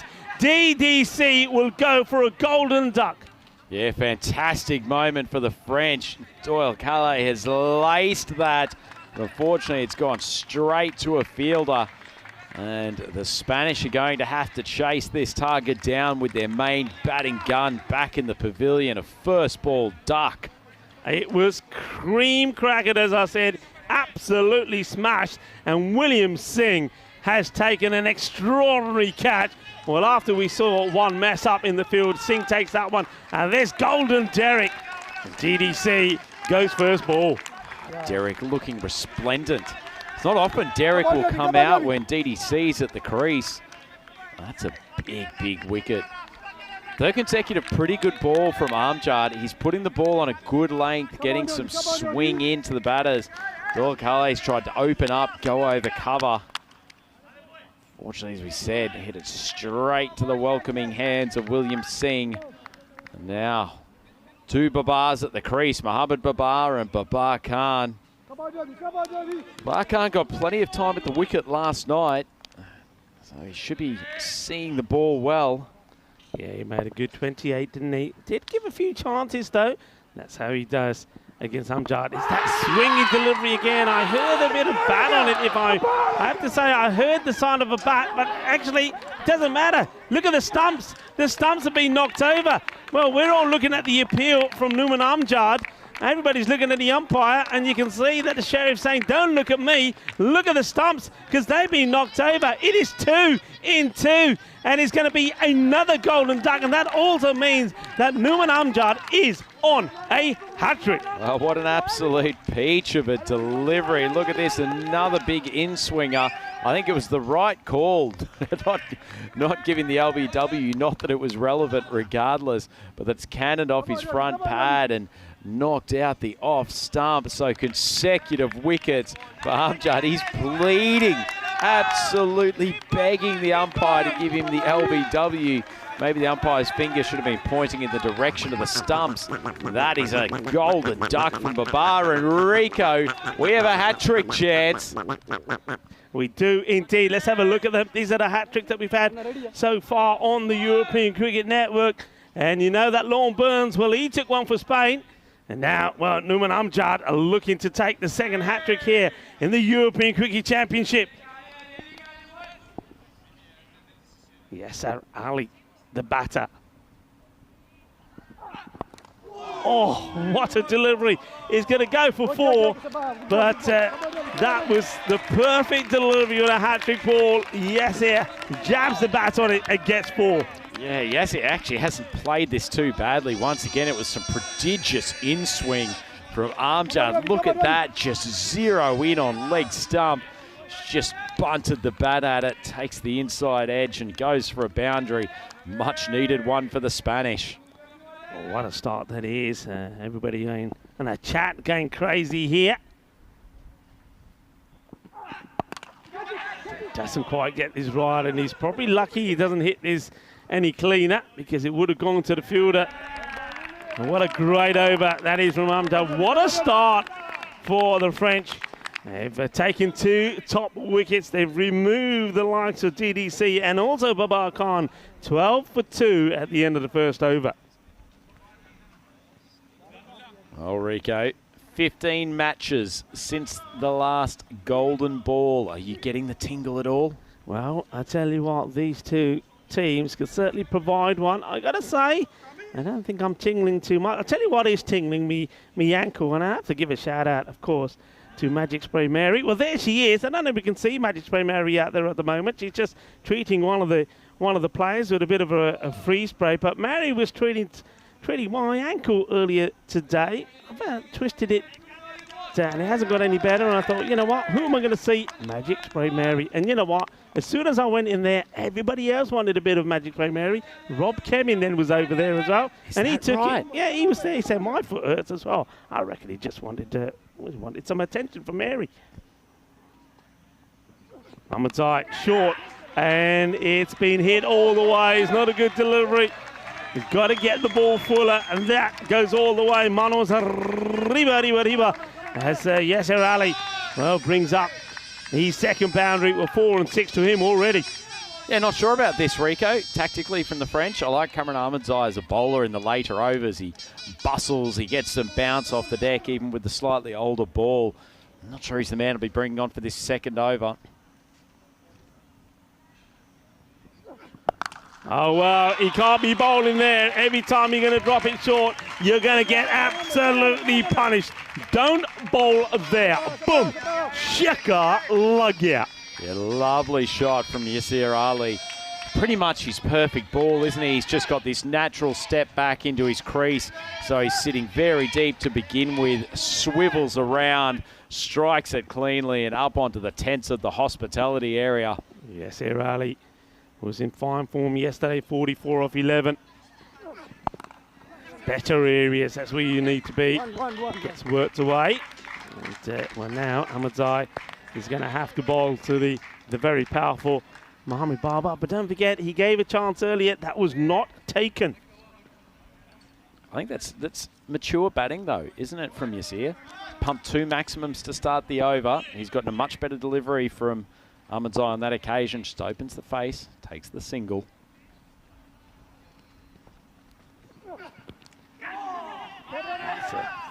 Short, quick delivery right at Mohamed Babar, right at him. So it doesn't give him any room to manoeuvre. If you're going to bowl it short, that's where it's got to be. So he's going for the short approach here. That one gets Babar right on the sort of upper chest area. Well, he's not going to like that, Babar. Doesn't get beaten for pace often too, Babar.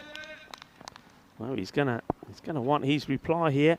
Now, does Ahmadzai do something different? Does he go for the slower delivery, knowing that Babar will want to go after him?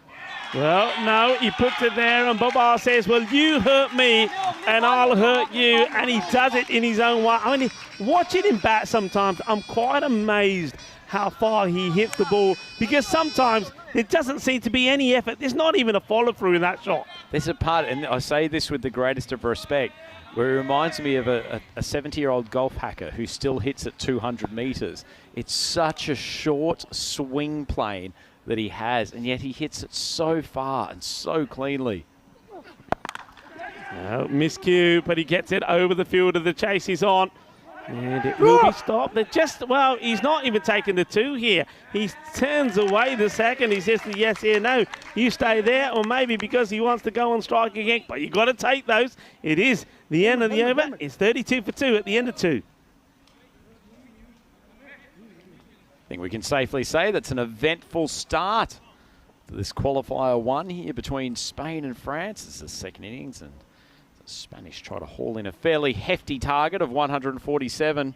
Standings from Group A, as we saw, we wave farewell to the team from Czechia after they were taken down by the Greeks last night. The Greeks have continued their good form with a very good win over the Isle of Man in the Eliminator earlier this morning. Strong performance from them. Certainly be a challenge. Look at that work from the Spring Productions there. The intensity of Rutgers in the Priddle glasses. Loving that, eh? Loving that. And you can see Ballantyne there in the background as well. One of the Spring Productions crew. Call it reflection cam. It's going to be a wide as Numan Amjad gets this one to swing just a little bit too much. Good to have the backstop there. Keeper couldn't take it. Really does get some big in-drift, doesn't he?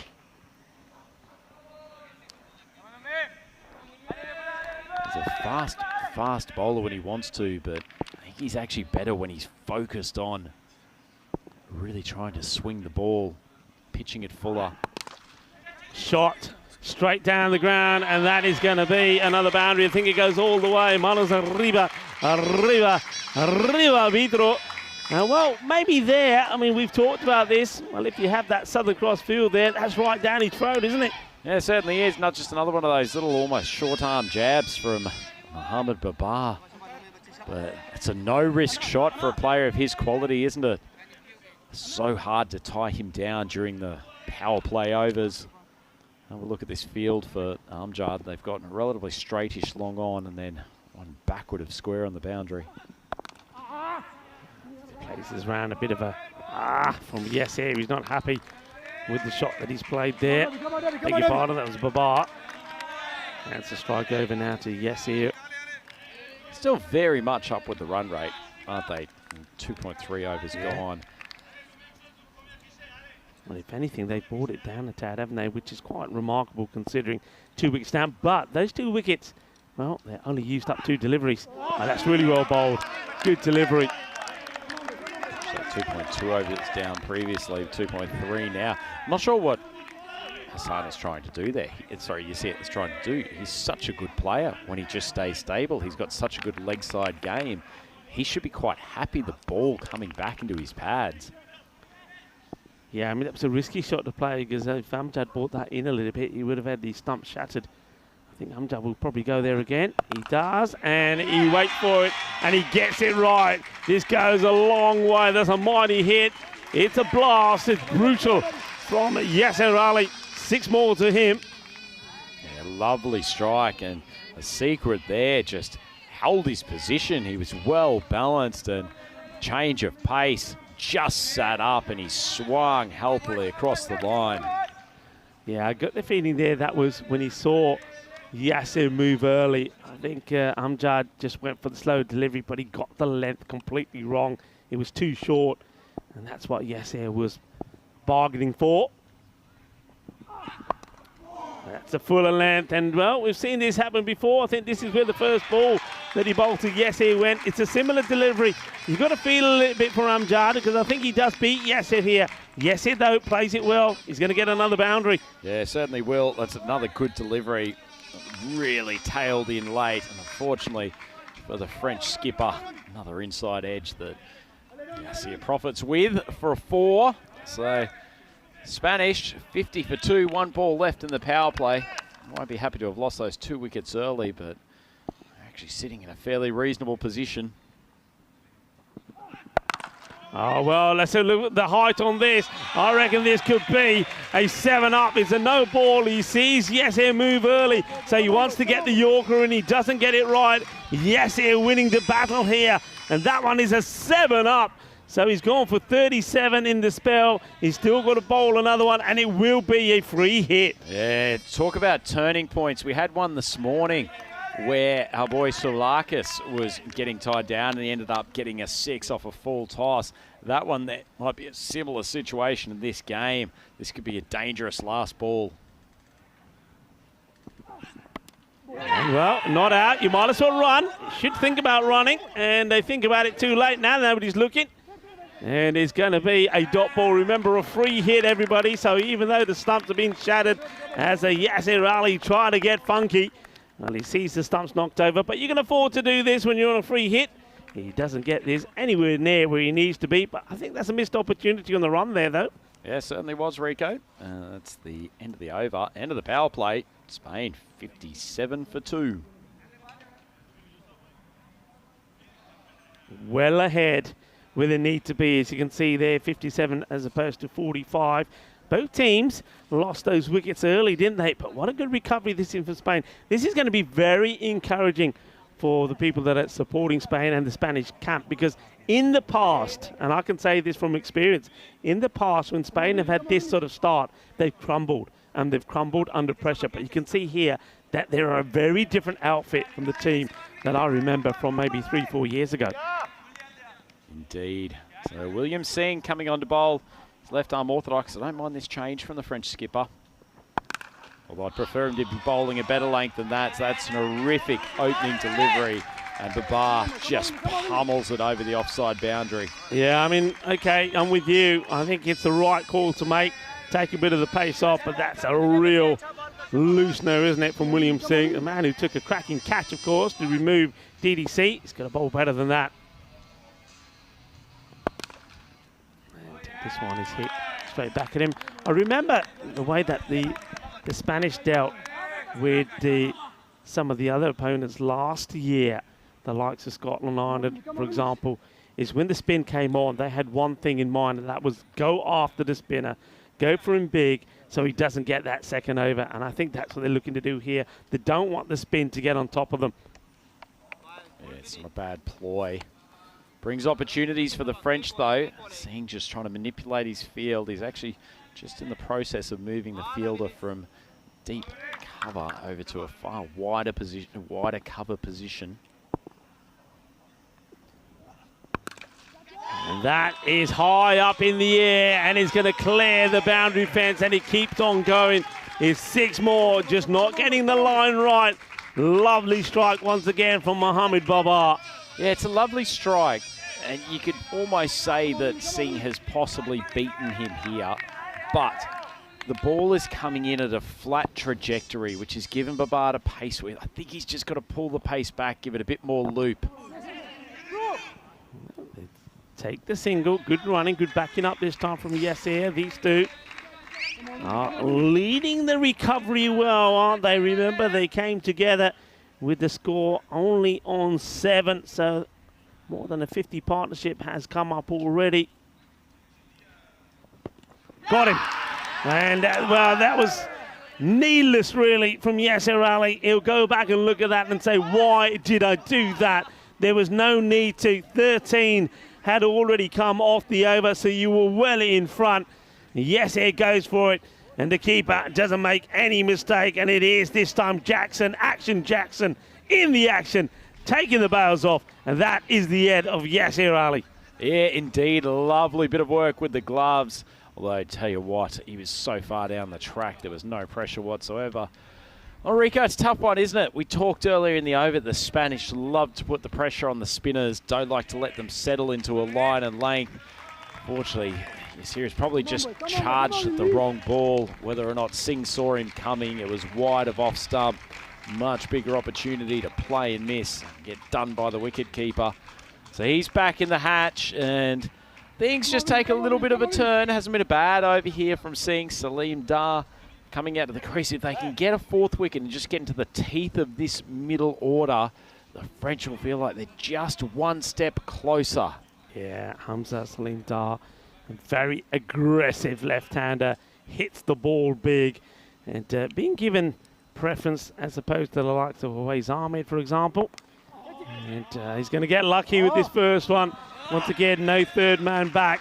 He, well, shows his hand early, doesn't he, as he goes right outside the off stump, swings at it, gets the top, thick edge, and it goes down for 4 runs. So that over from Singh goes for 17. It is the end of just the 4th over, and the score racing along. It is 74 for 3.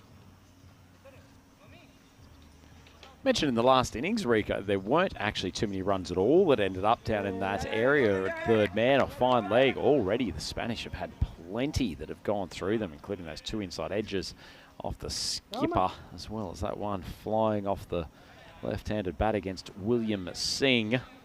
So 74 for 3. They're keeping that run rate not too far off 20 and over. So the French need 1 or 2 tight ones in this midsection. Looks like Rahmatullah Mangal, who's generally taken the 2nd over for them in this tournament. I suspect the skipper will still regret throwing the ball to Ahmadzai. He got pumped for 20 and didn't look like he was troubling the top order at all. Mangal will give them something different. Tends to bowl wide of off stump, a little bit of late swing. Had a little bit of issue with his control, particularly with those wide ones outside off stump. He's an experienced player. Yeah, it was over number 2 and 3 that really hurt them, didn't they? Went for 20, as you said. Ahmadzai, the Numan Amjad himself, went for 25. Okay, Mangal, will he be at his best in this spell? That's a good start. That's where he needs to be. I said that. Well, there's the shy, and well backed up. Would have been close. I think that was certainly worth the car. I think the batter probably was just going to be back in his crease, but we'll see it again here. Slight hesitation. His eyes and knows he has to go. In comes the throw. It would have been close. You wouldn't say that Mohamed Babar sprints between the wickets too often, Rico. I think that's good play from the French, trying to keep him honest. Okay, now this will be interesting because I think if Mangal gets his Yorker right, I think Dar is going to be taking a big gamble if he's going to take a little hop across to the off peg. It's wild. And they might have a look at the height of this. He's going to go for 4. And I can see that, yeah, Charles having a quick look at Asad Ali. And the square leg umpire's happy that that is okay on the height. So it would just be the 4. There or thereabout, though, you know. I've seen those called. Certainly have seen them called. Nonetheless, dreadful ball from Mangal. Didn't take too much bat. Get that drilled down the ground. Much better delivery. Yeah, good pace, good length. I said this before, that when we saw France in their earlier matches, they were a little bit disappointing with their bowling. They certainly didn't show us the same sort of control that we saw from them back in 22. But this is better.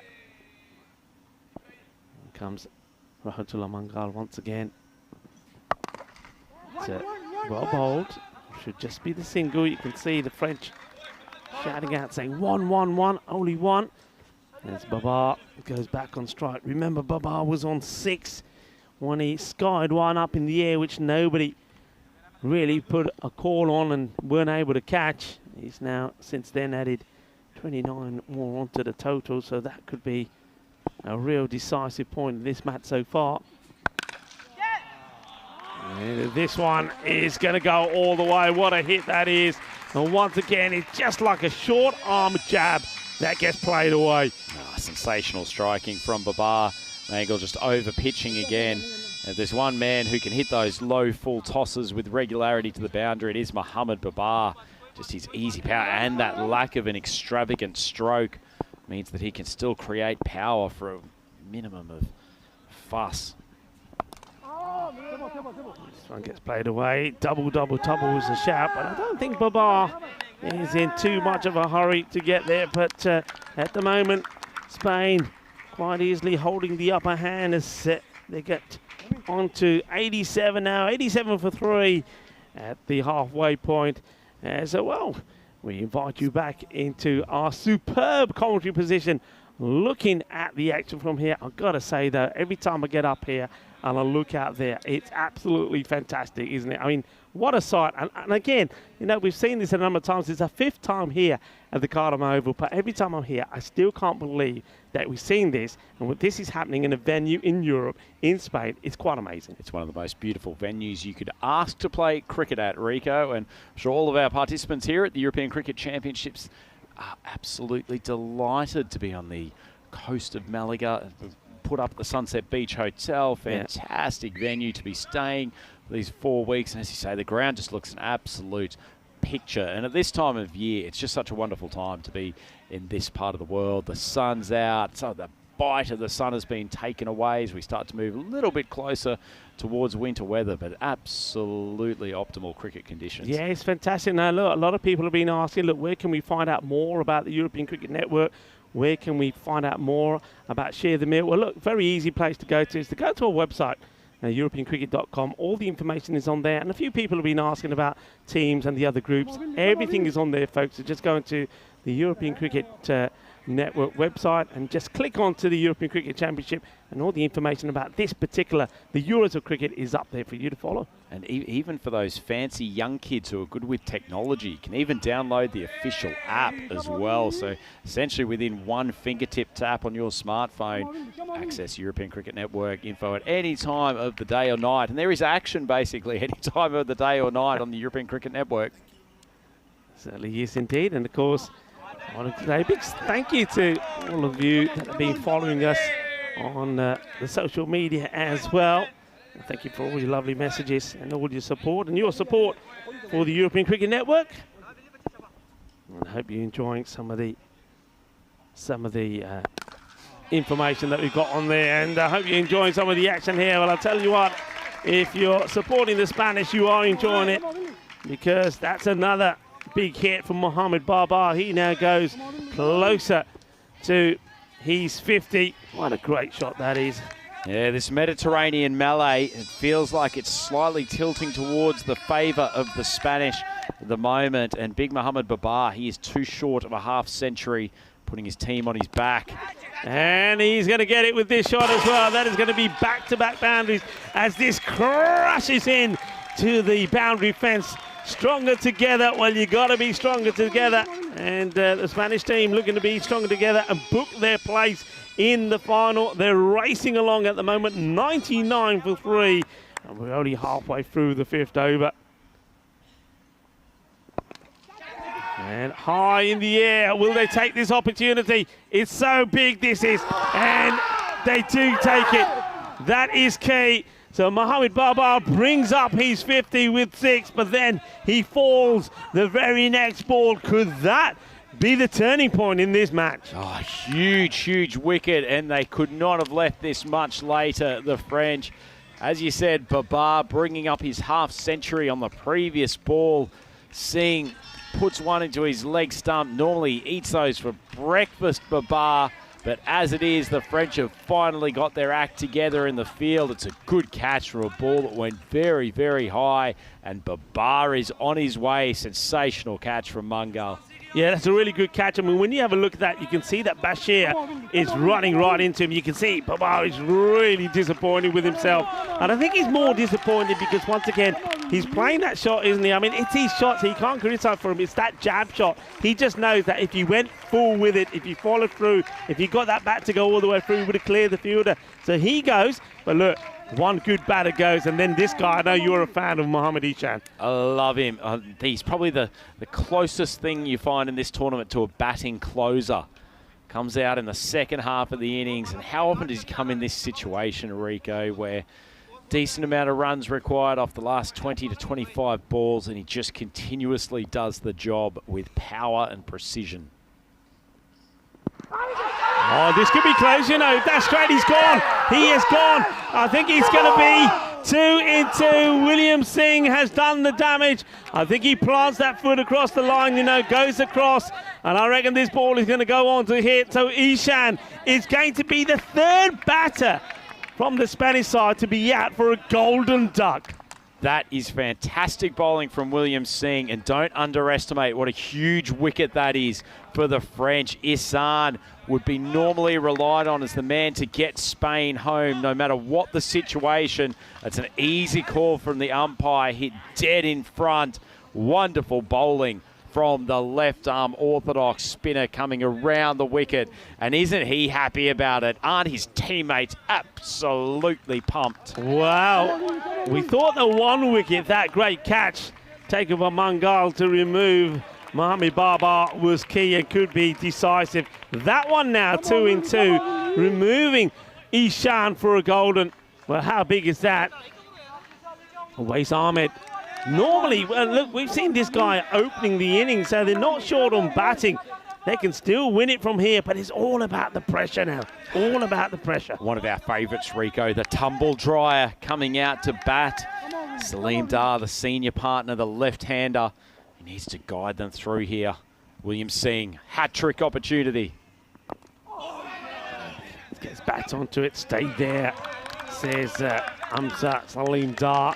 It is the end of the over. All right, he's gone for a few, hasn't he? 29, but he has picked up 3 valuable wickets. This game is now alive. Spain are 99 for 5 at the end of 6 overs. Tell you what, Rico, 1 more wicket here for the French, and you are then down into the, what I would favourably call, the non-specialist batters.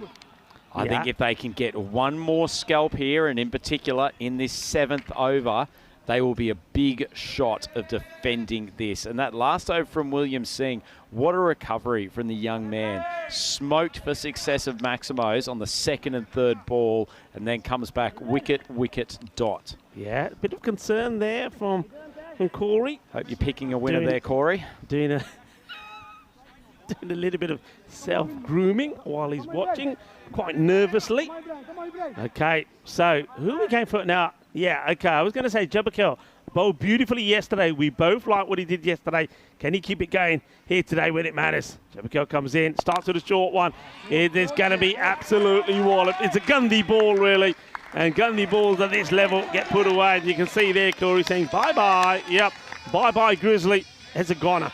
Certainly was. Both of the finger spinners, Jabakal and Singh, have bowled absolute pies for their first delivery. Half trackers that have been yanked for 6. It's a poor ball. 100 comes up.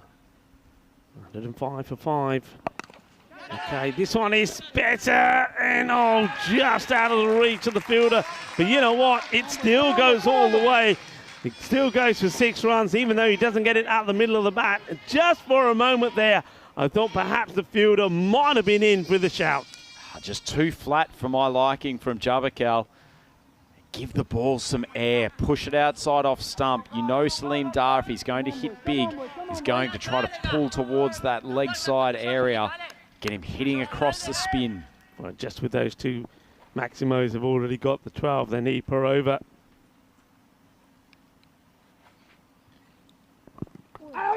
He's gone. He's gone. I think it's once again bat, pad, everything onto the stumps. So there's that wicket you were talking about. Okay, it cost 12 runs to get there, but Jabakel gets another.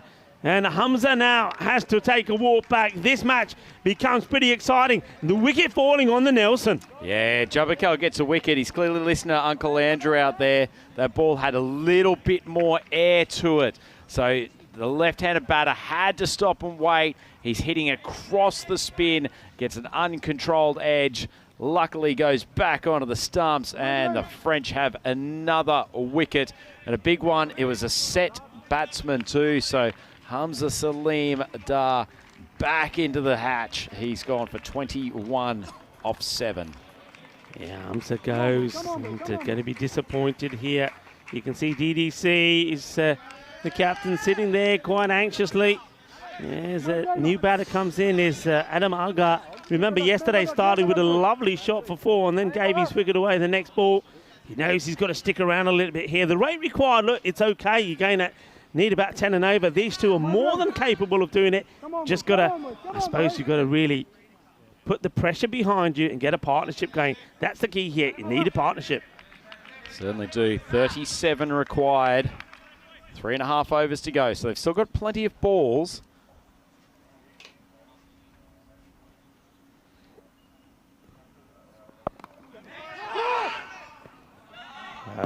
Good call from Ahmed to say no.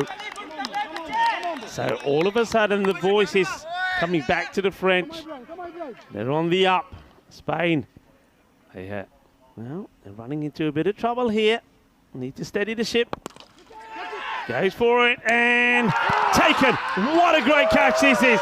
That is absolutely sensational. Maybe that could be your HCL software play of the day. What an important catch that is. Is that the catch that is going to send France into the final? It is Adam Algar who is going to go for a 2-ball duck. It's going to be another Derek that's going to come out to greet a Spanish batter. Oh, shut the gate. That's definitely HCL catch of the day. Wonderful piece of fielding, and we talk in these big games, Rico, that sometimes it comes down to moments. They can be good or bad. This time it's a spectacular one. Algar trying to swing the spinner down to long on. Doesn't get a great piece of it, and Umar Bashir comes in and takes a phenomenal grab. Yeah, what a catch. There's no way to describe it. That is world class. You will not see better no matter what level of cricket you're watching. What a catch. Catches win you matches, and that one from Bashir could be the one. Oh, well, Rico, there's so many twists and turns in this game. Javakal, 2 wickets after an over that started very poorly. Rubel Khan, the new batter, and he gets beaten. Good work behind the stumps there from Jackson. Take the bells off. Yeah, I mean, look, it started off with 2 sixes, but that was the only runs that came off it, because after that he picked up 2 wickets and finished with dots. What an over, what a moment. France eyeing up a victory here over Spain. Remember, the winner of this match books their place in the final later tonight.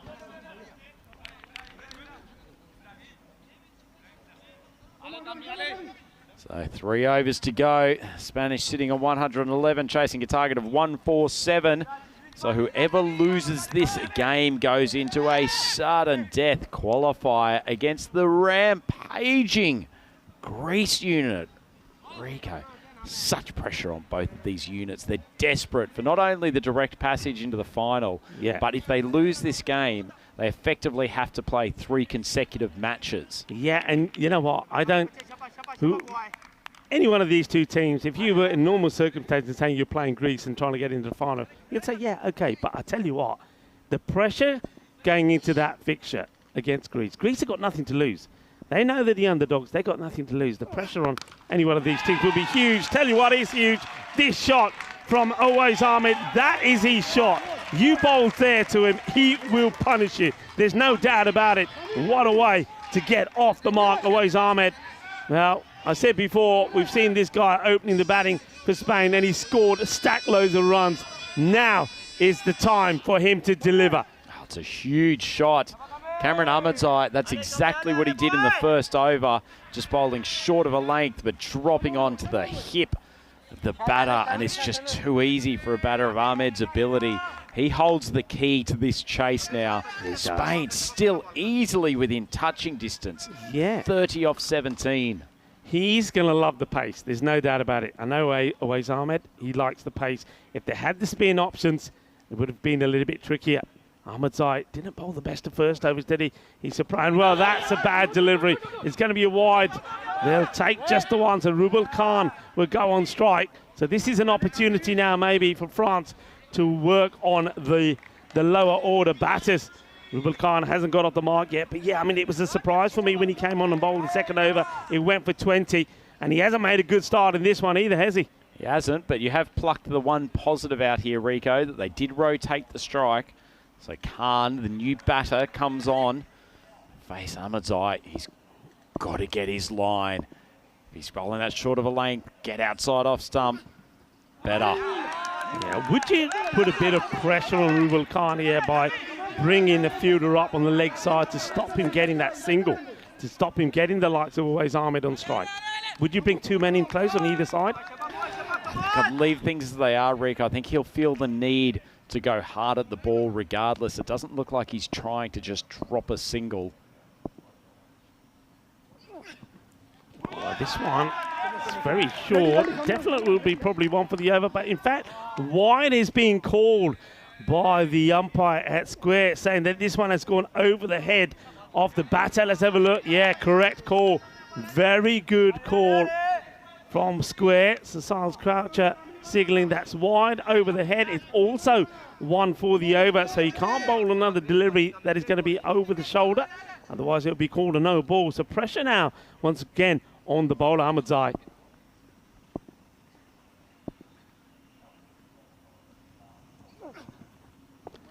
He strays down the leg side. This is not good bowling at all, is it? I mean, it's another wide. Not only is it runs, I mean, they're already getting to the runs that they're looking to get off this over. And the thing is, they're coming in the form of extras. You've got to be attacking the stumps here of Rubal Khan. You've got to be looking for that wicket. You certainly haven't got to be dragging balls down the leg side. That's an unforgivable error at this time of the game. So the off is another dot.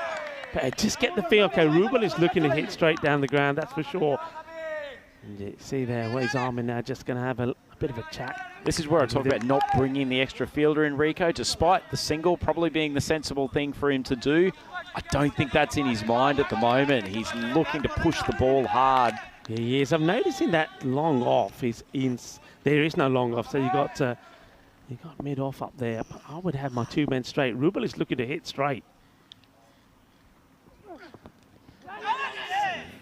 Going to take the single here. That will be a leg by. So once again, the ball was angled going down the leg side. So probably gets a little lucky here.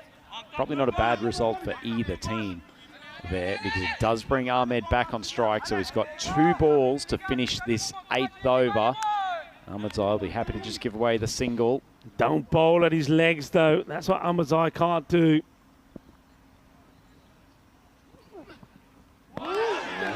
Now, how high is this?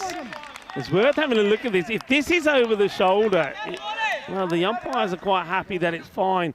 I wonder if we can see any more on this. I mean, it's just okay. And rewarding the bowler too. He's got that kick off, not a bad length. That's not a ball that he's just hurled down halfway down the track. That was a good effort ball from Ahmadzai. Can he finish the over well? 122 for 7. That's nicely played. It's a good shot because it means that he will stay on strike. So sensible cricket from Always Ahmed. This match is so finely poised.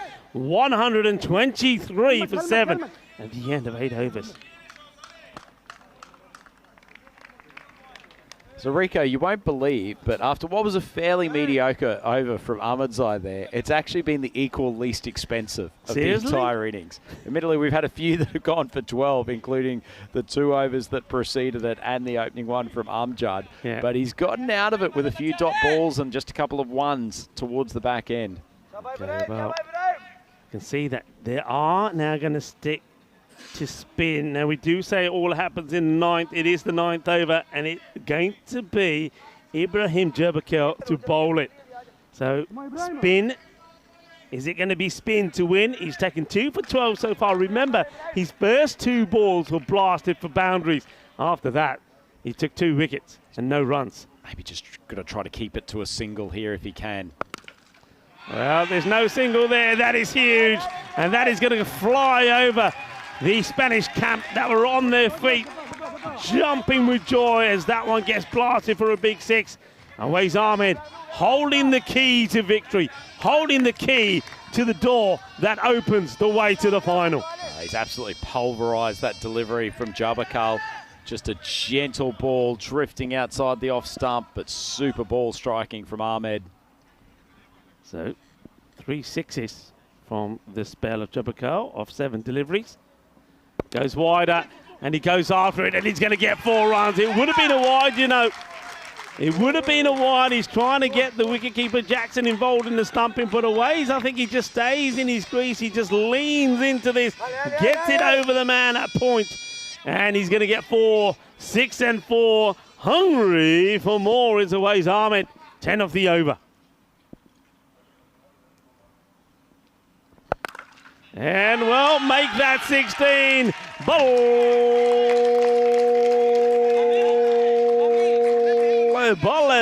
Well, cue the music, DJ, if you can, because I think that's the DJ in the firing line there. Boom! Shaka Lagya, 139 for 7. 8 required in 9 deliveries. Look, it's easy to be an expert in hindsight, Rico, but you and I both know that it all happens in the 9th. I think I would have gone to Mangal to bowl his second here. It's high up in the air. This is a catching opportunity.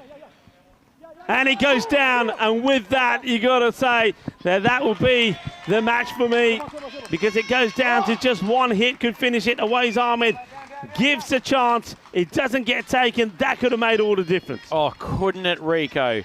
Still requiring some runs to get. You've got the main destroyer. You have to take him down there. It would have been 8 wickets down. All of a sudden getting bowled out comes into play. And do with 1 hit now just to rub it in. There you go. Thank you very much. Done and dusted. Spain are in the final. They have booked their place thanks to a superb knock from Aways Ahmed. 31 not out. He had to perform, didn't he? The tumble dryer when it mattered. And he has. He is the hero. Spain have booked their place in the Group A final. Muy bien, chicos. Vamos, España, vamos. Well, they're happy up there. The flags are being waved. Well, they're going to be partying just a little, but they're in the final, are Spain. France, well, they still have an opportunity, but they're going to have to do it the hard way. They're going to have to take on Greece. Yeah, they certainly are, Rico. What a sensational game for our first qualifier here today. These two teams have been the best during this week, and they've put on an absolute show here at Carter Oval. Felt like the French were on top for the vast majority of that contest. They've done so much right, and it's a credit to the depth and the quality of this Spanish side that they have still come away with the victory. And what a wonderful innings at the back end there. After Mohamed Hassan was out first ball, we asked the question, who was it that was going to take Spain home? And the big wicketkeeper, Aways Ahmed, the tumble dryer, he has lifted them up and carried them with an innings of 31 off 19 balls. Yeah, well done to Equipo España, Equipo Rojo. They've done it. They're in the Group A final, and they're just, well, 1 victory away from booking their place in Championship Week starting on the 16th of October. So now we know what the rest of, we know what match number 13 is going to look like. Strange things happen in match number 13, I can tell you that. Qualifier 2, France, well, they get beaten by Spain once again, even though they put the good runs on the board. They're going to be taking on Greece, and the winners of that one will meet Spain in the final. As we have a look at the highlights, it started so well though, didn't it, for the French? When, well, he's asking for OBW. Look behind you, the stumps are broken. And that's what the wicketkeeper's coming up and saying, hey, captain, chill out, you got him. We've got the wicket. But then the thing was, though in that innings, look, there was 3 golden ducks, and there was 4 ducks in total, 3 of those in golden. But, well, this is the way the Spanish play. Where some players don't perform, somebody will come up there and get you the runs when it matters, and it was Aways Ahmed. But before that, there was some glorious hitting for Mohamed Baba as he brought up another half-century for him. Yeah, wonderful batting from Baba, and unfortunately we're going to owe Derek some overtime after he appeared on screen so many times. And just emphasising what incredible chase this was from the Spanish to have so many batters not even get off the mark and yet still complete a chase. It was wonderful cricket all round. They just kept themselves in the hunt. They had the quick start. This was a wonderful bit of bowling from Singh to have Yasser Ali charging down the crease and stumped. But the French, they almost just didn't have that killer instinct at the end, did they, Rico? They didn't have that one bowler who could just come on and bowl 6 bullets and bowl a tight over when it was most needed. Yeah, I mean, that's the thing. I think you hit the nail on the head there, though. Wicket, I mean, that was a tremendous catch, wasn't it? That was so important to remove Mohamed Baba. But the thing was, though the bowlers did come on and take wickets, I mean, William Singh is one of those here. That's LBW. Very well bowled there. William Singh, Jabakel. Thing is, though, they also went for plenty of runs. There was always 3 boundaries on average coming off the over as well. So one thing Spain were always able to do was keep that rate to around about 12 all the way through. And with the hitting power that they got, you knew as long as they had wickets there that wasn't going to be a problem. Well, that was an unlucky one, wasn't it? That was Hamza Salim Dar. He played onto his stump. And just at this moment here, we thought, well, France, they just needed that one more wicket that could make the difference. And this was that wicket. What a great catch that was to remove Adam Agar. He went for a second ball tap, but then, of course, it was all about Awais Ahmed. We know Awais really well, but that there was a match-winning moment, that catch going down. He knows Awais forward to a victory. The big man played an absolute cracker of a knocked down the back end of the innings. 31 off 9 balls, including 4 mighty Maximos. And that led eventually to a Spanish victory, and they take their place directly in the final of Group A, which will be the final game tonight at 20:30 CET. But that also means not only do the French go into a sudden death game against the Greeks, but they now have to win 2 games on the trot and play 3 games in succession. Yeah, I mean, the other thing is, I mean, look, let's face it. As we have a look at that scorecard, you can see there what we're talking about. Look at how many ducks there are there. Don't get confused. Rubal Khan actually wasn't out, was 0 not out, but he played his part. Yeah, there was 4 ducks in there, but the batters that did perform scored runs, and they scored them quickly. And the batters that were out, and this is the other key in a chase like that, the batters that were out didn't use up any deliveries. I mean, there was, if you're out first ball, if you're going to be out, get out of the way quickly. That's the way to do it in this format. I think the bowlers, the spin bowlers, they played their part in that, didn't they? I mean, William Singh, 3 for 29, well bowled for him. But Jabakel takes 2 for 36. And Numan Amjad, the captain, took 2 for 37. But that's the point I was trying to make there. Though they did take wickets, there were still plenty of runs coming off them in the over as well. But yeah, just going back to that, the French team here, they're going to be really disappointed. They worked really hard here. You can see they put a lot of effort into that. They gave it 100%. It wasn't good enough in the end. Spain, once again, their batting lineup and their depth just a little bit too strong. They're going to be hurting. They've got about, just over an hour, because that match against Greece coming up at 5 o'clock local time here, to try and turn themselves around, get themselves feeling positive again, going into a match that is not going to be easy, because Greece, they've got nothing to lose. They're going to be up for it. Indeed. I think the Greeks have got so much momentum, but the power of this French batting lineup, that will pose some real problems for them. Yeah, well, we're going to have to wait and see. You can see there's the timer there. Like I said, that match coming up in about an hour and 8 minutes time. It's going to be an absolute cracker. You're absolutely right.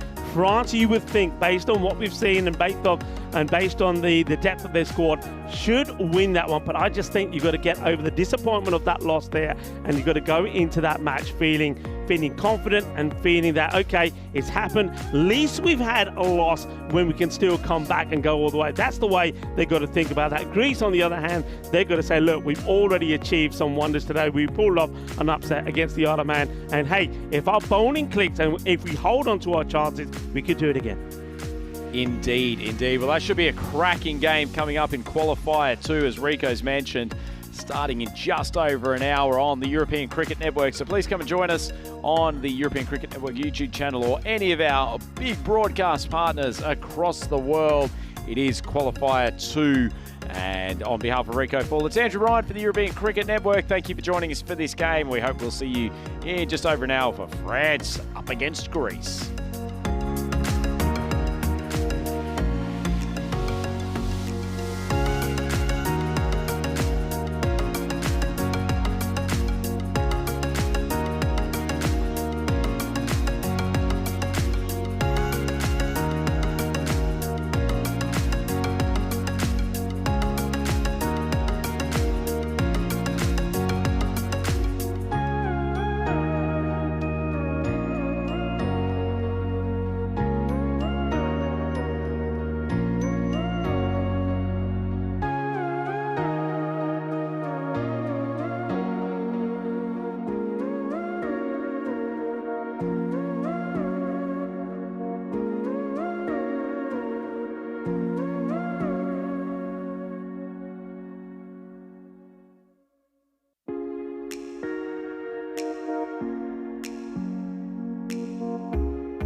European Cricket Championship is proudly brought to you by Dream11, HCL Software, Junta de Andalucía, and Stake.com.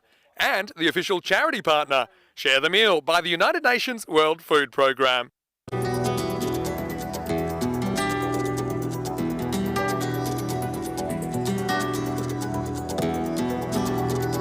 Ven conmigo a cruzar su calle, a vivir su ambiente. Ven conmigo a vivir la vida intensamente. Conmigo ven, conmigo ven.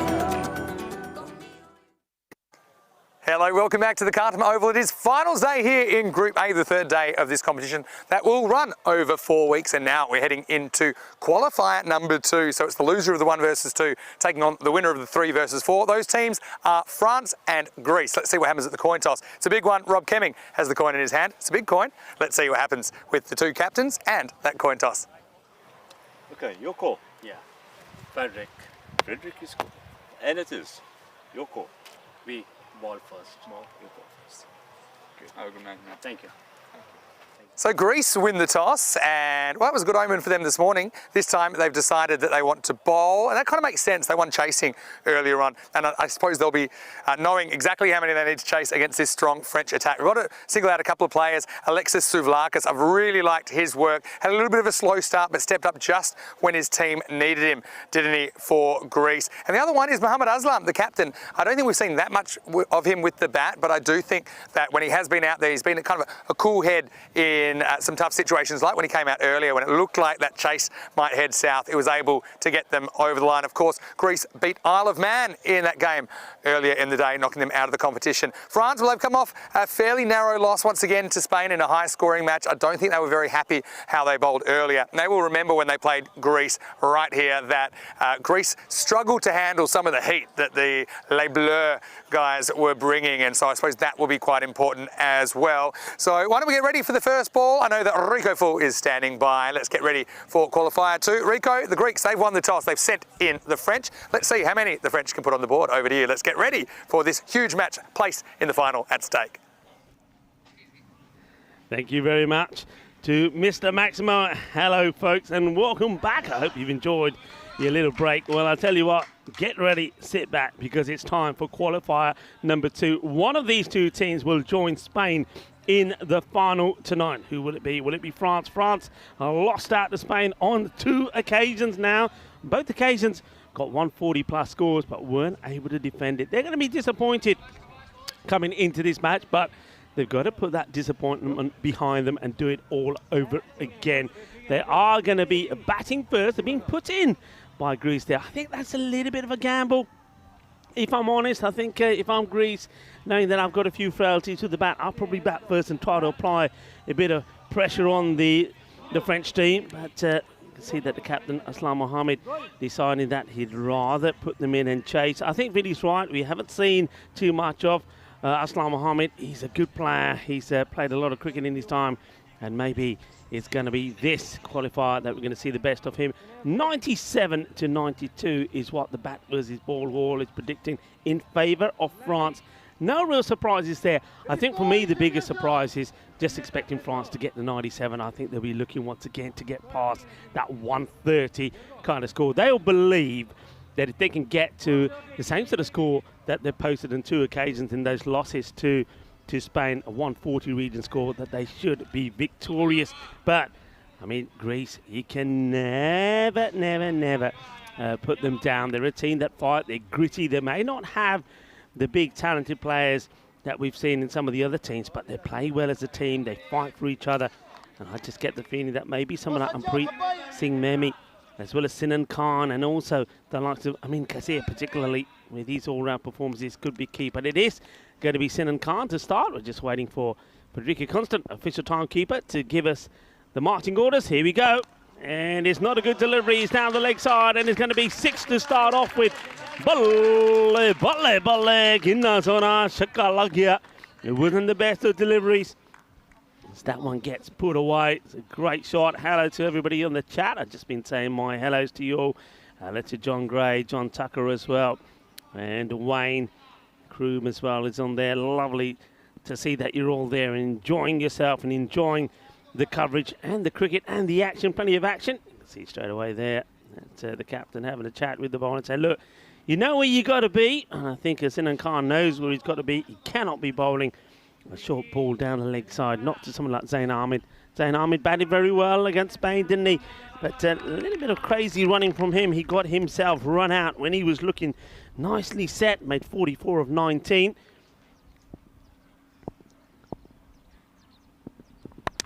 And he's going to go big again. This is another one that will go all the way to back-to-back 60s to start off with. Oh, that one sounded so sweet out of the middle of that bat. Oh, that is sweeter than a bowl of rasmalai. 6 more. Delightful shot. And a very little movement, wasn't there? He just stood still and he just hit through the ball. Goes all the way. And I think this was the danger that I thought when Greece did elect to put France in. And that's another bad delivery. It's going to be 3 out of 3. This one goes into the jungle. Watch out for the snakes while you're in there. So 3 balls, 3 sixes. Shaka, shaka time. No hay dos sin tres. Well, Calypso style here on the Costa del Sol. Welcome to everybody that's been tuning in from around the world. Everybody watching via fan code. Namaste, salam alaikum, sastri akala, aibawan, vanakam. And nice to have you all with us. And of course, people watching from around the world, from Austria via Streamster, and Caribbean from Sportsmax. Well, this is a Caribbean kind of start, isn't it? 3 sixes. And it's going to be a wide. So 19 off the over of just 3 deliveries. Hello to everybody watching via Willow in the USA and Canada, Sports Deutschland TV in Germany, Swit Sports in Switzerland. And if you're watching via Star Times in the Sub-Saharan and from Africa and SSC. So you're going to miss this time. And it's a little bit lucky here. It's a bit of a rash shot. Don't need to be playing a risky shot here. You can just have a look at the wind predictor there. I think thanks to this great start, France 91% to Greece 9. Greece won't mind that. They know they're the underdogs going into this, but they are capable of pulling off a surprise, that's for sure.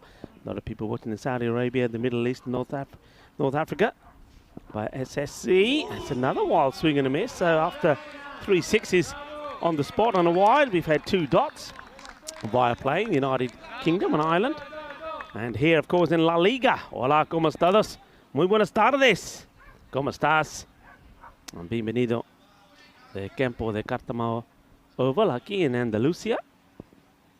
And also sport in France. And of course, a lot of people probably be glued to this. Miscue. And now a chance for a run out. Direct hit. Oh, he misses, and now the chase is on. Iba. And it's going to be 4 for me. I reckon this is 4 runs. I think the ball does kiss the rope. They're going to have a look at this. Well, it's been signalled straight away. Well done to the fielder there. So, well, I think this is going to be 5, you know. The question of whether it's 5 or 6, we'll wait and see what comes up on the board. For me, it's 5. But if he hits, he's out. We'll get a chance to have a look at this again, maybe. And, well, this is here. So he picks it up and he misses. And not only does he miss, but the ball then goes all the way to the boundary. The umpires just, I think, checking there at what point the batters made the crease. Did they get into the crease before the ball goes back? This could be 6, you know, because it takes a long time to get to the boundary. Let's wait and see what they give here. So there'll be a little delay while they sort this out.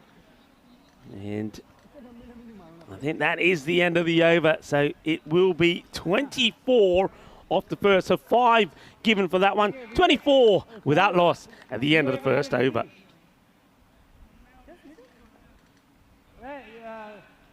Yeah, so hello, welcome. So people watching from around the globe, but of course a lot of people will be watching from a Sport on TV, Sport on France, and hoping that their team can overcome the disappointment against France. Now they're just checking that the right batter has to be on strike. So this is where the scorers and the umpires work in unison together. And I think, yeah, the batters do have to cross. I get the feeling that it should be Zain Ahmed on strike, and it is Zain Ahmed that will go on strike. So, well, good teamwork there from the match officials. And talking of teamwork, we've got the good time crew here in the commentary box. Well, Rhino's going to take the afternoon off. That means Mr. Maximo Vinny Sandy joins me. Good to be back, Rico. Finish the over. This isn't a 5, but it is a 6. Maximo! Zain Ahmed retains the strike in quite unusual circumstances. Then he gets a bit of a half tracker here, puts it away. So let me talk you through that last one. So, yeah, obviously throws at the stumps. Looks like it would have been out if he hit. But at the point of the throw, the batters had crossed, so they were allowed that run. And then you rewarded the boundary on top of that. So even if they had, for example, gotten back for 2 before it crossed the rope, they don't get that second run. So you're entitled to what you'd crossed for at the point of the throw, +4. Correct call, but it meant, and they got it right in the end, that Zain Ahmed faces, because he faced the 6th ball, and then an odd number means he retains the strike. Anyway, this is going to be 4, so they've got it all. They're at 4s, 5s and 6s right now, and Greece are at a loss to stop the scoring in the power play. Yeah, I mean, look, what a start this is. And I was saying yesterday, Vinny, that I'd like the batting of Zain Ahmed, but he never went on to make a big score. He made starts, then found a way to get out. He's starting to find his rhythm, isn't he, on this Group 8 finals day? Now, knocked away, but kept in the circle, just a single. So now we're going to see Bashir for the first time. I mean, France, if you think back to last year, which seems a long time ago now, but they were so impressive with the ball, but with the bat, they could continue to struggle game after game after game. They certainly have sorted some of those problems out this year. And we know that Azra Ahmed, he's a kind of military medium, if that, but he's trying to force the batters to make the pace. Bashir's off the mark straight away. But Zain Ahmed, I mean, his story was that he typically used to bat 7 or 8, and there's an opening at the top of the order. He went up the top, he made some runs, he's making the most of the opportunity. But he might be gone here. It's gone back to the line, and 6, just. So Zain, he's 40 off 10 balls, quite incredible scoring. That was a close call though. Had the right man back on the line there, Sinan Khan. That's going to be 6 more to the total. It was a real teaser, this, wasn't it, for the fielder back there? I mean, he doesn't quite get it out the middle, and he sort of slices it up, but it just has the legs. This is the next delivery, and now he thinks about the single. Good comeback, though, from Ahmed. That is the end of the over. 18 come off it, but France, they're off to a super-duper start, aren't they? 42 without loss after 2 overs.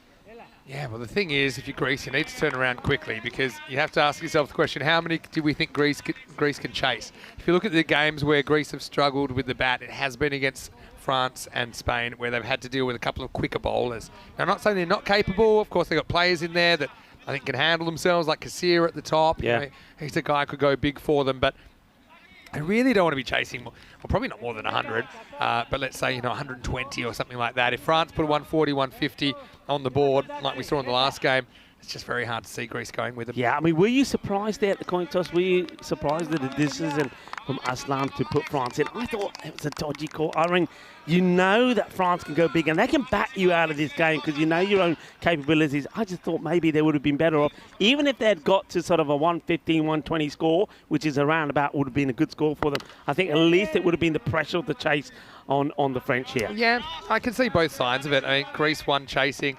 They were able, and Isle of Man are a pretty good batting side too, I think, and they were able to get those early wickets against them. And I suppose then Greece know how they have to bat. I think with their batting, it helps to know how many risks they need to take and not take. Yeah. So, if they batted first, they might have been a bit directionless about how aggressive to be. You don't want to blow yourself up, but you just have more information now.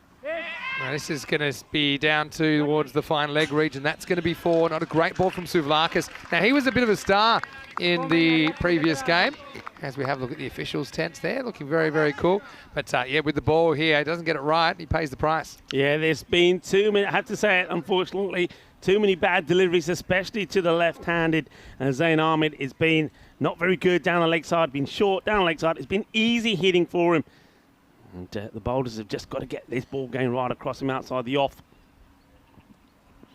Now this is hit up in the air, and it's not going to leave the infield. It really should be caught. Skalanis takes the catch. Well, at the right moment. He stood up, and now Zayn, after a lightning 44, has got to go. The opening partnership is broken. The score's only 47, so he scored pretty much every run so far, bar a couple. It's 47 for 1. Match number 13. And it's 13 balls and out for Zayn Ahmed as well. He'll go for 44. So once again, getting into the 40s and getting himself out. But hey, he's given his team a fantastic start. You can see Georgios Galanis very happy to have taken the catch. They needed the breakthrough. Now look, we know and we say this all the time. You get a wicket and other things can happen. Sivalakis is the man that gets the breakthrough. And once again, like I said, you just had to get that ball going across the left-hander, and he does. So it was a little bit pitched up outside the off, and better areas, get the ball in better areas, and batters, if they miscue, you get the opportunity to get the wicket. So 47 for 1, 3 balls to go in the over. Still looking to bring up the 50 in the power play as another very dangerous batter comes in. And Zadasher, this guy can certainly smash the ball. And yesterday he made a fine half-century against Greece in the earlier match. And we saw him in good form as well against the Isle of Man when he scored a quick by 25 of 9 in the victory. And he gets off the mark. Just happy to take the single. Bravo, Alexei. Hello to Mandrake, who is on our chat as well. And hello to Andrew. A lot of people are tuning in and enjoying the cricket. And we're having a conversation with the likes of Vinny Sandhu as well. John Gray, hello to you. Sivalakis fires this down the leg side. It's going to be a wide. Good take there from the captain, Aslam Mohammed. How proud he must be of the way his men have performed yesterday and, of course, here today. Getting that victory against the Czech Republic, which basically put them out of the competition, and then the win earlier this morning against the Isle of Man. Been a good comeback from Sivalakis in this over, and this just gets over the outstretched hand of Aslam. That's going to be 4. More good luck than good management there from Bashir, but he'll take the runs. Suerte, suerte, suerte. Hay bastante suerte por el batedor, hay Bashir. Yeah, thick edge, despite the efforts here. Look, you see it again, Aslam. He's diving up like he's got springs in his feet, but even still, he can't get there. He's like a spring chicken. At how old do you say he is? 52? He's 53. 53. How old are you? Mind me asking? He's a couple of years younger than me. Only a couple.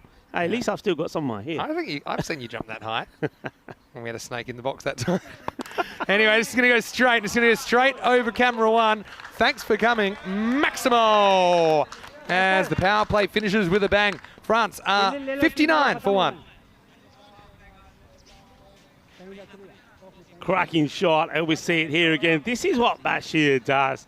I mean, Bashir is a name, and more often than not, he is bashing the ball to all parts of the ground. I mean, they are dangerous, aren't they? And that's what they can do. These opening batters, 24, 18, and 17 of the 3 overs, 59 for 1. My word, we've had some clean hitting in this Group A. If this is anything to go by, I think we're in for quite a ride. Think about some of the teams, some of the players we're still to see. Players like Seamus Lynch, for example, from Ireland 11. Many, many more. Anyway, time for something a bit slower. I'm in Kasia. Oh, edged and bounces off the keeper. And it's not really a chance there. You'll see where this hits Aslam.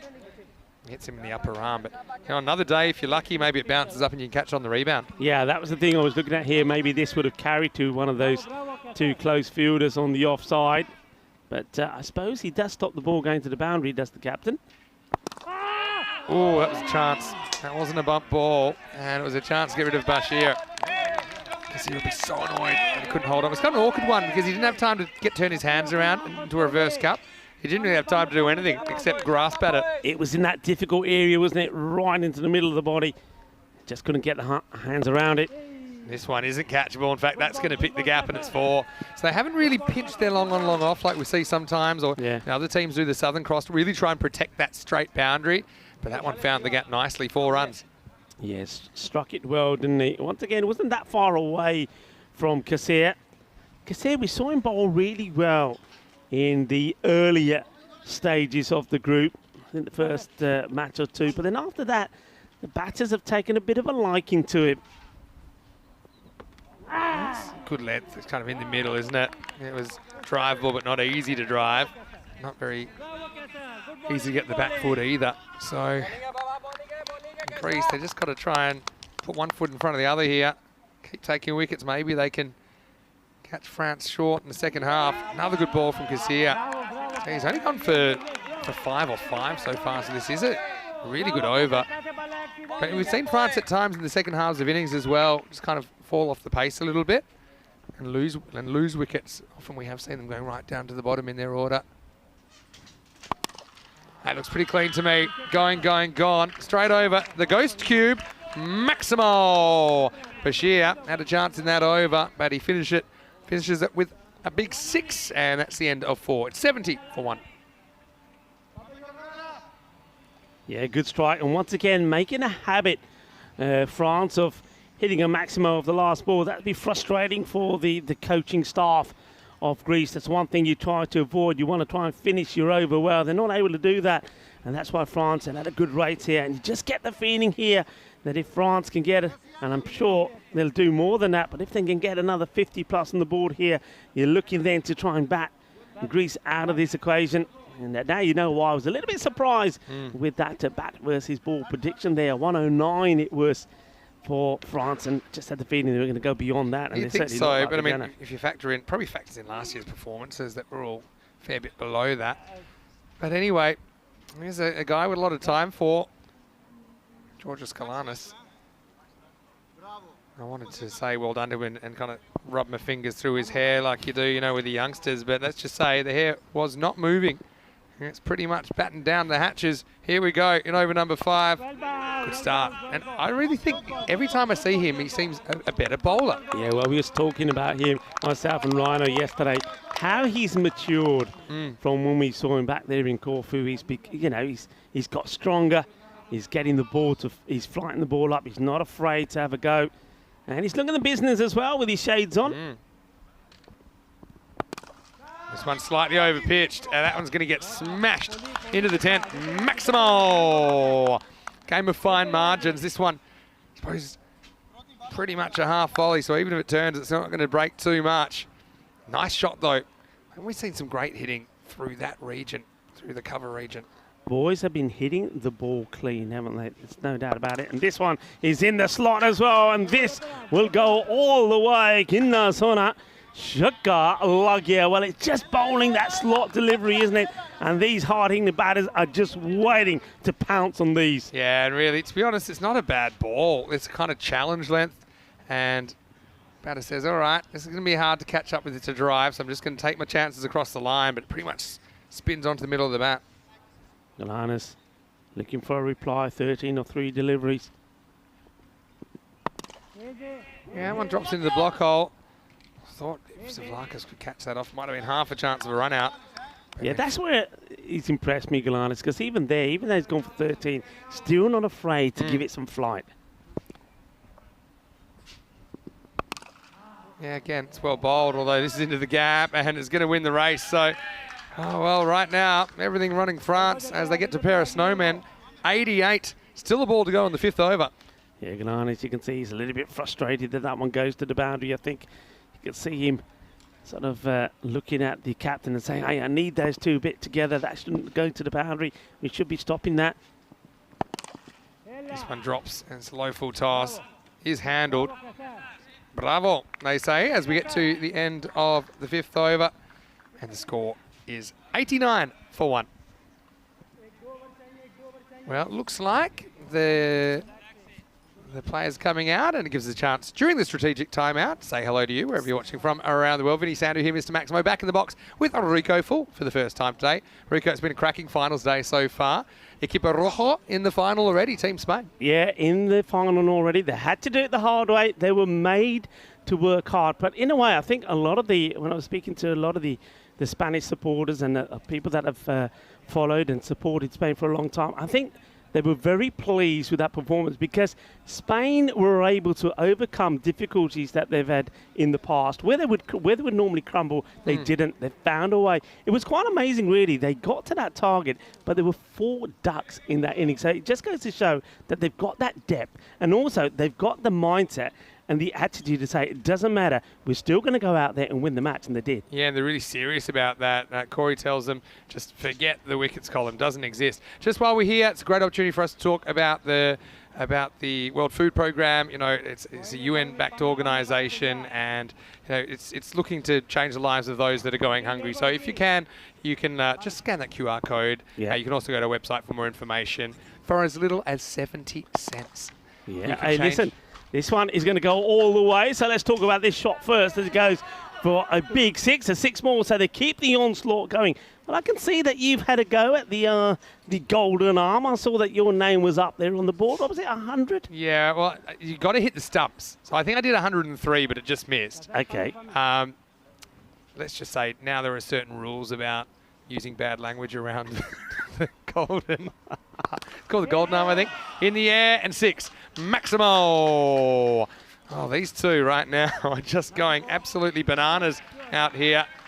And France being pretty brutal on Greece. And in fact, the 100's come up during this over. Yeah, 101. It moves on to, and that's a delightful shot. Well, we're talking about the golden arm, which of course is a part of what the European Cricket Network are doing. It's part of our initiative to support, of course, and we're very proud to partner the United Nations in the World Food Programme. But we're doing our bit here at the ground where people can make a donation to share a meal and have a go at seeing who's the fastest arm in Andalusia. There's going to be 4 runs. Nicely played. And Vinny Sandhu has had a go. His score is up there. I think I might have a go a bit later as well. You got a bad shoulder, so you be careful. I'm going to say this. I'm not just saying this because of like everyone that says this. I think the gun's a bit off. I think it's a bit of a slow gun. No, I tell you why. Right? Why is that then? Hang on, let's see this delivery first. I've got gun experience, right? Okay. See ya. Gets launched, and once again, that's out of the ground comfortably. Maximo. There's nothing wrong with his gun, though, is it? That is firing, and it's firing good. What a shot. I mean, he's hitting the ball so well. He moves on to 30 of just 9 deliveries. Come on, then. Even Sinan Khan was running off the long run. He was bowling 107, which is, he bowls more than that. I think my fastest throw was 103. But then they made too many rules. Okay, I'm not going to bag anyone for it or bowled, but they said, you know, it's like you can't even like follow through over the line. You can't have a running start. I was like, come on, guys, do you want to see some big scores or not? So from a standing, so what's the quickest? What's the fastest? What's the fastest so far? I think something like that. I don't know if I'm the fastest still or not. You can't be whinging if you're the fastest. No, but it's not. How many goes did you have there? Come on, I know you. Until you hit the magical figure, you don't give up. There's a few people that have got some extra meals thanks to me supporting the Golden Arm. Good on you. That's what I say. Good on you. All right, 112 for 1 after 6. Yeah, has the early feeling of a non-contest, but we've seen games turn around. And take someone like Sinan Khan, we're just talking about him. Remember, he hit that magnificent 100 in Bulgaria in the ECIs earlier in the year. So for Greece to have any chance, you feel like, you know, one batter or even 2 batters need to bat out of the skin, play a really big knock. Yeah, I think Kasir's got to be one of them, hasn't he? But, I mean, they're just not bowling well, are they? I mean, this one has got the medics under attack. Well, Magic Spray Mary's in there. Well, she's been treating, myself and a few others, including Sir Rob Kemin. And now she's under attack. It's a full toss, a gentle full toss, and it gets whacked away. And, it's a now, Cruz Roja that are under attack. Yeah, they're just not bowling well. The score going up at a rate here. And Jadasher is smashing it all over the place at the moment. Singh Memi once again, but in the leg side area again, and he gets hold of this. Here's another one that will go all the way. Volley, volley. En la zona, Shakalagia. Manos arriba, arriba, arriba, arbitro. Porque eso es 6 carreras más. Not the best of bowling here. Singh's got to get it right here. 2 balls, 2 sixes.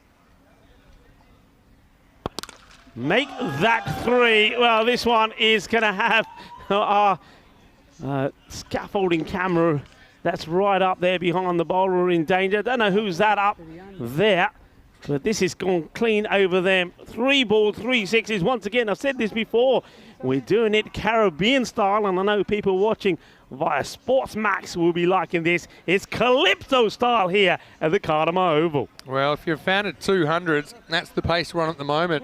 And there is a pretty exclusive club that we call the 200 Club here on ECS. Or in ECN Cricket, I should say. We've had that new members to that quite recently, haven't we? Maybe more on that a bit later. Oh, he's going for another. He hasn't got this right, though. There's an opportunity. Somebody's got to put a name onto it. Oh, and well, I think I can understand why the fielder inside the 30-yard circle goes for the catch, doesn't manage to hold on to it. But for me, it should be the fielder that's coming in from the boundary. But Zara Shea gets dropped, but he will get a single, which means he goes and gets his 50 off just 15 deliveries ball. Badaya Zara Shea knew, and he ain't finished yet, because this is another one that is going to be 1 bounce 4. So Zara gets his 50 and keeps on going. Felicidades to Zara Shea, and that also is another boundary. It's a bit of a trend of milestones being brought up on drop catches in this innings. Happened to Ollie Webster when he was on 98, got back for 100. That one made a good sound. Is it going to make it? Fielder coming around and dropped again. Shouldn't be 4. Almost slips onto the line. But 2 chances go begging. Okay, the sun's a factor there. Get that. But Greece slip further into oblivion, as that'll be the end of the over. 137 for 1. Yeah, you got to take your catches, haven't you? And they're not helping themselves. And you can see now, not that they weren't struggling before, but with those 2 catches that have gone down, they're feeling it now. Heads are starting to drop here on the Greece side. Yeah, having a look, you can see that already we've seen Czechia and Isle of Man eliminated from the running here in Group A. So only Greece, France and Spain remain. Spain already in the final. And how this tournament works, we have 3-day groups. This is day 3 of Group A, which means it's a finals day. Whoever wins the Group A final gets to join the Netherlands. They get that golden ticket into Championship Week, and we'll know who that is in just a few short hours. Souvlakis comes back for a second helping, lifted up in the air. There's another opportunity, not an easy one. This one is taken, so 3rd time's the charm, and Souvlakis comes up with the breakthrough, just draws the false shot, and so France lose the 2nd wicket. But what a partnership it was. They came together at 47, they leave at 137, and it's 137 for 2. Yeah, Zara Shea is the man that goes in the end, but, well, he goes the way he started, going big, going for glory. Doesn't quite get this right, but at least this time the catch is held, and he just gets himself in a really good position, doesn't he? He never looked like he was going to drop that, whereas I think the catches that we saw go down before, the fielders never looked like they were going to take him, but he's an explosive player, isn't he? I'm liking the way Zara Shea he bowls, but a good catch there taken by Gulnawaz. He's somebody else that's going to have to be at his best when it comes to the batting for Greece. 137 for 2 then. Nice catch taken by Gul, and he gets Souvlakis his 2nd wicket. Batter that comes out. So they made a slight change here. It's going to be Ahmadzai that comes out. Normally you would perhaps see the captain, Hanuman. Amjad come out. Well, that's high up in the air, and it clears the fence easily. And, well, you can see everybody egging on the ball retrievers to take a catch. Well, they're trying. I don't think we've seen one yet, though. Firmly hit. He does a little bit of stretching now, Ahmadzai. He goes down on one knee, and he carts that over the boundary, over cow corner. So 6 to start, and well, the runs just keep on flowing. Well, this is just a chip up in the air. Is anybody going to get there? No. And Souvlakis thought for a moment he was going to get his 3rd wicket, but nobody there to catch this one.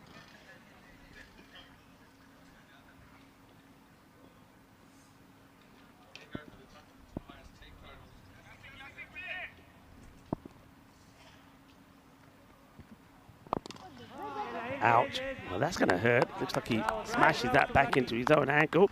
I think, fortunately for Umar Bashir, He only bashes the ball into his pad and not his ankle.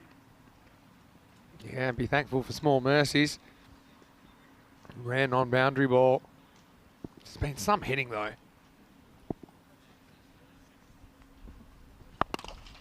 Low, slowish full toss. Should be handled, it is. Bravo, Just keeps the right side of the border. Yeah, a lot of bravo, bravo, bravo. That's the one thing I've liked here about Greece. Like I say, I mean, of course, they're already feeling that maybe they're being batted out of this contest, but still, they're trying themselves around. There's plenty of support for the bowler, plenty of support for the fielders. They're encouraging each other. They should be very proud with what they've done here so far. Team Greece, that's a nice shot, goes down on one knee. Has he got enough of this? I don't think so. And he hasn't, and the catch is nicely taken. Nice, comfortable catch. So that's going to be the end of Ahmedzai. So he gets an opportunity, starting with the big six, did Cameron Ahmedzai. And he was looking to go for another, doesn't get it right. And, well, his brief stay out there, just last 3 deliveries. He gets 7 runs, and he has to depart. And well done to Sivalakis, picks up another wicket. So yeah. Well bowled for him. That is also the end of the over. So with 8 overs complete, France 145 for 2. Yeah, nice catch taken down there. And Greece trying to make something happen here. Just laughing to Wayne in the comment section saying he hopes the ball retrievers have a good dental plan in place. Yeah, I've seen it go wrong sometimes. Ali Mars with a really good catch on the boundary though. He didn't need to call his dentist there. Again, it's not an easy time of day to field on the kind of left of your screen. You can see the shadows. Galanis comes back. Now this is high, and I think this is catchable as well. Oh, 2 fielders come in. It almost sticks to Bogdanos, who ran from miles away. And I think he puts Sedan Khan off, to be honest, but it almost actually lodged in Bogdanos. Yeah, I mean, look, I thought this was going to be nasty because both are focused on it. Watch here. It almost, look. Oh, yeah, look, it lodged between the thighs. In fact, it wasn't Sedan down there. It was, Kasia, a little bit far away from us. That would have been an amazing highlight. The only problem is, I think it did lodge there because he was running. He then had to then move his legs, which meant the ball jarred free. He needed a third arm, not a third leg, really, and he could have had it. This is missed out on. Not touching that one, but, well, I'll give you a positive for Greek fans. You've doubled your chances, according to the win predictor, in the last couple of minutes. Anyway, could be back to more of the same because this is going to be 6. Bangs into the fence. Maximo Bashir to 49 on the verge of a half century. Yeah, and also bringing up the 150. So France have got the score that they wanted a couple of times when they've been batting first. Twice, of course, against Spain. They've got into the 140s. 149 was the highest, and now they bring up the 150. So they really are making a statement here, France. And they needed really to put that defeat behind them, and it looks like they have. But having said that, though, it's only coming up to a halfway point. Yeah, uses his feet. Beautiful footwork. You know, that wasn't an easy shot. In fact, he never quite got to the pitch of it, but he backed himself. That brings up the 50 for Bashir in just 20 balls. Yeah, well batted. So another half century in this innings for a French batter. We saw Zadasher make 50, and now Umar Bashir scores one. I just love watching this guy bat. He hits the ball so clean. He sure does. These French batters, they've found a couple, haven't they, since we last saw them here at the ECC. Last ball of the 9th. Well, it would have been a wide. Instead, it's going to be a 4. So Galanis can't find the answers. He goes for 37 in his 2. And France with an over remaining, 163 for 3. Piling on the runs. Yeah, it's not the best of deliveries to finish off with for Georgi Galanis. That's going to be the end of his spell. Yeah, it goes wicketless in this one, but once again, what a promising cricketer he is. What a talent. Watch out for him. And now, look, this is what we were talking about. Yeah. Some of the highest team totals that we've seen on the European Cricket Network. These were all the 200s, and it includes one from the ECC, Netherlands 11 against Romania in 2021. But look how many of those are this year. Okay, so you've got 5 of those that are 201 and above, all from this year. And the record battle owner Shaheen, that's Baba Khan's team. Booney from Spain. But also, very recently, we had the Düsseldorf Black Caps. That's one you're probably referring to, 217 wow. against the Cologne Challengers in Germany. So, of course, we've got cricket all around the year. So that's where we get these records from. We've already done well over 1,000 matches this year. We're heading for about 1,600. You said you had one in Rome as well, didn't Yeah. you? Did I see that up there as well? Oh, beautiful shot this is. What a lovely strike. I mean, this is right up there as the Andalusia shot of the day. What a lovely strike this is from the French captain, Amjad. Beautiful strike. It's uncomplicated, isn't it, really? It's very, very good batting. We're not finished yet. I mean, 6-6, we'll get him 199 here.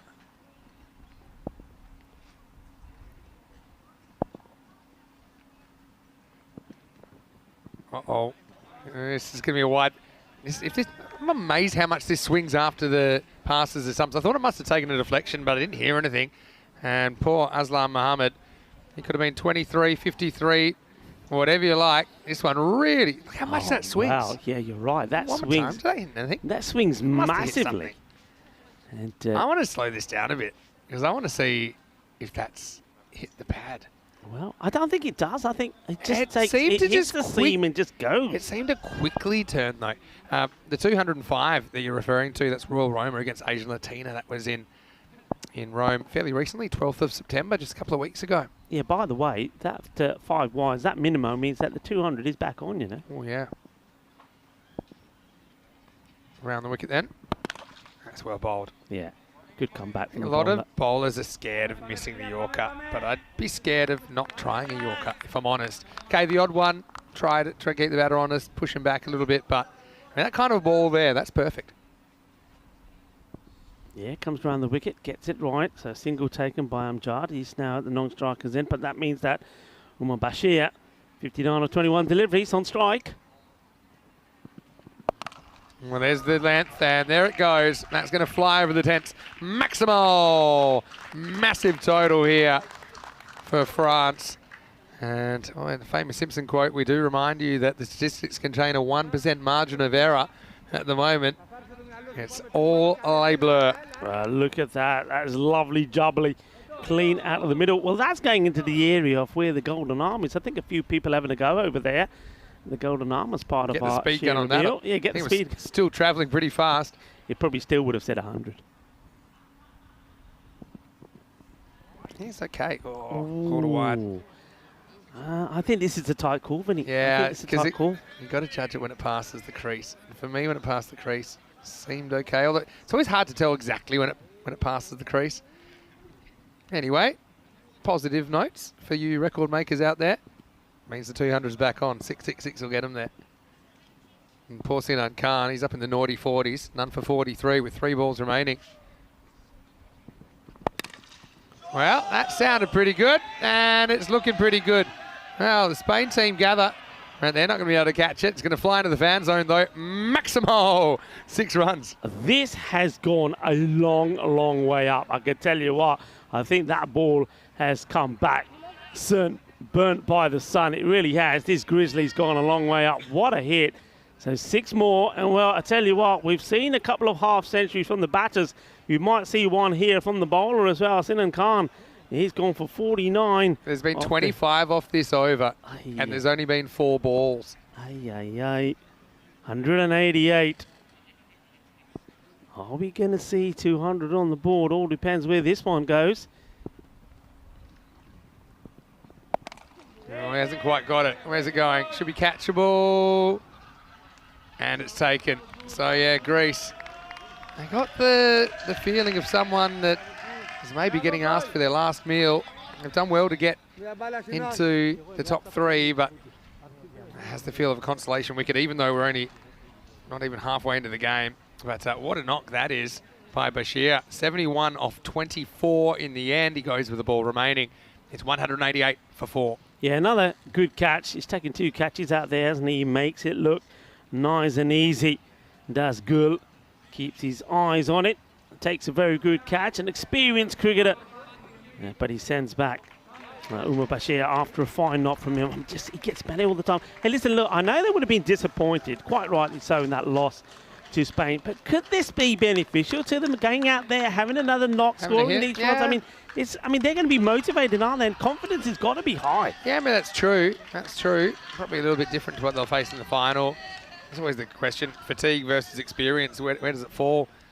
It's going to be Kanasana that gets one ball. Just going to say the most expensive bowling, which we now know Sinan Khan won't get. 1 for 61 by Mohamed Saklain in the ECO Hungary earlier in this year. I know that you and Charlie were doing that game.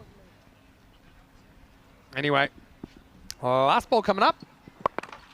And looks like Sinan Khan will bring up his 50, not the one he wanted. They're going to come back for 2. And they won't quite get there. So, look, 189 in the end. 190 will be the chase. It would be the highest chase we've ever seen on ECN, because the highest chase record, 175 currently. Again, a record we only saw set just a couple of weeks ago. But, well, France, they certainly picked themselves up after the disappointment of losing qualifier 1. They have put a mountain of runs on the board in this qualifier. Yeah, they certainly have. There's been a few magical overs, and when those bowling figures come up later, well, if you have got young children, you may want them to look away because it's going to hurt.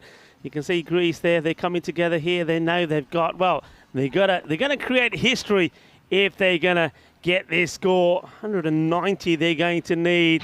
And it's just been a, well, you've got to say a devastating bit of batting that we saw there from the French. Let's have a look at these highlights. There's a little bit of love in the air, of course, there is here at the Cardamar Oval, but there was no love for the bowlers from the batters. That's the way it started. You've got to say, though, that some of the lines that were bowled weren't good. They were down the leg side, they were too short, and the French batters, well, they really did take him to the cleaners. This one could have been out, maybe should have been out. It wasn't that far away, but it ended up being 4 overthrows.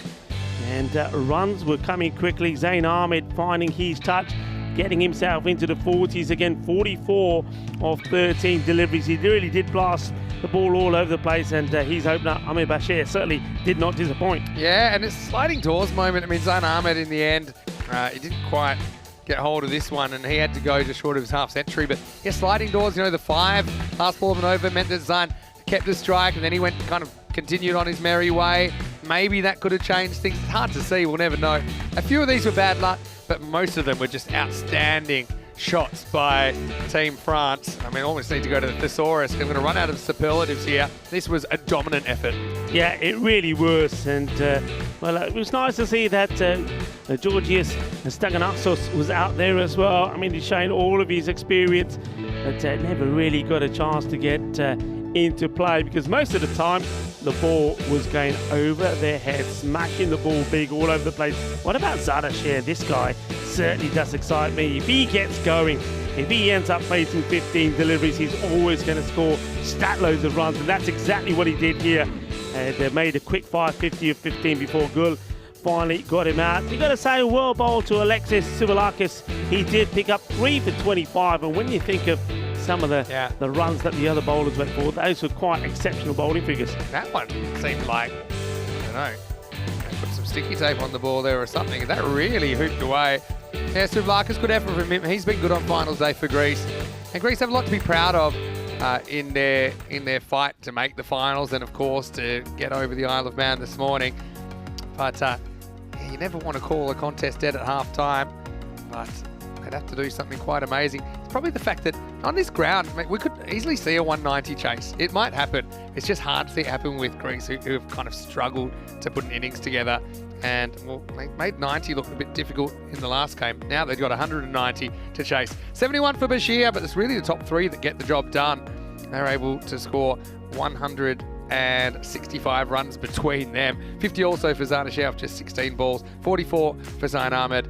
And France, for a team that couldn't bat to save themselves last year, they've really brought it this year in season 2023. A sign of the improvement in the European Cricket Championship. Definitely, and you know, when you look there, that you still had the likes of Mukhtar Gulami still to come out there. He was blasting the ball over the place. You can see just how strong they have become on the batting lineup. Well, I said there was going to be another 50 up there. Well, there is. Sinan Khan, he did go for 50, picked up 1 wicket there late towards the end there, but of course they picked off the bowlers quite easily. Alexis Tsouvalakis, and he took 3 for 25. Well, don't go away. You're watching the European Cricket Network. This is the Euros of Cricket, the European Cricket Championships happening here in Spain, in the beautiful province of Andalusia.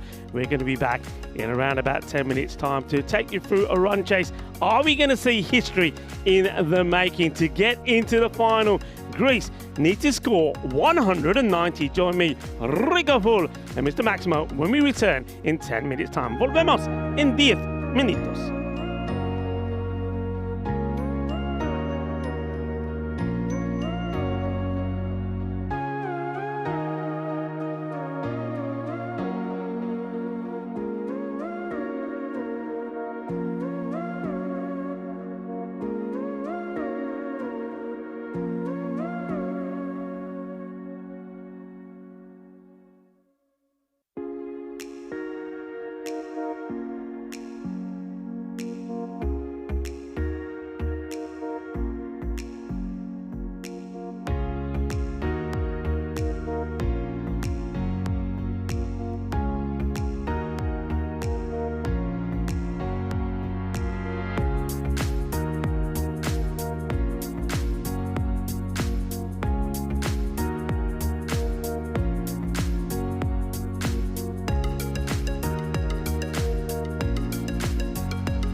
European Cricket Championship is proudly brought to you by Dream11, HCL Software, Junta de Andalucía, and Stake.com, and the official charity partner, Share the Meal, by the United Nations World Food Programme.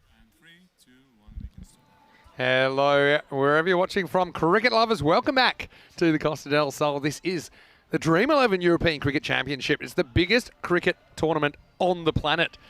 As far as in one place, and at one time, we'll have 31 nations taking part over 4 weeks.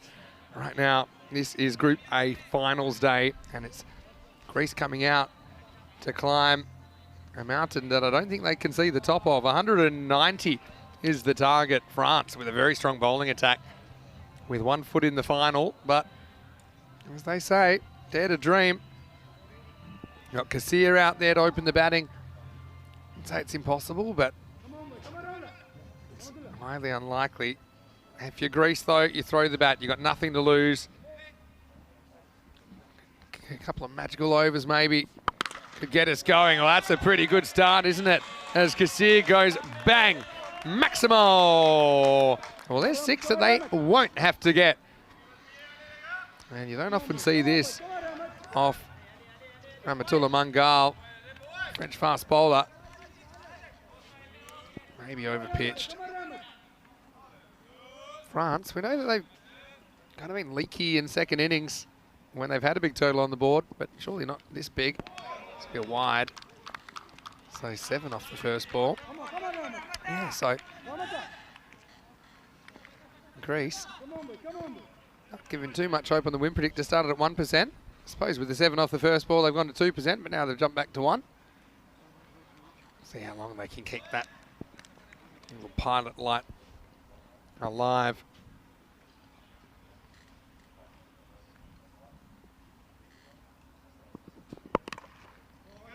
This is hit square. I'm going to go for 2. It's a slightly dodgy one, but they'll get away with it. Not really timed by Kassir. Hello to everyone in the comment section as well. I know I was looking at our YouTube channel earlier, ECN European Cricket Network. We're up over 366,000 subscribers as well, and that is where we are often showing cricket from these countries. So, you know, we're in Germany recently, then Italy. So if you want to check that out, you can look us up, ECN European Cricket Network. The more the merrier. Well, hits it's gone. Misses. So, yeah, I know we had a bit of a target of 370,000 subscribers, and not too far away from that. Of course, like most good things, it's free to subscribe. Anyway, Rico Fulk joins me back in the box. Greece have gotten to 10 in half an over, so they're on the pace right now, but it's hard to believe we'll see some kind of miracle. Still, Souvlakis, he's been really good on finals. They bowled well. Let's see if that translates to more runs with the bat. Yeah, good to be back. And Rahatullah Mangal still hasn't found the sort of form that he was in last year here at the Karama Oval. Just missing out on those Yorkers that we saw him getting in last year. And, oh, that one should have been taken. It's a straightforward opportunity, and it's a big surprise that it's the captain, Numan Amjad, that puts this down. It was a genuine sitter, wasn't it? You can laugh about it now because they're sitting on bags and bags of runs. I think it was too slow for him. I think he misjudged the pace of it. It was like a batter bowling a slower ball, and he just closed the hands a fraction early, and out it went. Well, if you're going to make mistakes like that, well, do it now when it may not hurt you. You don't want to be doing it in your next match. Not against Spain anyway. Better delivery. Nice take as this one just dies on the keeper. But you can see that Jackson makes no mistake at all, doesn't he? It's nice to see him behind the stumps. That's Havid Aludin Jackson. Action Jackson, we call him. He's always in the action. Yeah, you see there, he's just remarking. He's marked there. I think he's taken just a couple of steps forward because that one did really die on him. As Rahatullah Mangal goes back to his mark, looking to finish the over well. 10 from it so far. And that's a delightful shot. Oh, how unlucky is that? Souvlakis, after being dropped, hits a beautiful shot. He times this to perfection. But unfortunately for him, it's straight to the fielder. And well, the score stays on 10. 10 without loss at the end of the first over. Number of matches. since the golden ball 16. And for those of you that are wondering what's the golden ball, very simple. If there is a tie on the European Cricket Network, we don't mess around. We just say stay as you are, and the batting team with any batter that has not been out will be facing. They get one ball. Any bowler from the fielding side can bowl it, and they just need to get 2 runs. Get 2 runs, you win. Don't get them, you lose.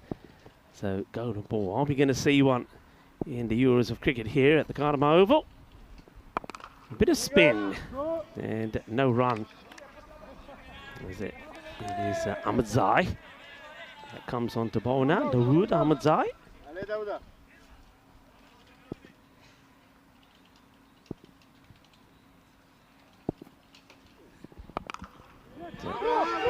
Taking him on. And once again, it's the captain, Amjad, that's in the firing line. If he was able to pick this up cleanly, it could have been a chance of a run out. Interesting to see how Kasir, he really does like to charge down the pitch, doesn't he? I just wonder, I mean, he's not on strike here now. I was wondering if Ahmedzai would have tried to fire one in wide and get Action Jackson in the action to take the stumping. Well, those win prediction hasn't changed. 99% to the 1 for Greece. Still no run, no real backing up there this time from Kasir. Sivalakis still hasn't got off the mark, and well, he's been dropped, and then he played a glorious cover drive which went straight to the fielder.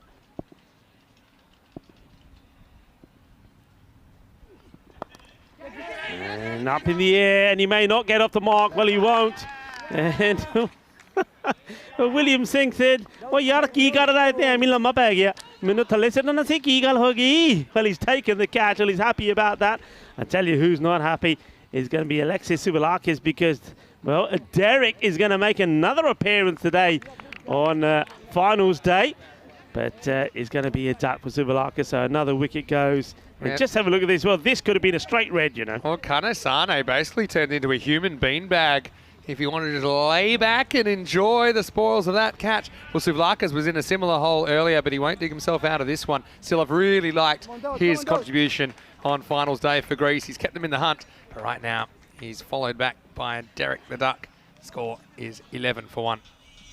Yeah, it's been a five-ball duck.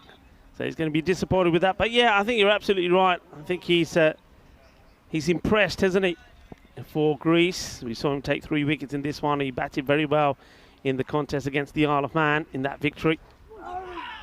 He puts his foot right across the line here. I think a straighter ball, and the new batter, Gulnawaz, could have been in a spot of bother as well. I've liked his work as well.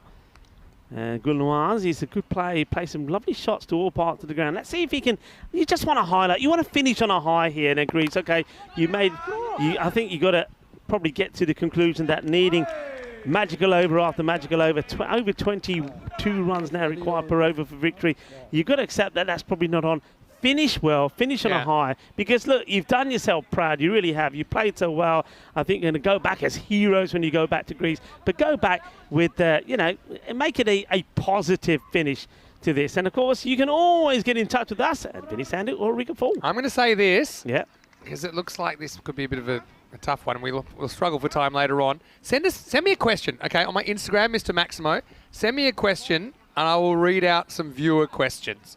Whatever I get in, if they're good ones. Only if they're good ones. But you can also follow us, of course, at European Cricket. And Rico, you're looking fantastic. That's Dr. Fool there. Not Dr. Phil, Dr. Fool in your white coat. People trust you more if you're wearing a white coat. Do you know that? Anyway, Ramatullah. Oh, Lord, what a shot. That's out of here. Maximo. Well, if they do lose, it's not because Kasir's not swinging hard enough. That was a brilliant shot. 6 runs. Well, you are watching Greece, and that's a little bit of Greece lightning for you. And a lovely shot. This is what I'm talking about. Look, finish on a high. I love this guy to score some runs. I love the way he bats. I mean, Kasir hits the ball hard. He's solid. Great hit. And, well, Ramachula Mangal has not had it all his own way here this year round. I think this is all about, I think you can see what the captain's trying to do here. is Numan Amjad. He's trying to get some of his main bowlers back into some good form because they're going to have to be against Spain. This is another chase, and it's going to be in vain. Now put the brakes on. Well, he does as he goes right into the boundary banner there. It's going to be 4 runs just bouncing before the boundary. That's Mr. Universe, Dawood Ahmedzai. I know he's struggling a little bit with illness earlier in the week, meaning yesterday. He almost loses himself into the jungle there. I hope he bowls well because I think he is a little bit of a missing link in the attack. He hasn't quite bowled to his potential. We saw him being really effective on this ground last year. Can't be easy, though. These are things that you never know from far away if someone's not feeling the best, and you can understand that. But, if he comes good, I think he'll be a handful for Spain in the final if he makes the 11. Wide next ball to Casilla. Yeah, so I think that he'll get his 2 overs just so they know where they're at. He hasn't always... He did play yesterday because of illness, and now today it's just a question of, do they go with him or do they go with the guys that have been playing? Yeah, I mean, he did bowl well, though, you have to say. Just 1 for 1. So, yeah. I mean, by that first over, his name's certainly got to be in contention. And this has gone high and mighty. I mean, they might even look against Spain. I mean, they may even choose to have the extra spinner in at the cost of maybe someone like Manga, because though I do like Ratula Manga, this time around he just hasn't got the line right. And, I don't know what it is exactly. Maybe he needs to bowl in the middle instead of with a brand new ball. I don't know. I think it might also just be these Grizzly balls. We've had several different batches. This batch are flying. Yeah. It's like, how much work they put into golf ball research to work out how they make the ball fly further. They need to get some of the Grizzly people to that conversation, because I don't know what they've done here, but these balls are just travelling further than I've ever seen.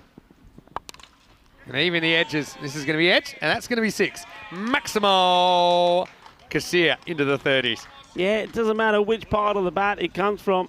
When it hits, it stays hit. And that one, well, you've got to swing hard, haven't you? That's what you're told. If you're going to have a swing hard, and he does.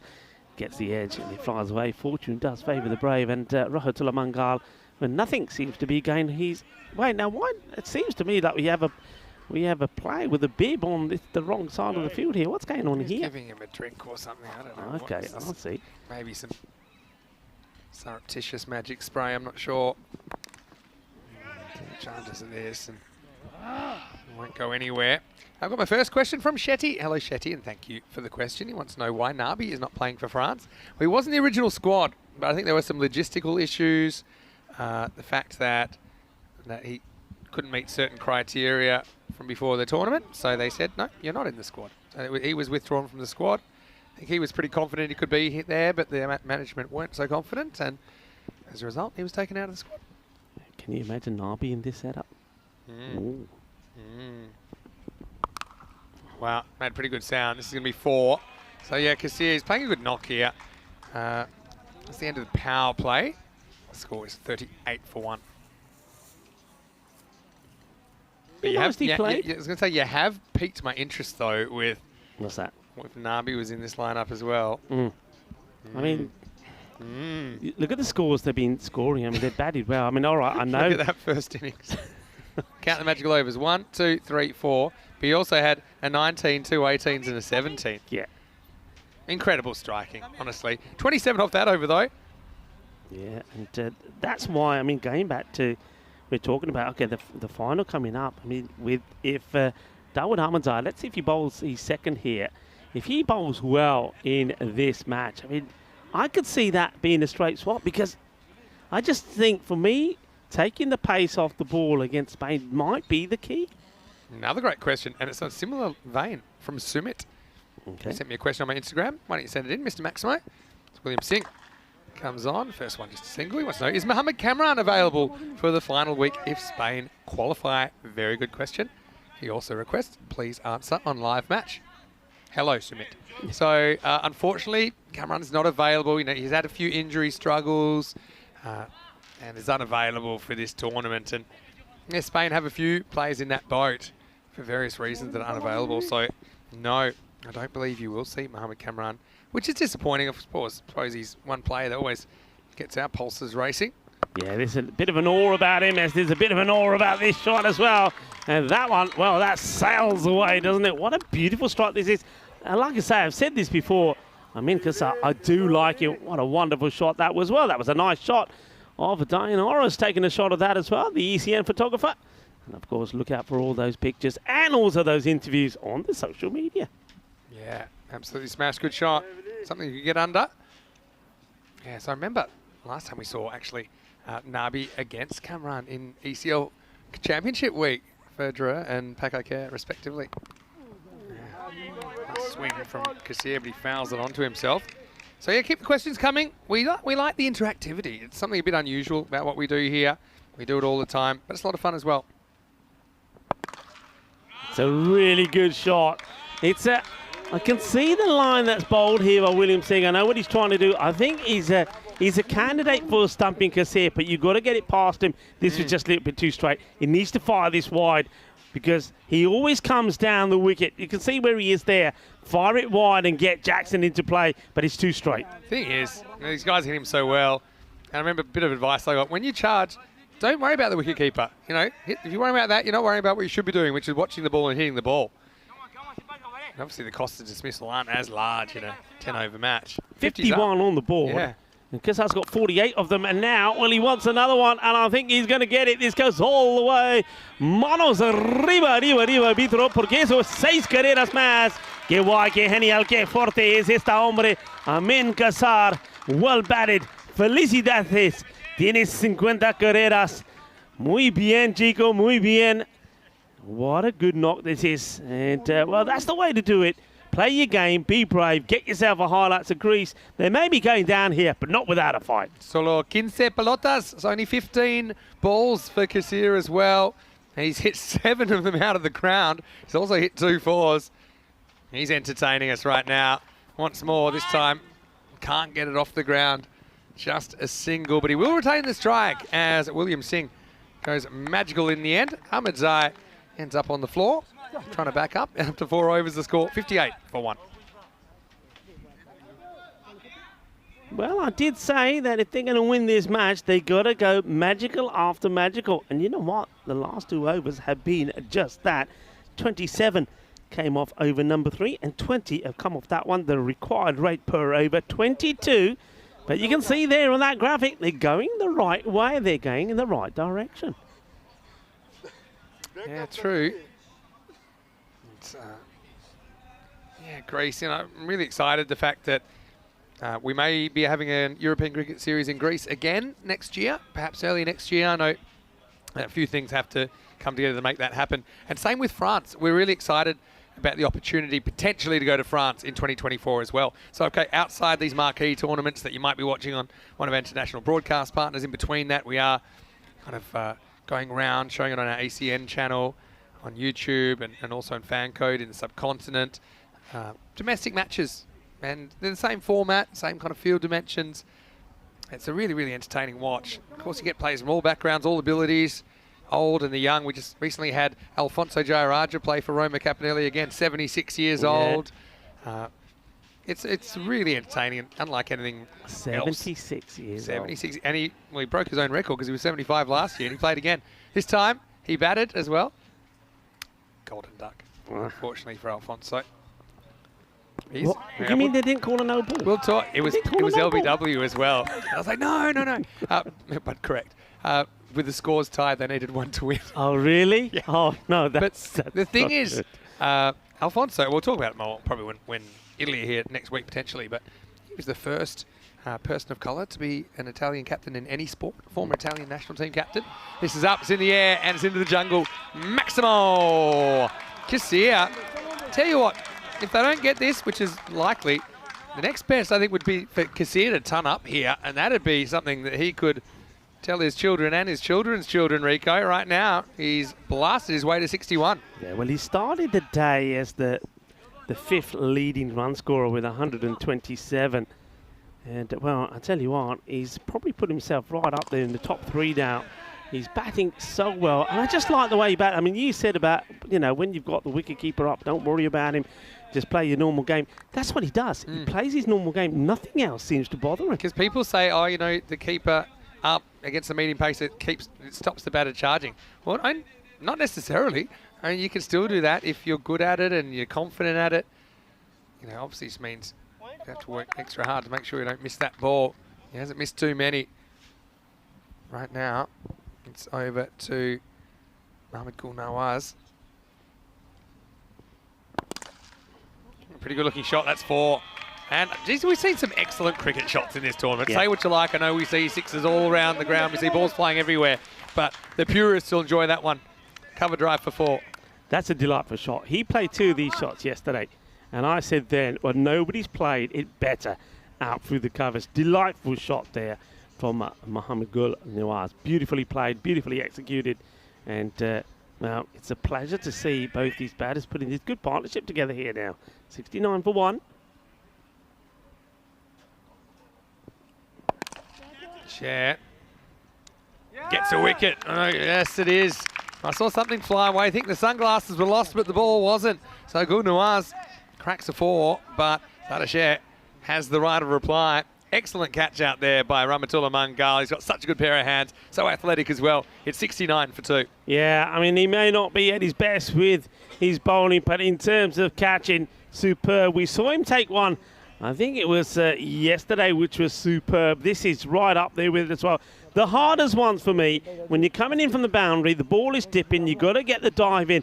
And, the shades may have come off, but the ball stays in his hands. A bit of grizzly action there for you, but it's a really good catch. Lovely catch, and well captured there by Spring Productions. The other thing is, you know, a few incidents recently, the Stark incident, the Sean Abbott incident, you know, where they use the ball to break their fall and kind of rub it on the ground in the follow-through. He's very clever to avoid that. You know, he turns his body slightly and takes a very good catch technically. This will bring Aslam Mohammed to the crease. Now, normally if someone's 53, you'd be saying, oh, maybe this is the last time we'll see at the Cardamom Oval. I'm not even going to go down that road because he just seems to be like a fine wine. He's in such great shape. A multi-talented player that he is. I mean, more on that after this delivery from Sher. It's well played. It's a good delivery, actually, because he does go right across his stumps. That is the end of the over, I think, or is there one more to come? I think that's it. I think it's the end of the over, so the over comes to the end. We're at the halfway point here. 70 runs on the board, 2 wickets down. That is the end of the over. Going to come back to Aslam Mohammed in a moment, but first, maybe we can look at some of the events coming up on the calendar. So we're talking about this a second ago. You know, you can catch these events on our YouTube channel, ECN European Cricket Network. It's free to subscribe, become part of our community. There's some great interactive features there as well. We'll be in Croatia, Malta and Spain, including some international matches as well. Those ECIs are tri-series. The ECCW, something we've talked about a bit. One thing we haven't talked about much is that the ECL, the Champions League of European Cricket, will be played right here at the Cardamom Oval starting on Monday, the 26th of February, 2024. So maybe if you're watching on one of our other international broadcast partners that we're not regularly on throughout the year, put that date in your diary because, yeah, we're hopeful that we'll be on many of those stations again. And they're hoping to make the ECL even bigger and better this year. And don't forget the reigning ECL champions, Dreux Cricket Club. They are from France. Yeah, they are indeed. ECL, of course. I mean, we say that this is the Euros of cricket. Well, the European Cricket League, it's like the Champions League of cricket. So you've got to join us. It's going to be absolutely fantastic. There's the Sierra de Cardamom there in the background. Of course, we are in the town of Cardamom, between Cardamom and Coin. If you are in the area, come on down and join us and join in the fun and the fan zone. Here's Mr. Universe. And first ball, he gets launched. Back, and 6. Maximo. It's a pretty good shot, really. The thing about Darwood, he doesn't have a really big turning leg spinner. So once you know that, you can kind of adjust it. But you still got to deal with the bounce and the overspin. It's a pretty good shot by Aslam Mohammed. Well, he's the man that we said we're going to carry on talking about. Well, we can see that what he's capable of. Now, speaking of ECL, so how it works is every country involved in the ECL, and it's pretty much the same countries that you see here in the ECC, whoever is their domestic champion club for this season right now, 2023, they get to come to the Cardamom Oval and have the same experience that all these guys are getting, but at a club level. But like the Champions League in UEFA or anything like that. So I actually already know the clubs that will feature from these 2 teams. So from France, they'll actually get 2 clubs because they've got the defending champions Dreux in there, but also PUC, Paris University Club, are coming from France. William Singh, for example, plays for them. Well, look, this is what I thought. we break that thought at the moment. This is what I thought they're going to try and do to get Cassia out. Yeah. Throw the wide one in. Yeah. It almost works, but it's a little bit too wide for the keeper to deal with. Yeah, Jackson, nice try. Not sure if it would have been out or not. Trying to flick that back. Stand still, hits, and this is going to be touch and go. Fielder under it and takes it. Has some unwanted company, but all's well that ends well. Mukhtar Ali Kalami catches it, gets a kicks in the backside for his trouble as well. But it's the end of a wonderful knock of 62. Might be the losing cause for Amin Kassir, but he can hold his head high. He's had a really good time here at the Euros of Cricket. But as he departs, it's 78 for 3. Yeah, I mean, Gulami takes a catch, but what was Bashir doing here? Running right across him. He made this so difficult for him. Watch this. I mean, that's got to be off-putting. And then he's saying, oh, Yarki, you got that too. And then, yeah, look at this. That doesn't help, does it? Gets right in his face almost. And that's Omar Bashir. This is where you best view of that, isn't yeah, you're saying, I was just there so I could be the first one to congratulate you when you took the catch. He didn't have too much awareness about it. Great knock from Kassir, though. Yeah. Really enjoyed watching him. And, yeah, 78 for 3. It's a great finish, isn't it? Lovely highlight. I'm glad that he scored some runs. He really has entertained us, and I'm already looking forward to seeing more of that young man again. He's batted so well, and of course, he's a very good all-rounder. That means that Sinan Khan comes out, and he's going to go first ball, and probably not the way that he wanted to end. Comes dancing down. The wicket has gone, and Ahmed Zahir, Mr. Universe, gets another, and now he is going to be on a hat-trick. So going to see a golden duck here. Well, we're never going to finish about talking about Aslam Mohammed. Well, quickly going to throw this in. Aslam Mohammed, I said, what a multi-talented player he is. When we've seen him play, we've seen him bowl, bat, and now we've seen him behind the stumps as well. He's just got so much talent. Let's see if he finishes with a highlight here, but he wouldn't like that shot there from Sinan Khan. Yeah, totally unnecessary, and there you go. There's the pose. Yeah. He's back, baby. Oh, yeah, he's back. Yeah, the muscle man, Mr. Universe. Yeah, it's not a shot that'll probably hang in the pool room of Sinan Khan. Go on, give it some. First ball. Give it some. That's his celebration, isn't it? And there's the old golden duck. All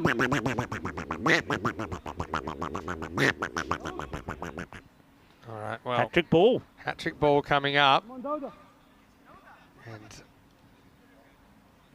Dawud Ahmadzai, I'm sure he'd love an ECC hat-trick. It's going to be Ali Muaz to face up.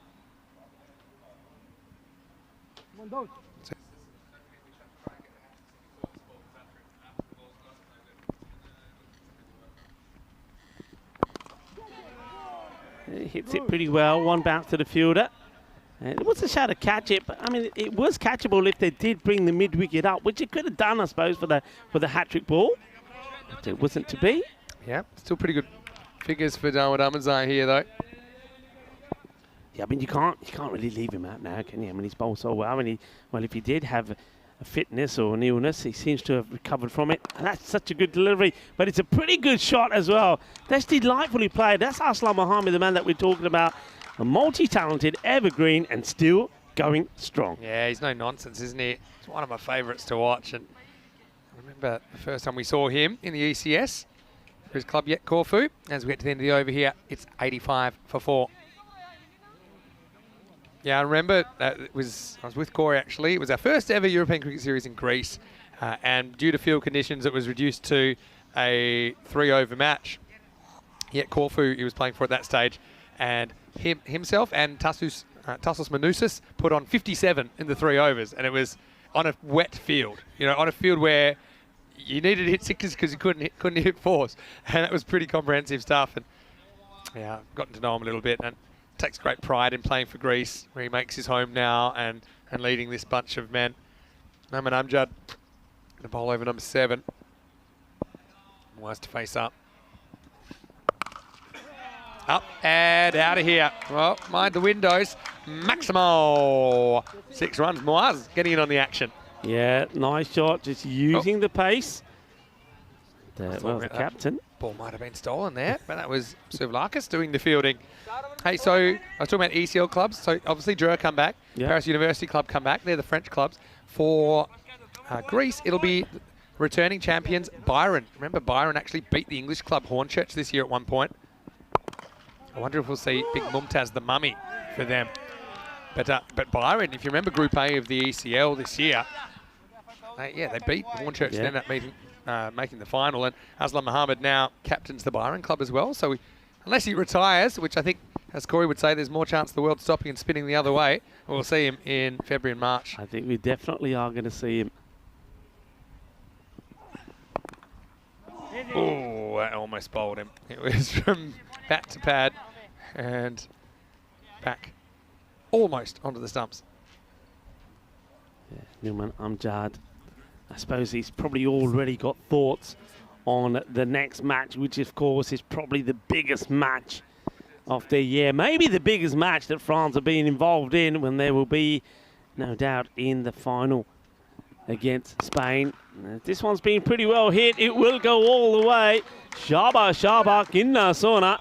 Shaka Lagya. Shub puts his arms up in the air like he just don't care. Umpire Shub out there with Nirmal Singh. Asad Ali is the third match official. Just want to say a big shout out to the men in black. They've been absolutely fantastic. Shub, Navjot Singh, Nirmal Singh, Asad Ali, Charles Croucher, being led absolutely brilliantly by the tournament referee. So Rob came in as well. And this time a little bit more in this. He bends his back a little bit, doesn't he, the captain? Amjad gets the dot ball in. Curious about the 2%. All right, 1%. But anyway, it's almost like they hit a 6. They earn the right to have another 1%. It means if you play this game 100 times in like parallel in the multiverse, one of them Greece wins from here, and I really want to commentate that game. Well, this one is going to be taken. That is a really good catch. Now, this is double difficult because the ball is sort of moving in the air as well as it comes down, but also the height of it is awkward. But you've got the sun playing its part as well, as the sun is starting to come down. You can see that from the shadows. Well taken. Good catch. Yeah, excellent catch. And off the bat, it might have the legs, but not quite in the end. But yeah, I've got to say to Aslam Mohammed, he can be really proud of his efforts once again. You know, what I like about his captaincy, he really tries to involve as many people as possible in the game. I think a lot of the times he could bat a lot higher, you know, he could maybe bowl, but he really backs his players. They love him, and so they should. And he's led his side well. He's led him into third place in the group, which is no disgrace at all, but he has to go at 98 for 5. Yeah, well, the battle of the captains comes to the end there. And it was the captain of France, Numan Amjad, that gets the wicket. That is the end of the over. As he said, 7 overs complete, 98 for 5. Yeah, having a look at this. Next match is coming up after a bit of a gap. I'll tell you a bit more about that in a second. First one. Get this right. They'll take, well, he's running so slow. If this hits, he would have gone. I agree. Oh, dear. That's not good running at all. Yeah, so I was just going to say the time of the final. It's a bit of an extended break again, quirk of the scheduling. So yeah, this one is going to be in a couple of hours' time as we look up, and it's hit away.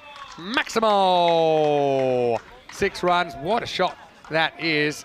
Launched onto the roof. You beauty. What a lovely shot. That was a nice shot there of John Howden, the CEO of Cricket Hispania. Of course, he's getting ready for that final later, but let's have a look at this. Oh, that was just pure timing. What a hit. And, well, Singh is just saying, that's Ampreet Singh, saying, oh, Yar, be careful. I've had some of those aloo parantas, you know. Oh, well, he's running into trouble. He's gone. Oh, well, he didn't have to throw it like this at all. Well, I'll tell you what, if Ahmadzai missed this, he would never, ever been forgiven for it, and he would have been reminded of it every time he stepped onto a cricket pitch. But Singh, well, after playing a brilliant shot, then just basically runs himself out. I don't know why he's running here. There's never a run, but just look at Ahmadzai. You know when you've had one of those days and you think, I'm a bit frustrated, I'm going to take it out on the woodwork. Well, that's what he does. He throws his head. I mean, he could have just kept the ball in his hand, walked up to the stumps, and just knocked the bails up. But oh no, where's the fun in that, though, Rick? Where's the fun in that? And where's the viral potential in that? I tell you what, I bet he's glad that the stumps are as far apart as they are, because they only just got the bottom corner. But anyway, Ampreet Singh Memi, he's been a useful contributor as well for Greece. He'll go at 105 for 6. Yeah, disappointing to see him get out there like that. They just played a cracking shot, and I hadn't even finished talking about it, and then, well, he runs himself out. And, well, I suppose a bit of that frustration there from Kamran Ahmedzai was to say, well, you hit me for a 6, I'm going to take it out on you. I'm going to knock your stumps over. And, well, he did as well. So another batter comes out. This is going to be a man that we think has got a very, very bright future. And it's Georgios Galanis that comes out to face his first ball. Yeah, well, he kind of hit the winning runs without hitting them in the previous game. Watch it go behind his legs. See if he can put something together here. Big swipe, first ball and misses. Yeah, coming up. Ahmedzai, he was a bit of a surprise for us, for myself and Rhino. There's Juan Carlos, el presidente de Cricket España. ¿Cómo estás, Juan? And, once again, getting prepared for the final. Certainly going to have I think there's going to be a party atmosphere for that final. Of course, it's going to be starting at 8:30 so local time. Yeah, so just clarifying that time. It starts exactly 2 hours from now. So we got time to do. Maybe you can go back, you can watch last year's ECC final if you watch. It's all on our YouTube channel, ECN European Cricket Network. If you need your fix. It doesn't really get behind the line of this one. So that'll be the end of the over. Ahmedzai, I suppose in the sense he gets a wicket. No, he won't get credited for it. It's 105 for 6 after 8. Big team around here, aren't they? That are helping put this on and obviously making the little things happen so that we can put on a big show. Works like clockwork. And speaking of clockwork, a big shout out, of course, to our time partner, Frederica Constant. And I get the feeling that there might be a nice watch that may be around for the MVP, which is, of course, will be one of the presentations that we will make on Championship Week. So thank you to our partner, Frederica Constant. This one gets worked away. Yeah, I was going to say about Ahmedzai, myself and Rhino, we were a little bit surprised that he bowled the second over against Spain. I don't think we weren't expecting him to bowl. I think you can see there that the line he bowls, he gets away with it with some batters, maybe the lower order batters, but it's against the top order batters that put him away just a little bit too short.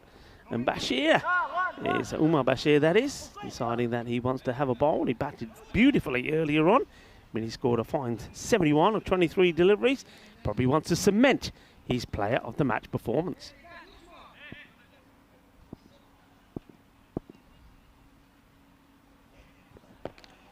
Well bowled. That's pretty much exactly where he wants to be.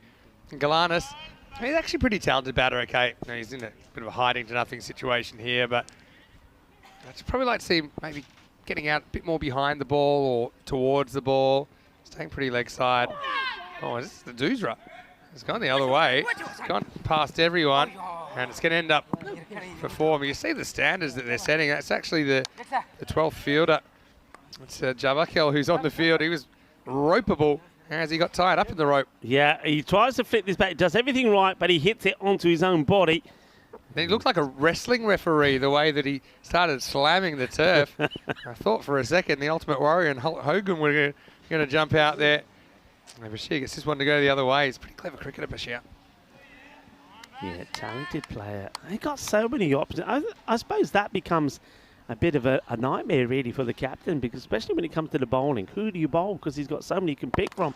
That one was more or less on the line. Probably would have been called a wide, but batter plays at it. When it comes down to the fact you'd rather have the problem having too many bowlers and not knowing who to choose than looking around and thinking, oh no, I'm out of options here, or good options.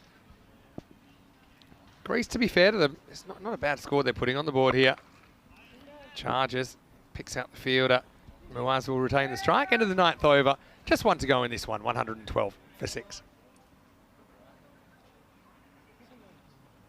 So, I suppose it's time to start thinking about the final. Spain versus France. They played twice. 2 pretty similar games in a way. Big totals put on the board by France. Yeah. Spain finding a way to haul them down in about 9 overs. What do you think? Well, there are those, the superstitious ones, that will say, well, it's always going to be third time lucky. Well, is it? Will it be third time lucky for France? I mean, listen, look, if any of the teams in this group are able to do it, France are. They've done a lot of things right, but on each occasion, it's their bowling that's let them down. And in that last contest, the catching. And it's so crazy because their bowling was like the thing last year. They just lifted up and out of the ground, launched by Moaz. Nice shot, Maximo to start the last over. My thought on it, just my point of view is, I think if France go for the slower bowling options, and that means making some maybe unpopular decisions, maybe leaving out someone like Rahmatullah Manga. If you go for the slower options, I think they'll stand a better chance. That's just my personal view. I think the Spanish batters like pace on the ball. Got another question to you. A loaded question after this ball from Ahmadzai, which is a swing and a miss. So Spain win the toss. I'm pretty sure they're bowling. No question about it. The toss will come straight after this game. France win the toss. What are you doing? I think if France win the toss, I think they're going to put Spain in. Yeah. I think you want to chase I agree. because you batted first on 2 occasions. Yeah. You've got 149, 147. Hasn't been enough. So I think you chase. Just trying to reverse the roles, right? Yeah. You're the one trying to pull a big chase. Oh, this is going nowhere. Jackson, bit of a teaser for him. And this would have been run out, and it still might be run out. I think it will be run out, maybe. I think this could be out. Well, have a look at this. I don't think you've seen anything like this. But they're going to wait here. Does he get back or does he not? We have 3 tries here. Is one of them going to be out? One. Oh, I reckon I've got this just out. Let's see. Here we go. He is Gone. just out. Well, there you go. The old accidental run out. Why aim at one end when you could aim at 2? And it's lucky Jackson was out of position because there was no keeper to get in the way. So that's a pretty bizarre one. But it'll be a run out nonetheless. I suppose that's kind of on the batter that's run out there because he could have made it. He just didn't think he was in danger. But danger lurks around the corner. As we're going to see Christodoulos Bogdanos come out to bat. Nice to see him get a hit. I'm a bit surprised to see him batting so low. He's a good bat. We've seen him batting 3 and 4. Okay, I suppose the thing with Chris, in a longer game, I think he does bat in the top 4. But in this game, maybe they feel there's other options that are a bit more attacking, as we see Ali Muaz heading back to the dugout. But Chris, he was great. He was on our player mic this morning, the first player that we've had on the player mic, and we are working hard to try and make that happen a bit more often. I know the viewers loved it. And so, yeah, Chris is coming out. Let's hope he gets to face. And I remember the other day, actually, a couple of days ago, he provided some useful late runs back in the times for Greece. 3 to come, though. It's going to be Galanis on strike. And he swings and misses at this one. That'll be the one bouncer for the over. So, I mean, it's time to say goodbye to Greece. I mean, this is the nature of this tournament. 5 teams come quickly. It's trimmed to 4, 3, 2, and then ultimately 1 that will go through. But I think Greece have a lot to be proud of in this tournament. I also hope it kind of spurs some of the Greek domestic players at home to push to play for Greece in the ECC next year. I think Chris is going to be watching the rest of this game because that's another swing and a miss. But yeah, I think you look at the performances of players like, Kassir. We already talked a lot about the captain, Aslam, but also a guy like Alexis Souvlakis, the bowling of Georgios Kalanis. I think it's been really great to have them involved for the first time. Yeah, I agree with you. I've liked what I've seen. Of course, we have seen Greece before. And I had the privilege, really, of seeing them in the Continental Cup, where it was the women's T20 internationals, and Greece played in that. And that's when I was told that this year, that in Corfu, they're celebrating 200 years of cricket. And, what a proud moment this is for Greece, this team, to be going back home. And they'll be going back home, very proud. And I think they've done the country and the sport in Greece great justice. They 100%. Really have. And I love the diversity and the backgrounds in their team as well. The fact they have a number of Greek-born and bred players. I think that's wonderful as well. So we'll talk about Greece a bit. Let's talk about France. Okay, they've had some ups, they've had some downs, but ultimately the 2 teams that we suspected would be in the final have made the final. One final put on Greece before we look ahead to the final, though. Don't forget, they got past a Czechia side that has some very good players. They got past an Isle of Man side. Yeah. There's an Isle of Man side that beat Austria recently in a couple of T20 internationals, but it will be Les Bleus under lights, and we know that the French beasts come out at night, don't they? It's going to be a cracker of a final, but right now, let's go and have a look at the second innings highlights. Yeah, look, the final is going to be an absolute classic. The 2 teams, when they have come together on both occasions, have almost put over 300 runs together in each match that they've played. So it's going to be a cracker. They're going to do it under lights, aren't they? And, well, France will be hoping it's going to be third time lucky for them. And we have a look at the highlights here. And it was good to see that Greece, they did create a few highlights themselves. They didn't go down without a fight, and they didn't go down without showing us some of the good cricketers that they have. And Amin Kassir, well, let's talk about this guy, 62 of 20. Yeah, I thought he might ton up the way it was going, actually, for a while. He was really making these grizzly balls fly. And look, Greece, they end up with, what was it, 118? More or less a par total. I think 120's par. Maybe that'll go up as the tournament goes on if we see if this is normal, what we're watching and how many sixes we're seeing. But, you know, Greece, they've done really well to make it this far. They made it to the second last game. They won't quite make it to the final. But, yeah, I really like the clean hitting. And then also, proper cricket shots like that. Yeah, it was great to see there Georgios Stokianos in the dugout as well. What a great figure he is. He certainly has helped the sport to grow, as well as Aslam Mohammed, their captain, who's out there. And, well, it was good to see him get a few runs on the board as well. What are you doing there? He says, oh, yaar, ki kar rahe the? Pare ja, mera catch siga. What are you doing? Well, he holds on to the catch, and then that was a little bit of lovely moment there. But that was good work. It wasn't so good, though, from the batter, where Sinan Khan came out for his first ball. But it was a good moment to see the celebration there from the big, strong celebration from Mr. Universe himself, Ahmed Zai. You gotta love Ahmed Zai. He's got to get a run at the final now. He's one of my favourites. But look, in the end of the day, Greece, they battled hard. This could have been a bit of an egg on your face moment for Ahmed Zai, but he's all smiles in the end. And then we had this one where Dovgel couldn't cut it off. But look, I think ultimately, okay, Spain are waiting, and everyone else around the ground now, they're waiting. We've got a bit of a wait now.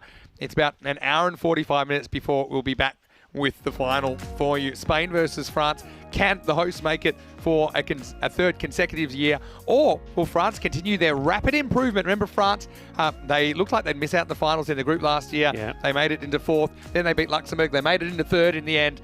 They've made it into second this time. Can they make it to the big dance? Find out when we return in about an hour and 45 minutes for that final. 62 for Kassir. Really liked his knot. And the fact that he was able to attack in some tough circumstances in this series said a lot about his batting. 8 Maximos, 2 fours in his innings. Apart from that, 20 from the captain Aslam and also 17 from Waz. 118, not a disgraceful total. And actually, you compare that to how many they made the first time they played the French attack, I think Greece have a lot to be proud of. They have a lot to be proud of as well. And, well, there's the bowling figures there. I think it was an opportunity taken by Numan Amjad to try a few bowlers out. He's got to really got some thinking to do here, but Dawood Ahmedzai, Mr. Universe, back in action and takes 3 for 16. Well bowled to him. And a number of good bowlers there, but once again, I think it's a bit of a headache here for Numan Amjad, as in what his selection is going to be against the Spanish. Yeah, good point. So just some toss news. They won't be doing the toss just yet. It'll be done at 5:30 p.m. GMT, which is 7:30 in Central Europe, and 11 p.m. in India. So stay tuned for that. You can always go to our website, europeancricket.com, to find out what happened there. We'll take a quick break. We'll be back when the lights are on in a little bit, and the action will be on, because 2 teams will arrive. Only one will survive to championship weeks, where they will meet the Netherlands and the other group winners. For now, we're going to say adios, but hasta pronto. Vinny Sander here, Mr. Maximo, alongside Rico Full. We'll see you after this long break for more Dream11 European Cricket Championship.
tagad mēs esam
The European Cricket Championship is proudly brought to you by Dream11, HCL Software, Junta de Andalucía and Stake.com, and the official charity partner, Share the Meal by the United Nations World Food Programme.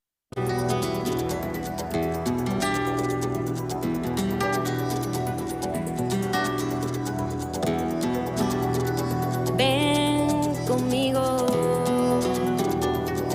a cruzar su calle, a vivir su ambiente. Ven conmigo a vivir la vida intensamente. Conmigo ven, conmigo ven.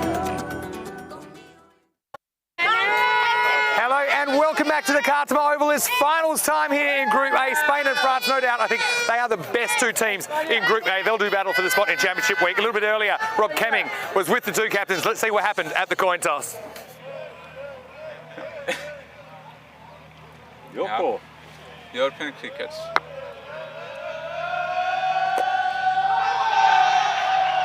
We will bowl first. So Spain, they're happy because they won the toss and they're going to bowl first. They bowled first every single time in this group. Can they chase under lights again? A year since they knocked Ireland out in Group A. Can they do it again? France a good side though. Well, we have to get ready for the anthem, so I'm going to get out of here. I know who they're supporting. I'll let you know what Rico thinks shortly as we get ready for the start of this one. Well, you can see there that the Spanish fans, well, they're very happy. And, well, maybe they're going to be pretty happy at the end of this as well. Well, they will be if Spain are victorious. This is the big one in Group A. It is the group final. Look at that stunning scenery around Cartama. That is the Sierra de Cartama there in the background. And we are ready. The lights are on. It's time for Fiesta de Noche. Oh, yeah.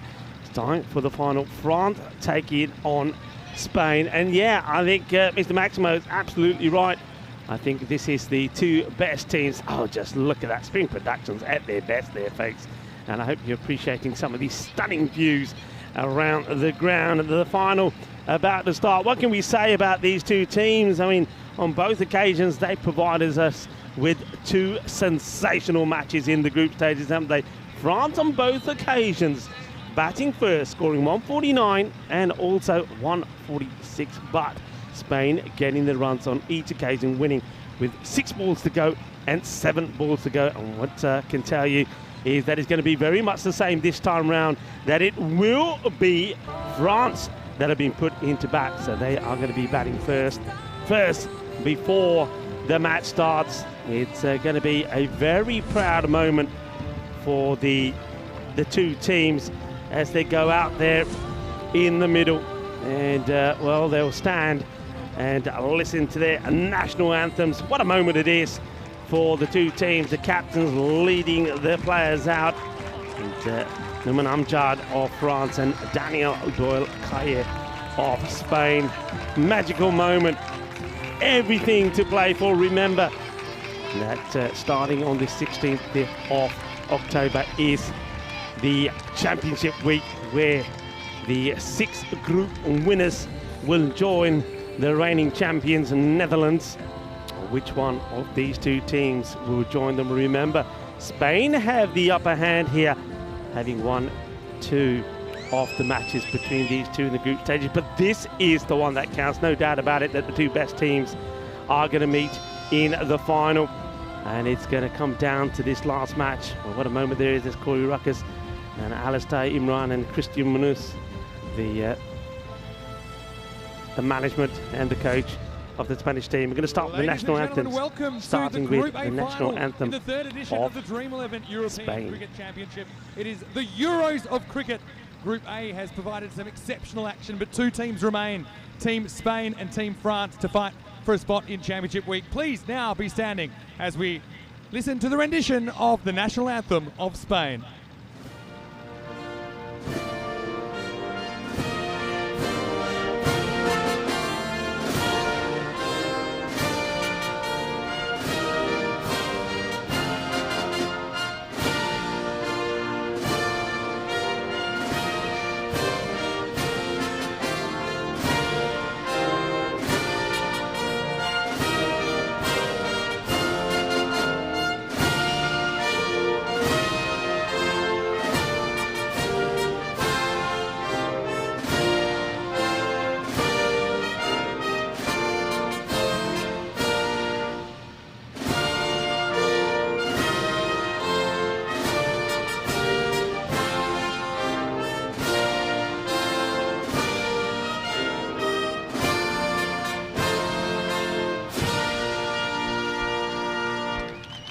Spain led in this final by their captain, Daniel Doyle-Carrier. Please remain standing for the national anthem of France.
France led into this Group A final by their captain, Roman Amjad. And keep it going for our on-field officials in the Group A final, Charles Croucher and Asad Ali. Gentlemen, play your best cricket. A spot in Championship Week awaits. Let's get ready for the final. Let's get ready indeed. Oh, what a lovely moment that is. Well, who would have imagined out of all of those faces out there on the Spanish and on the French side that one day that they would be here at the home of European cricket, the field of dreams here at the Timeout Oval, representing their country and playing in the Group A final to see which one of these two teams will be making it through into a Championship Week starting on the 16th of October. What a moment, what a match, and for some of those guys it's the most important match that they would have played for. And I can tell you that these two teams, I believe, are going to provide us with a real epic encounter. And let's get ready to rock and roll here. The match officials are out there, and that will be the man in black, Charles Croucher, Shubh Navjot Singh, and Nirmal Singh will be the third umpire. And of course, as you saw out there earlier in the coin toss, led wonderfully well by Sir Rob Kemin, as the players make their way out. And it is, of course, Spain that will be taking the field first. So winning the toss and putting the French in. So sticking with what's worked so far against the French. And I suppose, look, everybody will have their views about this, but I think DDC, the captain, is probably thinking, well, it's worked for us before. Let's see if it can work again as we have a look at the teams there on the fantasy dashboard. And I think one man that maybe could make the difference for France, Dawood Ahmedzai. He is now fit. Remember, didn't play all their matches because of an illness. Well, he bowled very well in that win against Greece. I think having him in the side, pace off could be the key here. Once again, look, these scores are based on previous performances in the Euros of cricket. I think that's why a little bit low there. But Spain favourites to be victorious and making it a hat-trick of wins over the French. France, of course, are hoping that is going to be third time lucky for them. The openers are out there. No change, going to be the left-handed Zain Ahmed is going to be striking the first ball. Umair Bashir, the leading run scorer in this championship so far, with 231 runs. We'll be hoping to stay in good form. And well, all eyes and all hopes are with that man for Spain, the captain, DDC. And Lon Burns back into the side, always plays the later game. He's taken 6 wickets so far in the 2 matches he's played, including a hat-trick. Here's the first ball, bat versus ball. It's not a good delivery, it's down the leg side. The batter is going to be disappointed that he's missed out on that one, but they'll get a wide. Bit of nerves there maybe for Burns. So runs on the board straight away as Lon doesn't get that one right. Just drags it down, doesn't he? Gets back with a better one. Gets hit out. They'll take the single. The first runs off the bat, off the first legal delivery in the final. A welcome world wherever you're tuning in from. This is the group final of the European Cricket Championships here in Spain, Andalusia. Bienvenidos, welcome. Burns to Bashir, and one thing we do know about Lon Burns, not only has he got that cunning little drift in the air, his bowl's a good length, but he gets the ball to rip. He certainly does give it a tweak, so he gets good movement. And well, this one is down the leg side and is being picked up beautifully. And Umar Bashir will add another 6 to the 231 runs he's scored already in this championship. It's the first Maximo off the final. And that one disappears into the fan zone. Well, watch out there, the fans, because you're going to be involved in a little bit of grisly action tonight, I'm sure. Burns needs to get the line right, but he goes down the leg side again. It's two bad deliveries. Two Gundy balls, I'm going to have to say, as that one gets smashed away as well. He just doesn't get the line right. It's too much down the leg side. This is easy hitting for the likes of Umar Bashir. 14 on the board off the first 4 deliveries. Remember, the contest these two teams have had, it's been 2 victories for Spain. Okay, this one's high up in the air, it's an opportunity.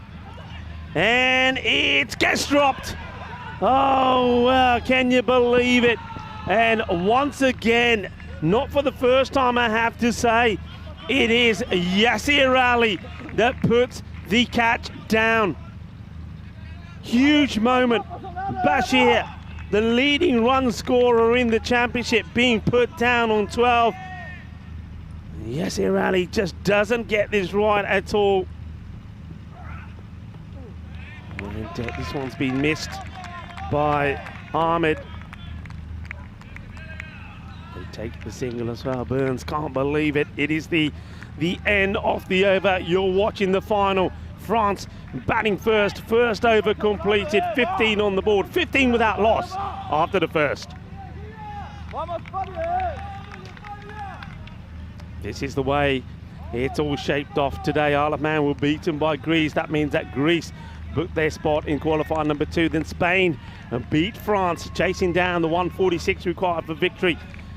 France and Greece did battle to earn the right to be in the final against Spain, and France, well, scoring the highest team score in the competition so far, 189. Beat Greece by 71 runs, and that's why they're here. Well, Yasir Ali doesn't always bowl. Well, after dropping that catch, he'd love to take this wicket. This has been hit hard, and this will disappear.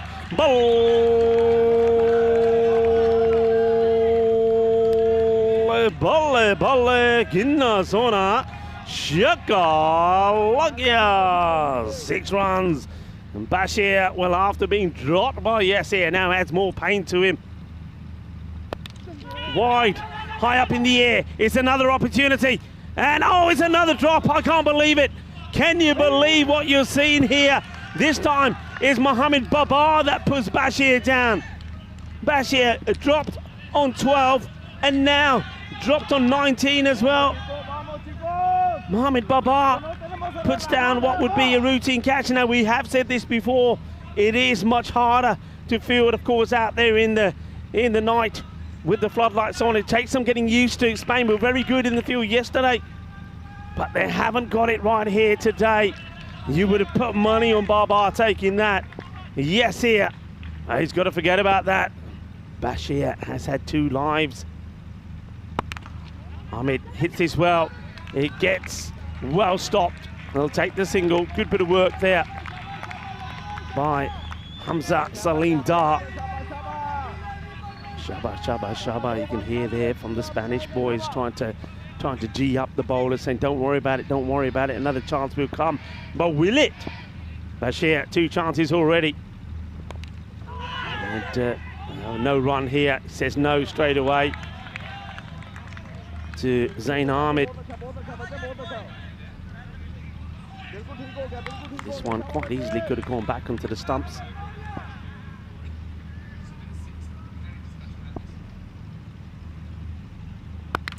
Oh, this one has been absolutely launched. That is a rocket shot. Well, that's right up there. We'll be competing for Andalusia shot of the day, won't it? That is gone the distance. He's been clobbered, hasn't he? Yes, here. Que guay, que genial, que grande, que fuerza tienes esta hombre. 6 more. Yes, here. It's gone for 14 off the over with a ball to go. 29 without loss, France. And he goes again, and he's going to get this big. It's going to be a magical over. 20 come off the over from Ali. But don't forget, they were the chances there as well. France are off to a flyer. 35 off the first 2 overs.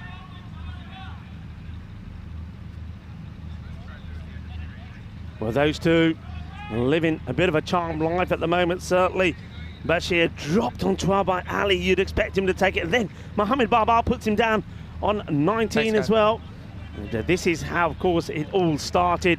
Remember, they were eliminated one by one. Only Spain and France left in the equation. Remember, tomorrow is going to be the start of Group B. We'll talk about that a little bit later. But let's stay focused on this final. France, well, they've had a few things go their way. And it looks like Atif Mohamed is going to come into the attack here now to see if he can, well, I suppose get the breakthrough, but also to see if France can, will they stay lucky, or will Spain actually hold on to something here? In comes Mohamed, going to start with a wide. So takes the score to 36, technically off just 2 overs. What a time to welcome back Vinny Sandhu, who I'm pretty sure can't believe those catches going down himself. Yeah, well, you're right. It's something we've seen a fair bit of under lights, haven't we? And it's just a bit different no matter what kind of lights you're playing under. Spain, though, they did win this corresponding game last year, didn't they, under lights? Gets played away out on the offside. They take a single. It's a bit of the hunter becoming the hunted here as well about Spain, because don't forget, they played Ireland 11, who were, I suppose, favourites in the Group A final last year in the ECC, and it was a famous game for Spain. Ireland sent them something in the 130s, mid-130s. Spain under lights, they decided to send DDC, Daniel Dorcaya, to the top of the order for the first time in the tournament, and he did the job. Of course, Burns back in the side's a big in for them. Right now, as you can see on the win predictor, not much in it. You can toss a coin. Don't forget, Spain have pulled off 2 big chases against France in the 2 times they've met so far this week. Full toss and in the gap. That's really well played. He doesn't just swing wildly at this. That's what makes this such a good shot. It's a full toss. It's a little bit wide. It might be the slower delivery, but look, he keeps his eyes focused on it, and he puts it away in the gap. 4 more. Good shot selection there. I think goes with the angle of the ball. I think that's an attempted Yorker from Atif. He does have this kind of back of the length delivery. A lot of people find hard to drive down the ground because the extra bounce he gets. But let's see if he can get Bashir, who is bashing them in the final. Just gets tucked up a little bit here. Not running so well here. Oh, a direct hit, and he would have gone, and there was all from the crowd.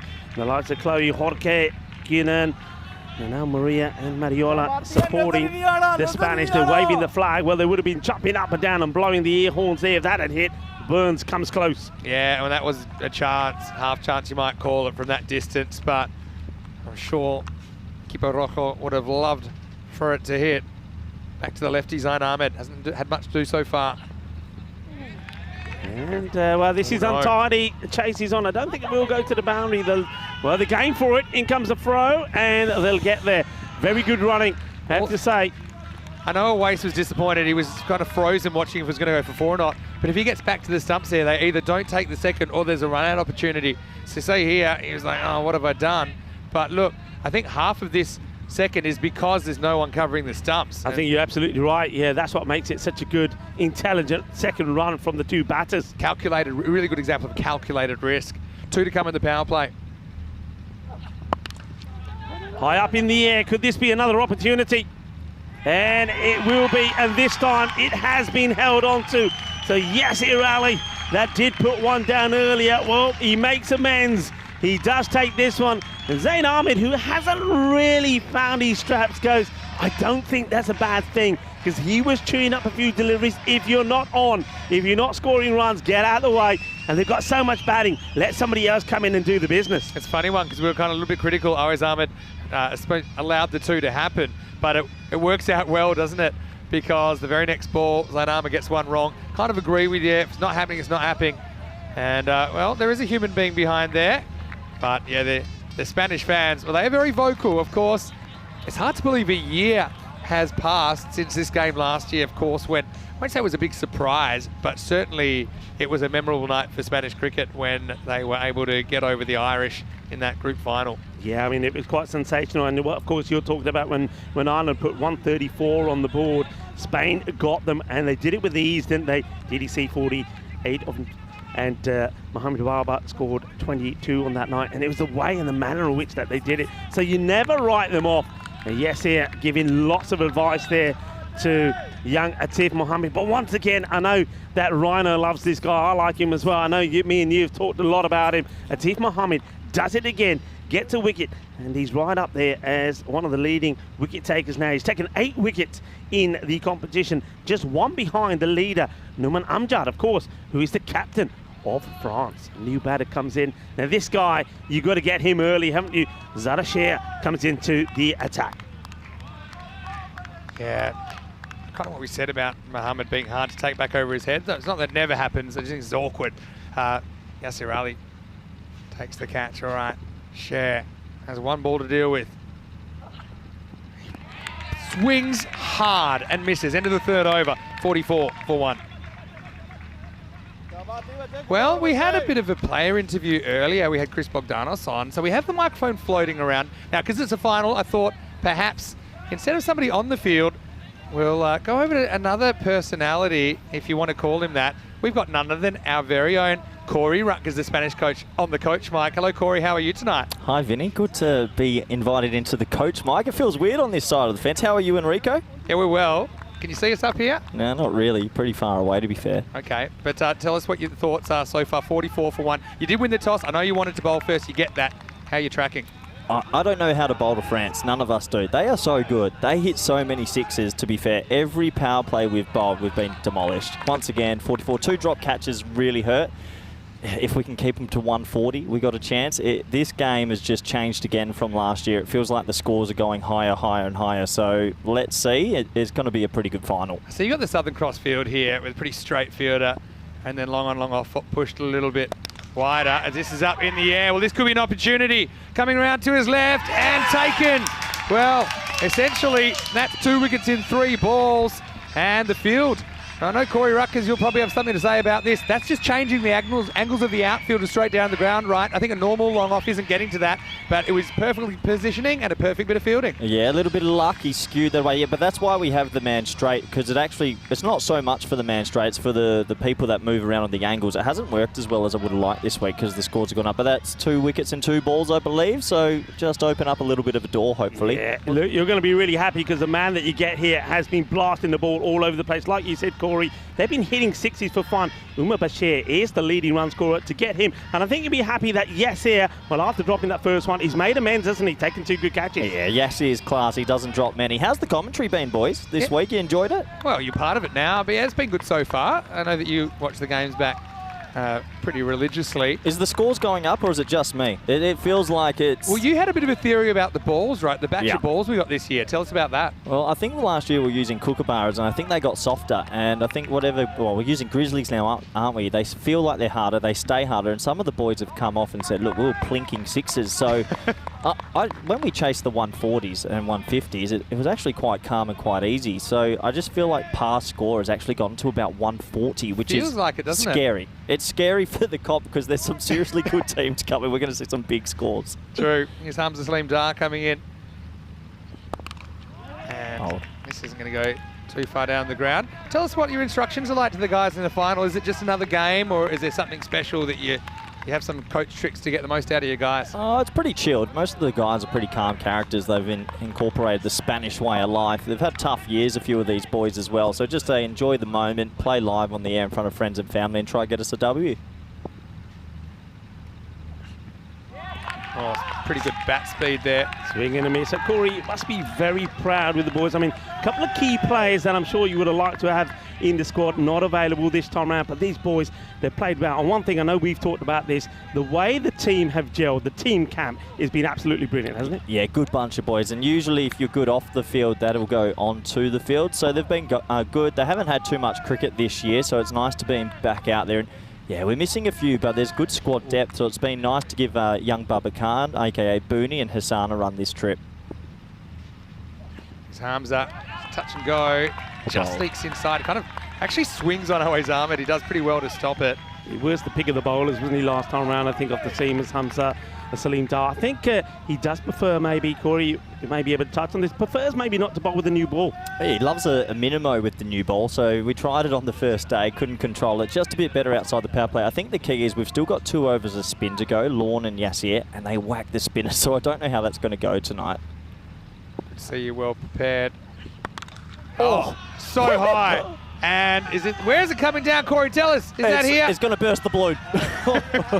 Well, Maximo's chair's been swinging like a rusty gate. He sent that one up. I think it bounced off the moon and came back towards the giant inflatable ball, but it is 6 runs. Yeah, well, I mean, after missing out on 3 deliveries, he had to connect with this one. That's an incredible shot because that ball is creeping up on him. It's on the up. How he manages to contact that and get for that 6, that's an incredible strike.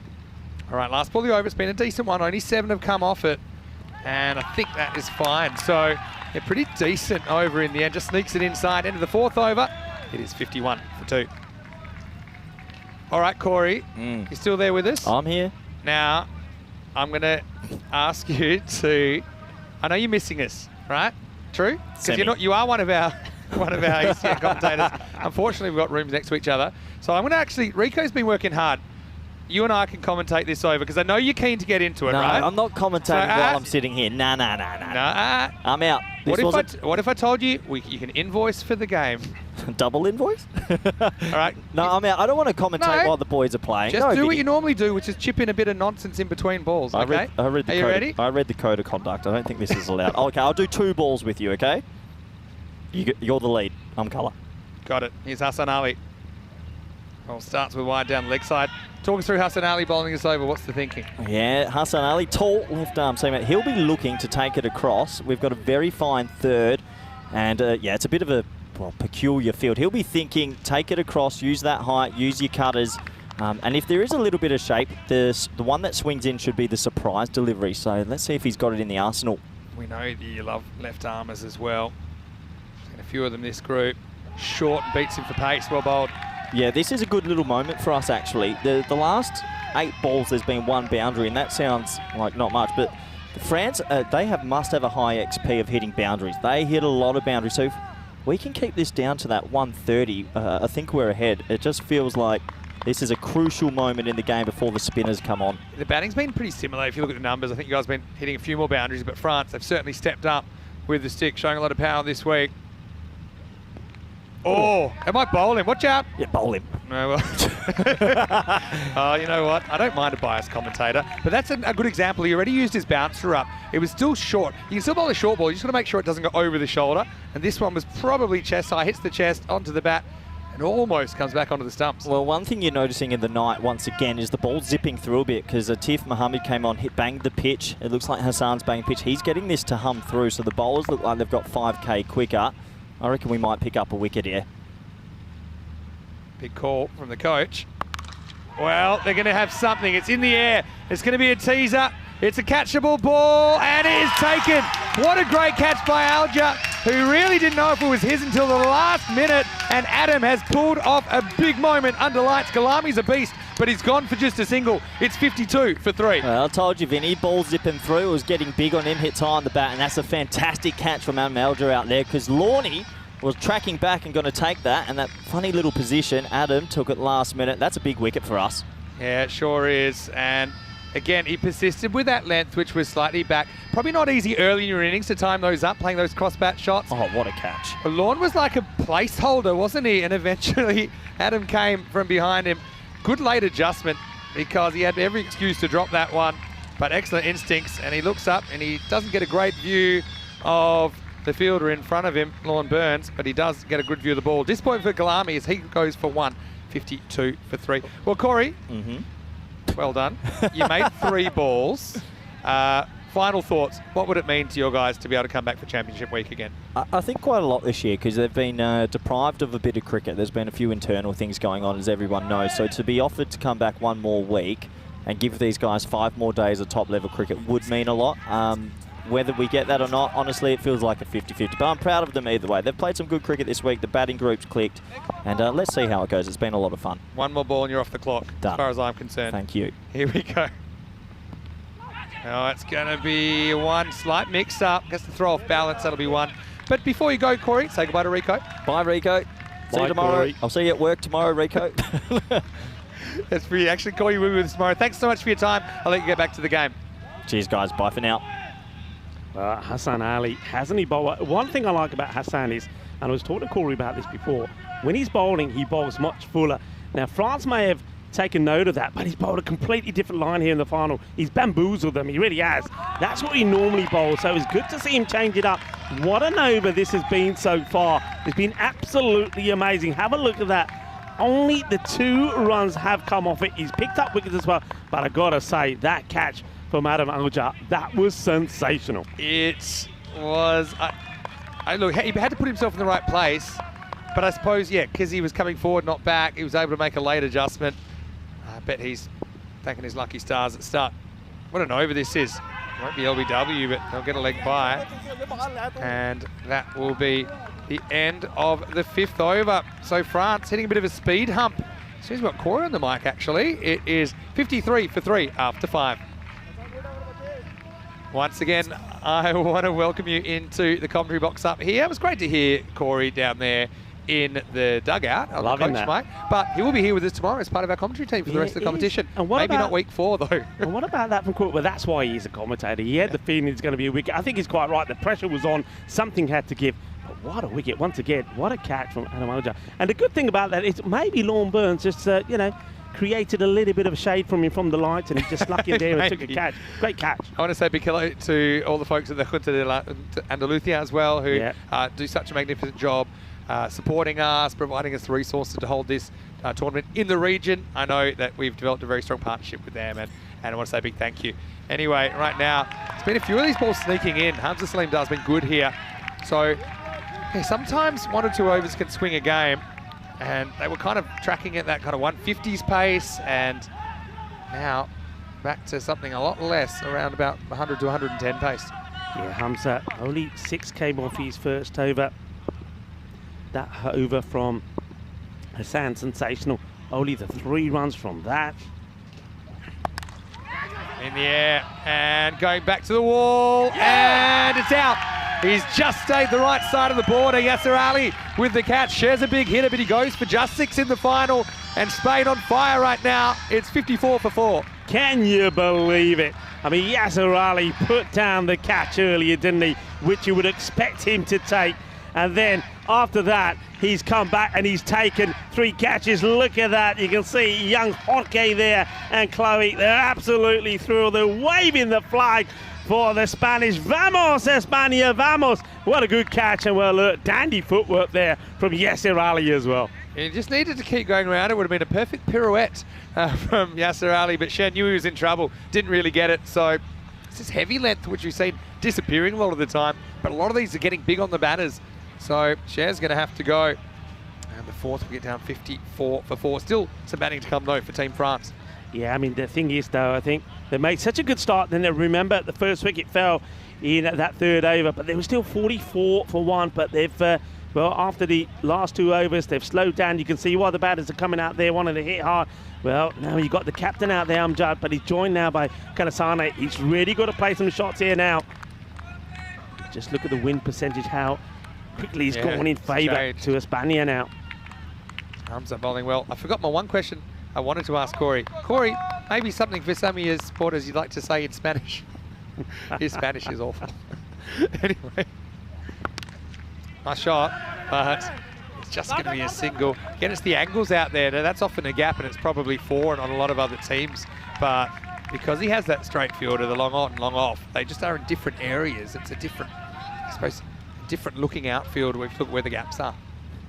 Yeah, there's Boone, or Boona.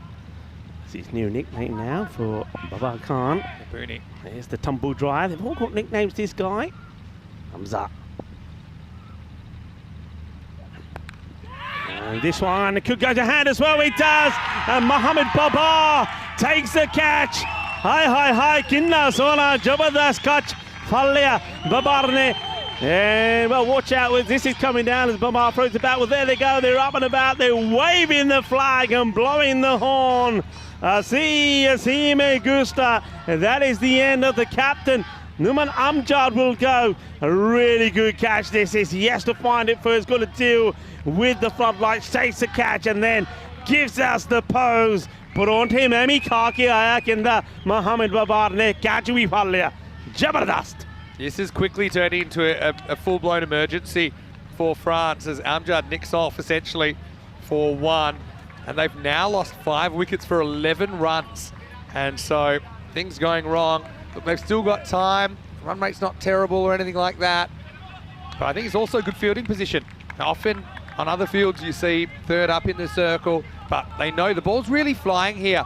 And with the pace of Hamza, you know, that's just a genuine nick. It's gone 49 metres in the end. Nice catch by Mohamed Baba. And after a couple of early wobbles, the catching's been a lot better in the last couple of overs. Yeah, I just think they've been, I don't know, a bit of a rush really to get hitting the ball here, France. They're not really looking as fluent as they were the last 2 times we saw them back. They started well, but I think that little bit of pressure, those 2 overs where they just scored a handful of runs, it means that they want to get a move on. They're thinking again, of course, to be getting close to that 140, 150 score. And I think because that's on their mind, they're swinging and missing. You're far better off just going back to playing some good cricket strokes, keep the scoreboard ticking, get a partnership going. There you go again. See, look, they're just losing his shape. He's nowhere near this. Losing his shape, bad shot selection, bad positioning. It's another tremendous over. And, well, Hamza Salim Dar, what a brilliant bit of bowling from him. That over also absolutely sensational. 2 wickets in the over. And, well, it only goes for, if my calculations are right, just the 1 run. And, well, that basically means you can see there that we've seen a number of wickets. 3 wickets have fallen for just 10 runs. That's quite amazing. Only 10 runs have come. 6 in the 4th over, 3 in the 5, and just 1 in that one. And, well, all the 5s on the board there at the moment for France. 55 for 5. DDC there, you can see he's still focused. He knows there's still work to do. It's well bowled. Have bowled so well, had the seamers here. I know that Corey was thinking that the slow bowlers could be the key here, and I can understand why he did go for Burns right at the beginning. Didn't quite work, but I like the way he's changed it straight away. Burns didn't work, Ali didn't work up, 35 came with the first 2. He goes to the seamers, he goes to the pacers, and they have delivered. Latif Mohammed comes in again. Okay, this has been well struck, and this one will go all the way. 6 runs, Manos. Riba, Vitro. Well, that's been a long time coming, hasn't it? They haven't been able to hit 1 boundary in the last boundary was in Hamza Salim's 4th over number 4, I should say. When he bowled his first, it was the 5th ball which went for 6. Since then, there's been nothing, no other boundary apart from that one. So is that the start? Can they get going again? Nice hit, nice shot there from Kalasani.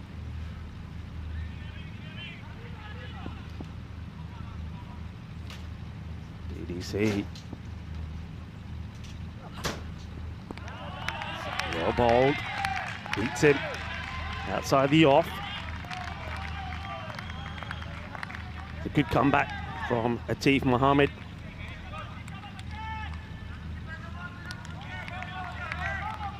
Tension. Nerves.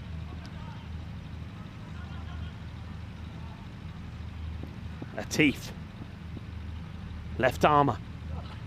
Goes short, gets the edge. Oh, agonisingly close to being a sensational one-handed grab.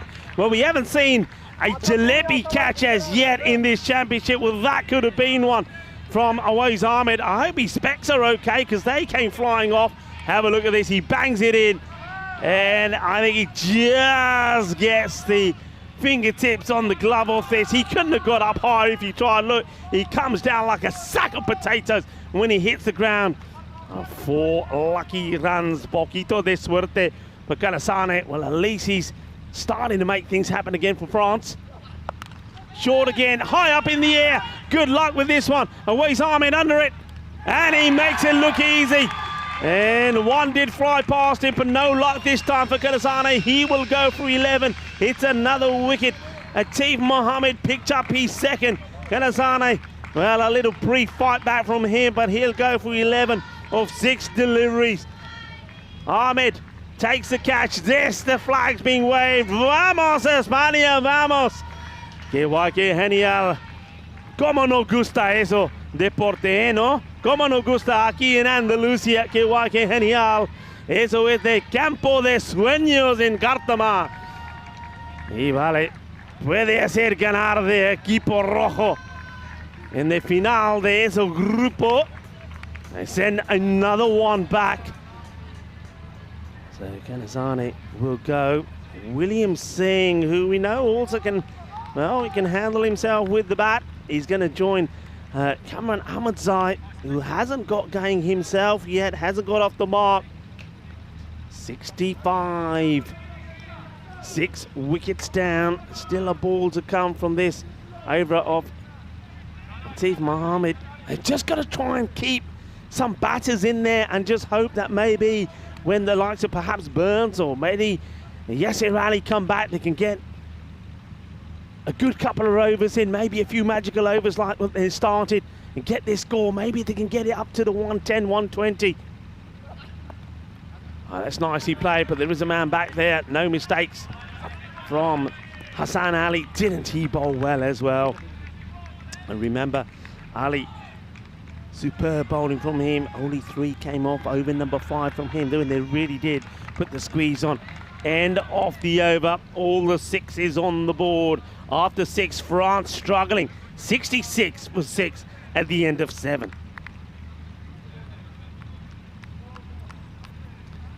Tomorrow is the start of another group, Group B. Starting off with Jersey, taking on Belgium. Well, Belgium, Paul, we know about the way Belgium play.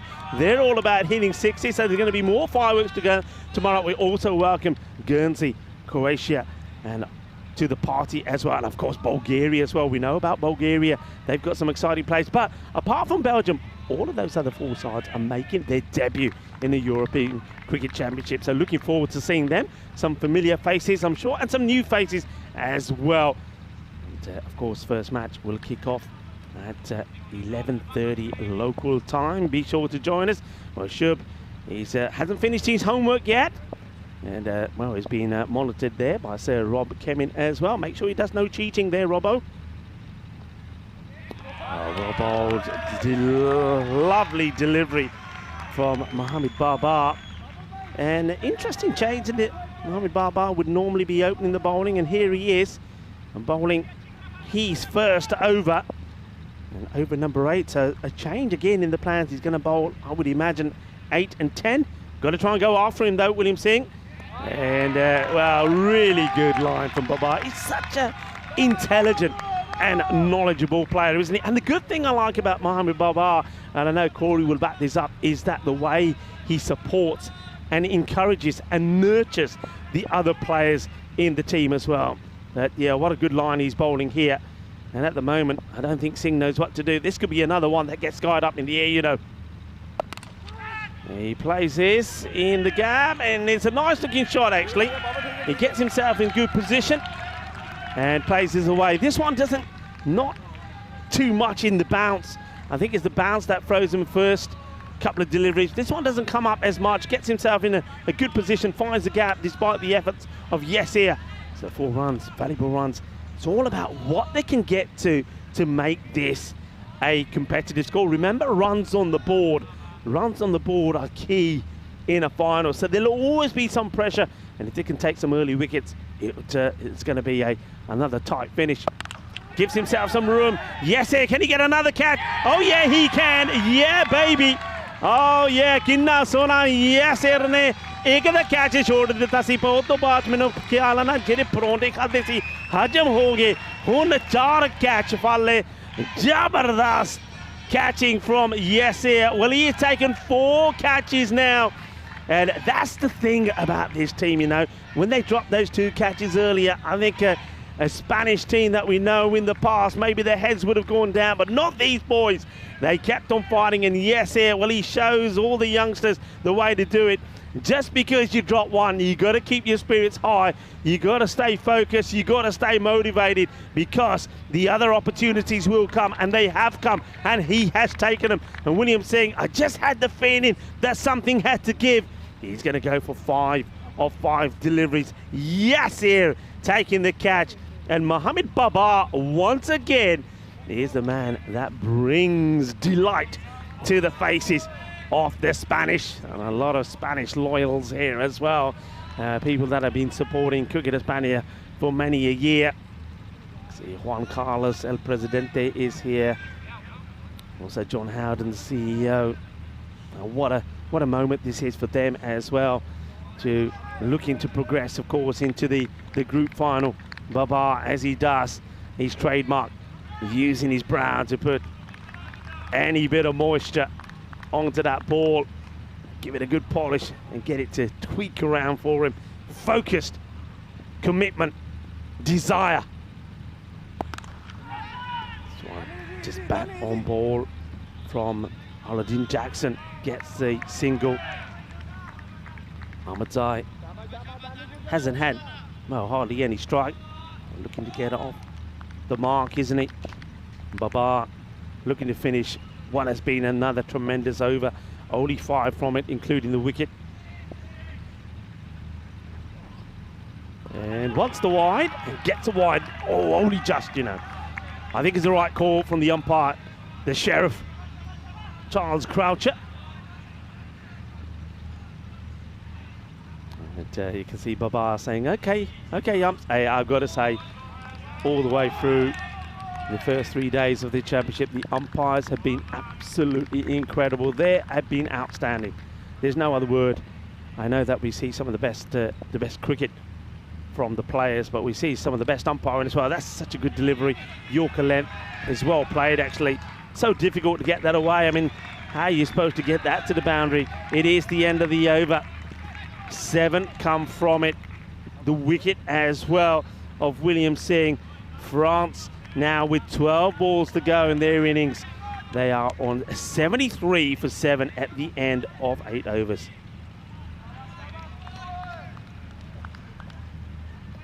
That tells you a story, doesn't it? It looks like one of these ski slopes. And just look at the way the wickets have fallen pretty regularly. What a performance this has been from Spain. Great performance. They've beaten France on 2 occasions already, and looking to do it again. This is the important one, though. This will book their place in Championship Week starting on the 16th of October. Netherlands, the reigning champions, already there.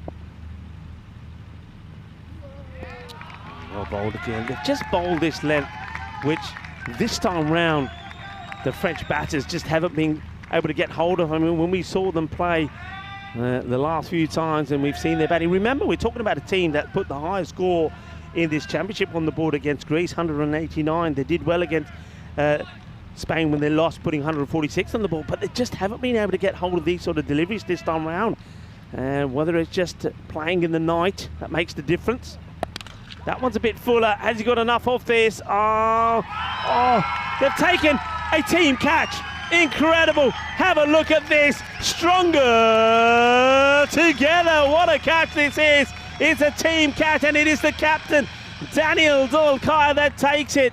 It comes out of the hands of the fielder, and I think the catch is going down. But DDC, his reflexes are like action quick.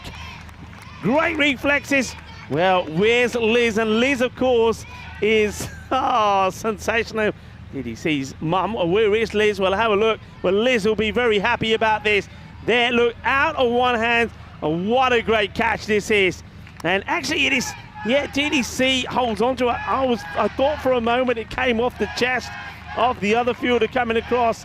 Captain Marvel smiles on the faces of the Spanish. España. España, look at them, they're getting excited. Maria there as well. Jorge, Chloe, Mariola, and Kinan as well. What a moment, what a night. Fiesta del Noche at the moment going the way of the Spanish. They've got this match exactly where they want it, but it ain't over yet. Hasta final, chicos. Hasta final. To the end. Got to do it to the end. Hassan Ali has bowled brilliantly. Well, just as I say that, I cook him as he bowls this one down the leg side, but still, have a look at those figures. I mean, that's 3 runs off just 8 balls that he's bowled. He has taken 2 wickets. Stay focused. Stay committed. Finish the job. And, well, a lovely shot there of some of the staff behind the scenes as well. It's another swing and a miss. It's another dot delivery. That's at Dawood Ahmedzai. Even Mr. Universe has got no answer for the likes of the bowling here of the Spanish. It's going to be, could be a spectacular night here in Spain, here in Andalusia. And this is just down the leg side. It's going to be 4 runs. You can see straight away a few of the Spanish players indicating straight away to Hassan Ali, nahi yaar, idhar nahi, offside te chahiye. Yeah, just down the leg side again, isn't it? And he latches onto this one, so gets a boundary. Can they get this to around about that 100 score? Even then, you'd feel is not enough. But look, it could, you know, anything can still happen in this night fixture. Remember, Spain, though, they had no issues against Czechia last night when they got to the 110 that they needed and won by 7 wickets. So they have had a match in the night. They know what it's all about. Cricket delivery. Here's a shot, and it's going to be another 1 bounce. 4 runs. Cuatro carreras más. And, well, he swivels on this and plays it beautifully. So, are we going to see something? And, well, I said, not even Mr. Universe, Dawood Ahmedzai, could do anything about it. Well, maybe he can, because he's just back-to-back boundaries. And, well, just Cuatro carreras, that's just helping out the umpires that were having a bit of difficulty, seeing whether that was a 4 or 6. Well, we all have to do our bit here, you know, stronger together. That's what we say we are. 82, 7 balls left in the innings. And what's this one now? It's a good bit of bounce there. And it's been called wide over the head of the batter. And so he's going to bowl another one here. So remember, he was started this over. Only 2 runs had come off him. So that's now 11 that have come off this over. And let's see this. Yeah, good call from the umpire. Difficult one as well, you know, under these lights. But the sheriff is on the money. And that one goes for him, so good way to finish. Is that the end of the over? I'll make it that is the end of the over. Yes, it is. Hassan Ali calls over. End of the over. 83 for 8. 9 overs done. Have a chance to look at those bowling figures. Didn't start well with the spin, did it, Burns? And yes, it has to be said, though, both bowlers had catches dropped off them. And at that point, after 2 overs, 35 without loss, you thought France were going to go on to put a huge score on the board. But then, well, it all started to go wrong, didn't it? Atif Mohammed, Mr. Reliable, came in, took the first wicket. Hamza Salim bowled brilliantly in over number 4. Took a wicket as well. Just 6 came off that. Over number 5. Only 3 overs from Hassan Ali and a wicket. Then Hamza chipped in with a wicket as well, with just 1 run coming off over 6. So here we go, the last over. It's going to be Babar to bowl it. Mohammed Babar bowled and taken 1 for 7 so far. It's going to start with a wide. You can see what he's trying to do. He's just trying to sneak this one in.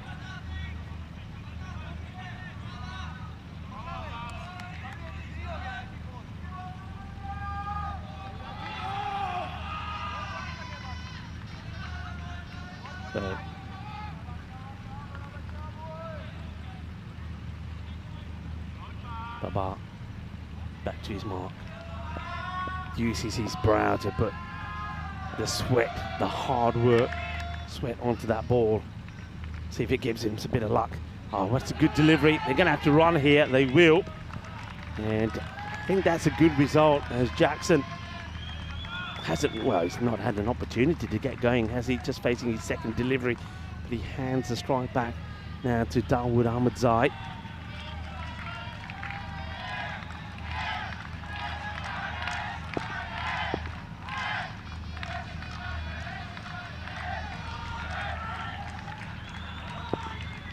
Baba. He goes for it. Has he got enough of this? Fielder coming across and Adam makes a stop. In comes the throw. And they'll get a couple. Adam Aga, man who took the sensational catch earlier. Look out for that on the highlights. Look out for that actually on the social media as well. And he took the catch of the very dangerous Gulami. What a catch it was, absolutely sensational, doing the fielding this time round. 4 balls to go in the innings, 87 for 8. And the umpire just noticing that one of the straps of the batters had come undone. Charles Croucher.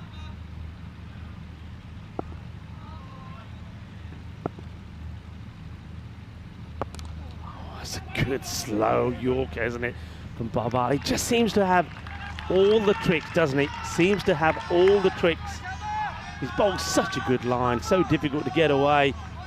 And well, France, look, whatever they end up with here, looks like it could be a score in the 90s. It's not done and dusted, but they've got to do exactly the same here. They've got to bowl well. They've got to execute their lines. They've got to take the chances that come their way. And maybe, just maybe, they could still pull this one off. It's hit well, but it will go to hand, and hasn't Yasir been sensational? Look at the throw, straight into the gloves of Awais Ahmed. Hello to everybody in the chat that's enjoying this. Matthew, Hodson, John Gray, all loving the action.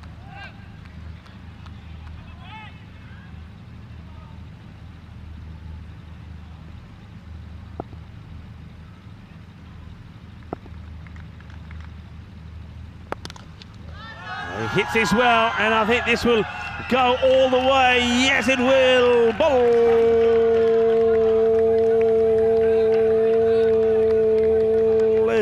Balle, Ginna Sona, Shaka Lagyao. How badly they needed this. And a lovely hit there from Dawood. It's another Maximo from him. Well, he's making his contribution. Oh, what an important one this is.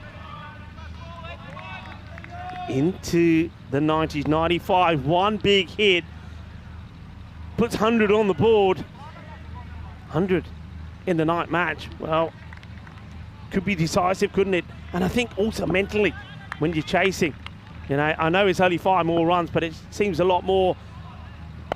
Goes for it, high up in the air, is catchable, finds it, and puts it down. Hits the fingers hard. Will they go for 2? I think they've got to be running here. They decide not to. I think the batters had to try and go 2. Adam Aja puts it down. Well, they seem to be pretty happy with it. It doesn't go to the boundary. The chance gets dropped.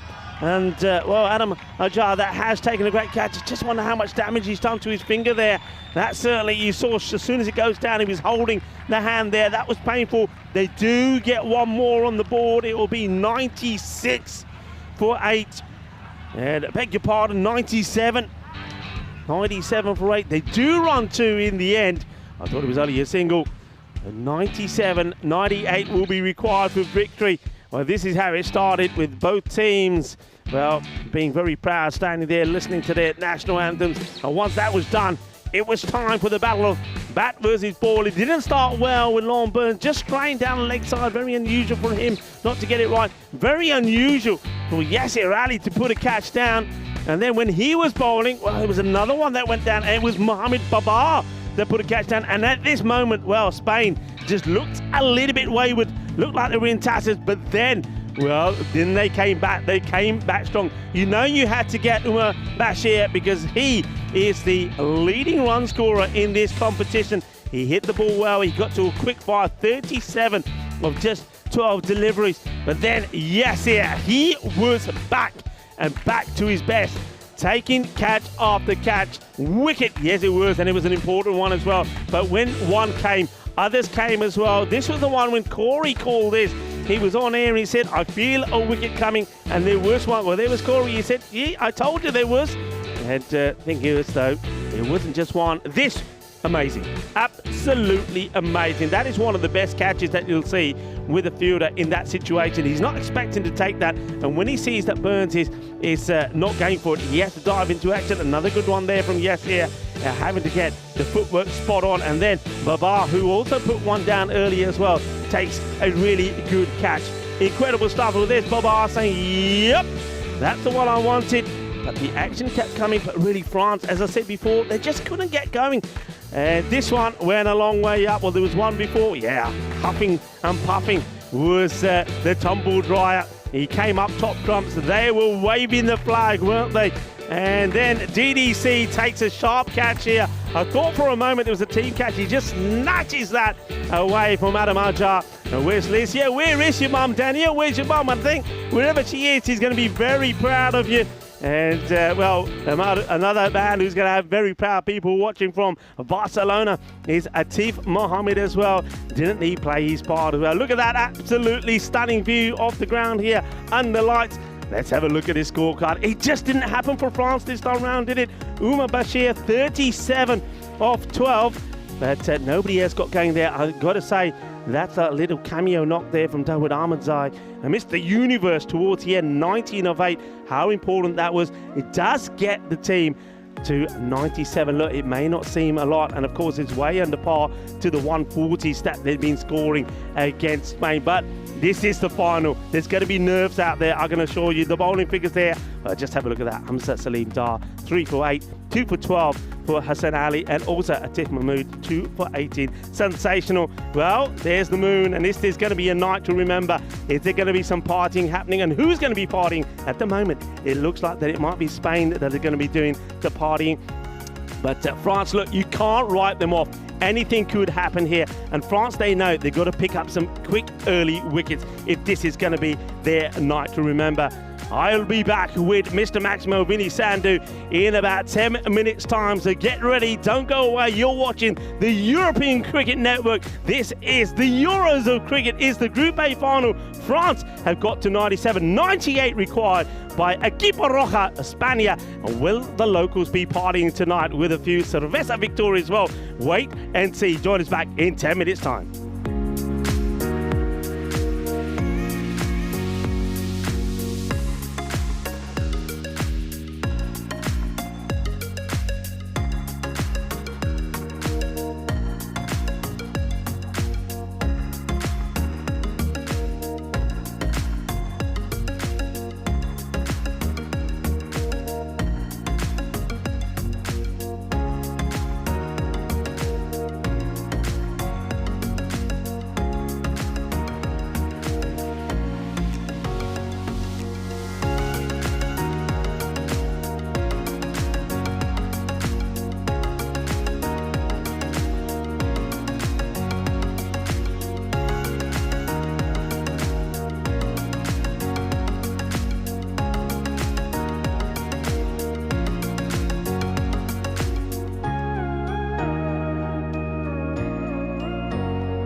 The European Cricket Championship is proudly brought to you by Dream11, HCL Software, Junta de Andalucía, and Stake.com, and the official charity partner, Share the Meal, by the United Nations World Food Programme.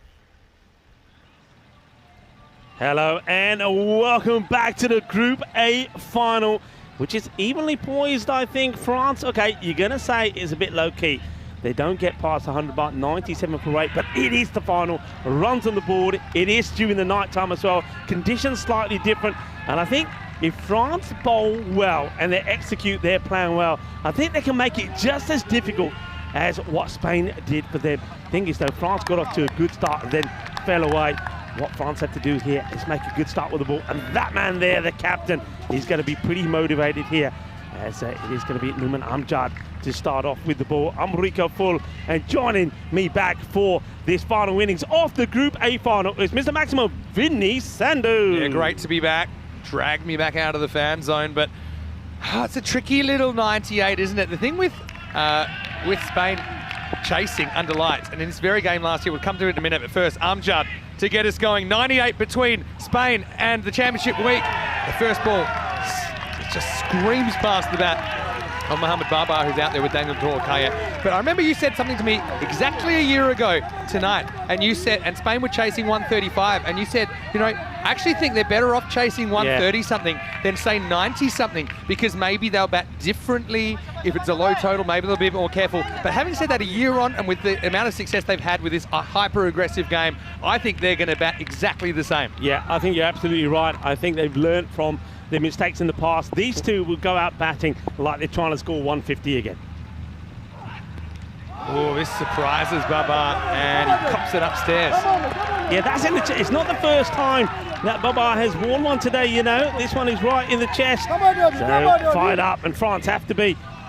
Well, that one has to be. Taking one for the team here is Mohamed Babar. Like an oversized beanie baby that can cop an impact and go back to its original shape. But yeah, I certainly don't think they want Babar getting onto the front foot, because you know he's such a strong driver and clipper of the ball.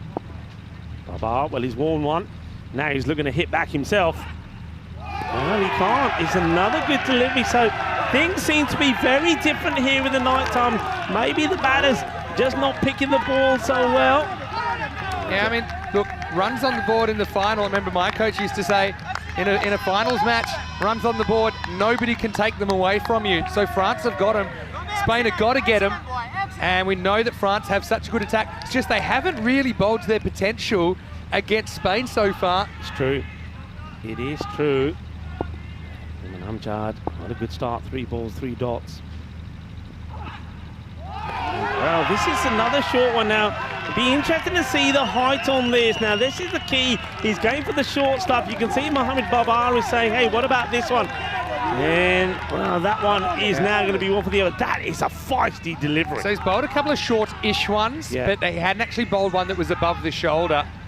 So that one is above the shoulder. It means he can't bowl another one above the shoulder for the rest of this over. Otherwise, it'll be called a no ball. Still no score after 4 balls. This one has been bashed, and that will go all the way to the roar of the crowd. That's it. Hold it up high. Well, that's Chloe saying, yep, that is 6 runs. Pretty passionate, those Spanish supporters. But I suppose this is the beauty, if you like, of knowing you can't bowl another bouncer. Although he can still go shortish, Amjad's certainly a bit worried about in case it bounces too much. So Babar gets on the front foot and launches it into the dark. Yeah, 6 runs. Vamos, España, sí, vamos. And, well, that's the Mariola there as well. Hola a todos, ¿cómo estás? And he goes big again, and well, it's not too often that you see Mohamed Babar face 4 dot balls, but he finishes with a bang, well, a double bang. 12 off the first, 12 without loss, 1 over gone. Yeah, once again, it's kind of shortish. We never tried anything super full like a York or anything like that. That over kept banging it in. I suppose it was working early. 4 dots, 2 Maximos that might have taken out I think They this might is have taken out somebody in the dark. We'll come back to that. 17 matches since we've had a golden ball. France, of course, they gave us our only golden ball of the ECC last year against Belgium. Yeah, and well, what a spectacular one that was. Well, I don't know if we get a chance to look at this. Well, you don't want to be trying to catch them in the night. You don't want to be able to. You don't want to be attempting those at this time. I hope nobody's got injured there. I really do, because that didn't look too good. At least it wasn't a headshot, and we have seen that before from the ball retrievers. Ahmedzai bowling the second. It worked earlier. He's a tricky bowler. Daniel Dorkayet face up for the first time for Team Spain. And no run. Remember, he started the day on 127 runs, but he wasn't able to add to that as he went first ball for a golden duck in the earlier match against France. So he's looking to make amends, isn't he, the captain? Great contest here. Ahmedzai hasn't quite bowled as well as last year, but he's still very handy. Still a no run. Not taking the chance here at the moment. And quite wise, because the rate is under 10 per over. So they can afford not to take any real unnecessary gambles here. And Babar's not going to win too many 22-yard sprints at the Olympics if that was an event. Ringer fielders in the offside at the moment. Gone!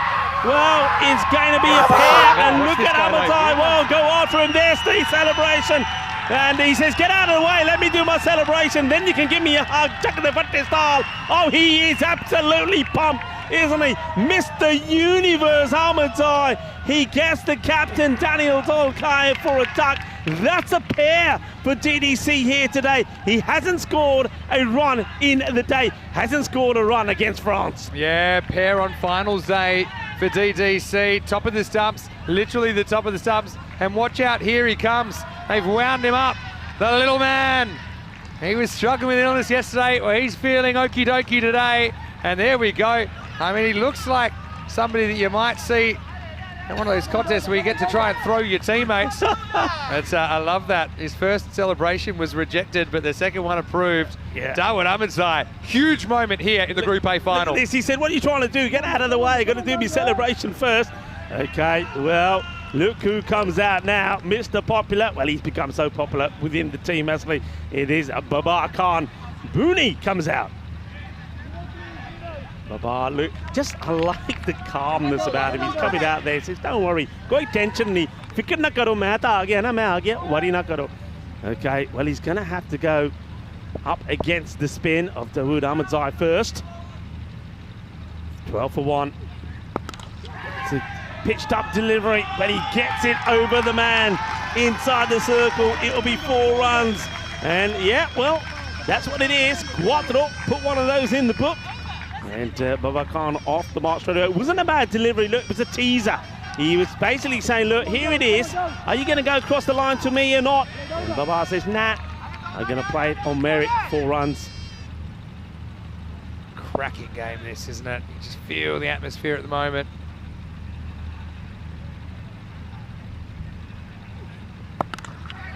In the air, once again, it'll drop before the fielder.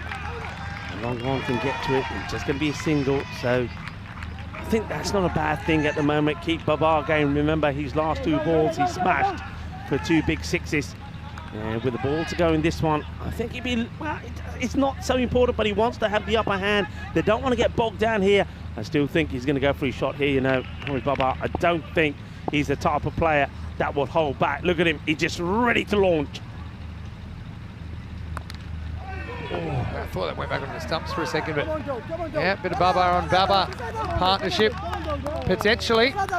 Spain still in the driver's seat, but not having everything their own way. 17 for 1 after 2. Needed the wicket to get the wicket, and it's a big wicket, isn't it? DDC goes without scoring, but look, having said that, don't forget you went without scoring against them in that last match as well when they needed 147, and they got there, and they got there easily. And well, hey, let's talk about this. 81 days to go to the, well, this time is going to be the Euros of the Women's European Cricket Championship. So exciting, Rico, the fact that we'll be able to bring you that for the first time, 17th to 22nd of December. In fact, it'll be our last tournament of the year. This season started, I think it was January 20, and it's going to go through December 22. I hear that Santa's turning up for that one as well. Really? Yeah, I think Santa I will might be know here. someone with a wonderful beard that could possibly do the job, and it might be you. Well, I'm eating the pies and I'm eating the ice creams there at the kiosk as well. Hey, isn't it great to have the kiosk here? I'll have to get you on the Santa diet, I think, for sure. It's kind of pretty much what I eat every day. Anyway, here's Rahmatullah Mangal. Going to be a wide, and he's not happy about it. Let's have a look at this again. But look, the umpires have got to be fair to them. They've been very, very consistent on this. If it touches it a bit, they call it. I think that's a good call. Yeah, I had it as a wide live. You know, it's a really good call. Cannot touch any of that blue line, but whole ball has to be inside at the moment it passes the popping crease. So, Papa can't. I love that they call him Booney as well. That wasn't our idea. Go look up Australian, very famous Australian cricketer, and now match administrator David Boone. Yeah, well, and I know that he loves it as well. Rahmatullah Mangal in again. This one has been absolutely crunched, and that is going to go for 6. What a hit for Baba Khan. Now remember, this time last night he hit the biggest 6 that we've seen in the championship. It was absolutely humongous. Well, Baba, well, look at him. He's so cool. What a strike. What a shot. 6 runs. Yeah, and Baba, yeah, he hits it. He doesn't run. He just watches it, and there's these little eyes that come out under the little lid of the helmet, and he says, yeah, that's 6. Well, it's the Baba boys out there at the moment. Mohammed Baba and Baba Khan. And, well, maybe they're looking to say bye-bye to the French and be victorious here. Rahmatullah Mangal, he hasn't had the best of days with the ball, and in fairness, going by his standards, he hasn't really had the best of championships. He's probably one of the bowlers of the tournament last year. I mean, I know that they didn't play the championship week, but still, he was very dangerous. Still is. No run this time. I think with these two, put the quick singles on the back burner. I think they are there for one reason only, especially in the power play with so many infielders. They are looking to clear them and clear the ropes too. Let's just put it this way, without giving too much away. When it came to lunch, whereas all of the Spanish boys were eating salad, Baba Khan was not eating salad. He was eating all of the other naughty bits that the others were pushing away. That's how he gets his strength. High in the air, fielder coming across. It'll be a great catch if he can take it. Oh, well done. Oh, what a save. What a save. They come back and take 2. And, well, will they make it? I think they do. The umpire doesn't need to look at this again. This is only going to be 2, but that's 4 runs safe. Yeah, and it looks clean save. We'll have to check it. But that's a remarkable piece of fielding. Yeah, you can see, no doubt. Of course, the wicketkeeper there, Jackson, has no idea where the batter is, but have a look at this. Yeah, see, let's just check one more time. Where does he take off from? I think he takes off from inside. Yeah, I think he takes it from inside. Yeah, he does well there. That was definitely heading for 6. It's a marvellous save. How important could that be?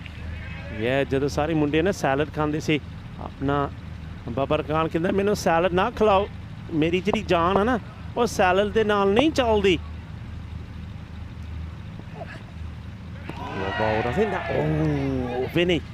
I thought maybe he just sneaked this one in, but Azhar Ali says no. Right. This is 3 or 4 millimeters wider than the other one for me. Straight over the line. It's going to be a wide. Yeah. You know, we have a lot of these decisions to make in ECN cricket in a 10-over game. It's super important there's consistency. That's why, you know, there's none of this fudging around saying it's an indication line, I might call it, I might not. The umpires are instructed, touches the blue line, it's going to be a wide. And they've been spot on as well. This is another one. You can see what he's trying to do, but he's not working. The thing is, though, I mean, I can see the plan here, but I will also say that Baba Khan has shown that he can execute shots in that area, so maybe that's not... I mean, what I'm saying here is make him drive. Make him drive. We haven't seen him play the ball straight. We know he can cut, he can play to mid-wicket. Make him drive. Get one full up there. Make him go straight. The thing is, the field is set for kind of what he's bowling at the moment. There's a deep point, there's a deep third, there's also a kind of backward point in the circle, so you can only defend that area to an extent, though. It gets this one in. That's a better delivery. Yeah, I mean, once again, Vinny, we've touched on this a few times as we look at Azhar Ali there. Haven't the men in black been absolutely sensational in the last 3 days? I'm not joking when I say I honestly think we've got some of the best actual decision makers and game managers in world cricket in this form of the game, because so much is happening so quickly And because of the frequency of their decisions, they're going to have to make, okay, they're never going to be 100%, but they get a lot of practice, and practice makes you better. We've got some really good guys out there doing the job. Wide again, I think. Yep. Yeah, and thing is, we see him sneak one in. I mean, is it worth? The thing is, the ratio here is not good. He's saying that the ball is just swinging away, trying to sneak this in, but he's unsuccessful again. The problem with this is that these are all extra balls that have to be bowled. So, you know, if the last couple of deliveries go to the boundary, it's all about the wides that are being bowled here. Yeah, I got to be honest, I'd probably abort this tactic, bring the deep point up, maybe put a deep mid-wicket back and go at the stumps, go forward at the stumps. You know, he's just missed too many times for me, but what do I know? Let's see what happens. 2 to come still.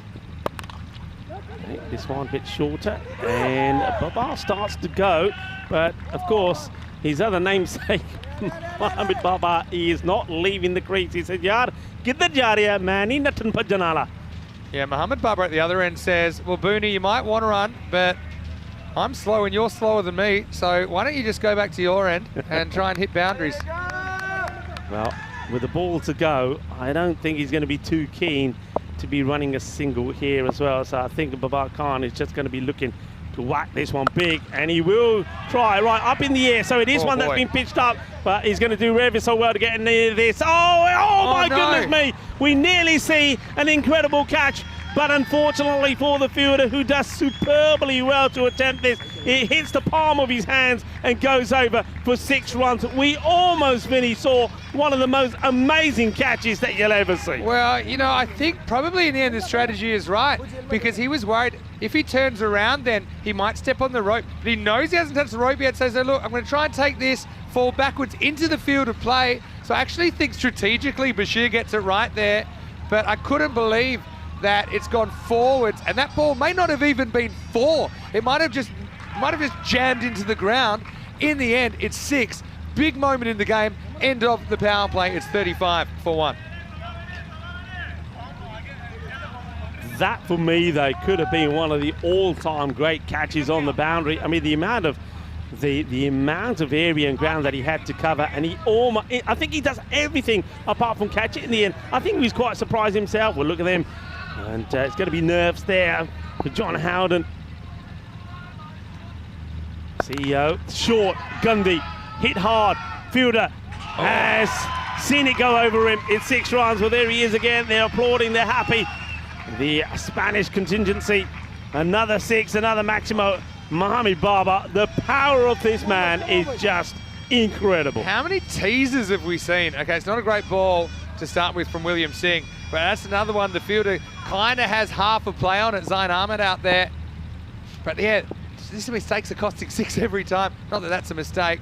This one, I think just a single. But so dramatic what we're seeing at the moment. I still can't get over that attempt. I mean, it was so high. Remember, that fielder started in the circle. He went all the way back. He camped under it. And I honestly think he was right. If he drops it most of the time off your hands, it goes backwards. He's thinking, okay, if it goes backwards, it's not great, but at least it's not 6. It goes forwards, goes over the rope. Unbelievable stuff. William Singh normally does start with a bad one, actually. Well, this is another bad ball down the leg side. Well, he's given him. Wow. There's a very slight appeal, and he's caught behind, so he's obviously got something here. I was expecting to see a wide call here. There was an appeal. The umpire says, yep, there was a snick. Babar Khan will go for 19. Could be a big moment, this. Must have been a noise. So I thought there's one of these appeals where you're just appealing, saying, hey, you know, that's hit something, don't give a wide. But it's a sensational piece of keeping from Jackson. Let's have a look. Let's have a look. Oh, I mean, we'll have to have another look at that. Because... this is... Yeah, I mean, it did seem kind of outside the body there. Let's have a look here. Oh, I think it's more likely to be the trousers than the glove when you look at that. So, I mean, I think it's a genuine appeal, but a lot of the time we will appeal for those just to say, hey, it's not a wide, there's a noise. Yeah. But I think Babar gets the rough end of the stick there, if I'm completely honest. He's gone for 19 though, and they'll still love him anyway. Spain 42 for 2. Yeah, what I like about Babar there's no complaints, nothing. He sees that the umpire's put the finger up and he just acknowledges it and he goes. I'm liking that, so well done to him. But yeah, I mean, maybe the umpire did see something there. Remember, folks, the umpire is in the best position, can only give what he sees. He thinks there's a snake, gives it 42 for 2. And even in slow-mo, we weren't sure, were we? He's Yasser Ali. Yeah, so even in slow-mo, when we saw it kind of first time before we really slowed it down, we were like, yeah, it could have been. You know, it's the gloves went past the ball around the same time the ball went past. So as an umpire, you just got to call it how you see it. It's a tough call. It's very well bowled. Yasser plays this cautiously, played down. So William Singh, he started with the bat and that gets smashed away for a 6, but hasn't he come back well? 7 off the over, ball to go. Yasser, how will he play this one? He won't be looking for a single, I don't think. And he's not. He doesn't quite get this right. It could be an opportunity. And it is an opportunity. It's been taken. What a great catch that is. And these are not easy. No catches are easy. Yasser Ali will go for a 3-ball duck. We're going to see another Derek late in the night sky here at the Cartamar Oval. Yeah, and so catching under lights. We've seen some teams struggling with it. Just asked the Czechs last night around this time, but has a nice catch, and he's one of their best fielders. You know, he's done a bit of keeping in this series, but I think the balance is right. You get Jackson behind the stumps. He also offers a bit with the bat. Galami, you get him right there, and under pressure, dealing with the lights, dealing with the pressure of the moment. Yasser, he'll be so disappointed, but they're still going to play the same way, Spain. And at the end of the 4th over, they're 42 for 3 as Derek makes an appearance. Come on, Doda. Yeah, Derek in the action. There's Yasser departs, and now Hamza Salim Dar comes out. He's been in these positions before, we know it. And the way he deals with it is with power and big hitting. You got 2 really good strikers of the ball out there. And the other reason I like this, he's a left-hander, so he could just throw the line off the French bowling here. Yeah, Ahmed Sai coming back in the 5th. He's going to make a quick point as well in a moment. Here's Mr. Universe. He's very close, Renai, to bowling him. I don't think the stumping's on here, but still, dot ball's a good ball at the moment. Quick work. Jackson's having a great night behind the sticks. I mean, there's something strange that happens with his feet. They're kind of almost getting a bit of a tangle, see? But yeah, I think that 1 foot's down. Back foot was up, but doesn't matter because his front foot was in. Oh, clubs it. Fielder thought he was in the action for a moment, but he's not. This guy just hits it so well. Look, once again, you would think that body position, he's not getting enough of this because he doesn't get the full weight of the shot into it. But you know what? He's so powerful. Yeah. Sometimes he doesn't have to. He fetches his outside off and still has got enough brute force to send it over for 6. Yeah, and you're right. He's mistimed that 6. It's right off the toe. It still goes. Good change of pace there. It's quite quick that time. And yeah, I love this. Yeah, he says, come on, when it's almost like Mohamed Babar is fighting a Spanish bull. He says, come on then, let's go if you want to. I'll just give him the red cloak. And well, there you go. He says, you might be Mr. Universe, but I'm Mohamed Babar. I am built like an ox. And if you're going to bowl that to me, this is what I'm going to do with it. This is an amazing strike. And there they go again. Look at them. They're absolutely delighted at the moment. All right, there's been a couple of wickets that have gone down, but Barber is there. He's been joined by Hamza. And what a hit. What a strike. Well, the thing with that is, a bit of you can fool me once, but you can't fool me twice about this. Darwood quick to turn around and go back to his mark that time. Barber, butter wouldn't melt in his mouth at the moment. Same pace, but that time was expecting it. Well, nice tricky shot. It's not often that you see Mohamed Babar playing on the offside. Clever bowling, though. You can see how he's changing his pace. You know, he's made a strategic decision. I hurried him up with a quick one. I'm going to give him the same one. Babar was 1 step ahead. Yeah. Launched it. Next one a little bit slower. Last ball the over. Gives him some flight and is going to disappear. Bolle.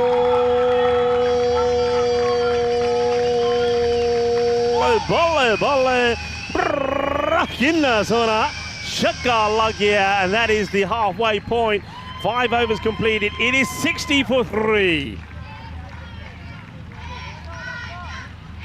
We're really excited, of course, to be here. We're in the Dream Box. Vinny Sandu here, Mr. Maximo. Rico Full with me. Big thanks to Andrew Ryan as well, who's been helping us out in Group A. He's going to stay around for Group B as well. This is our first of, count them, 7 finals nights. And we're going to bring them to you on ECN as well as Fancode in India and all of our international broadcast partners. Just quickly, you know, with that decision down the leg side, it looks to be a wrong decision, but we've got a lot of replays. Yeah. As an umpire, you've got to trust your eyes. And to be fair, we saw a different angle that he saw. Yeah. So what he sees, and I think Terry nailed it with his comment, he sees the bat go past the ball, he hears the noise, he sees a deflection, and it looks to him that it's out. Yeah. So you call it as you see it.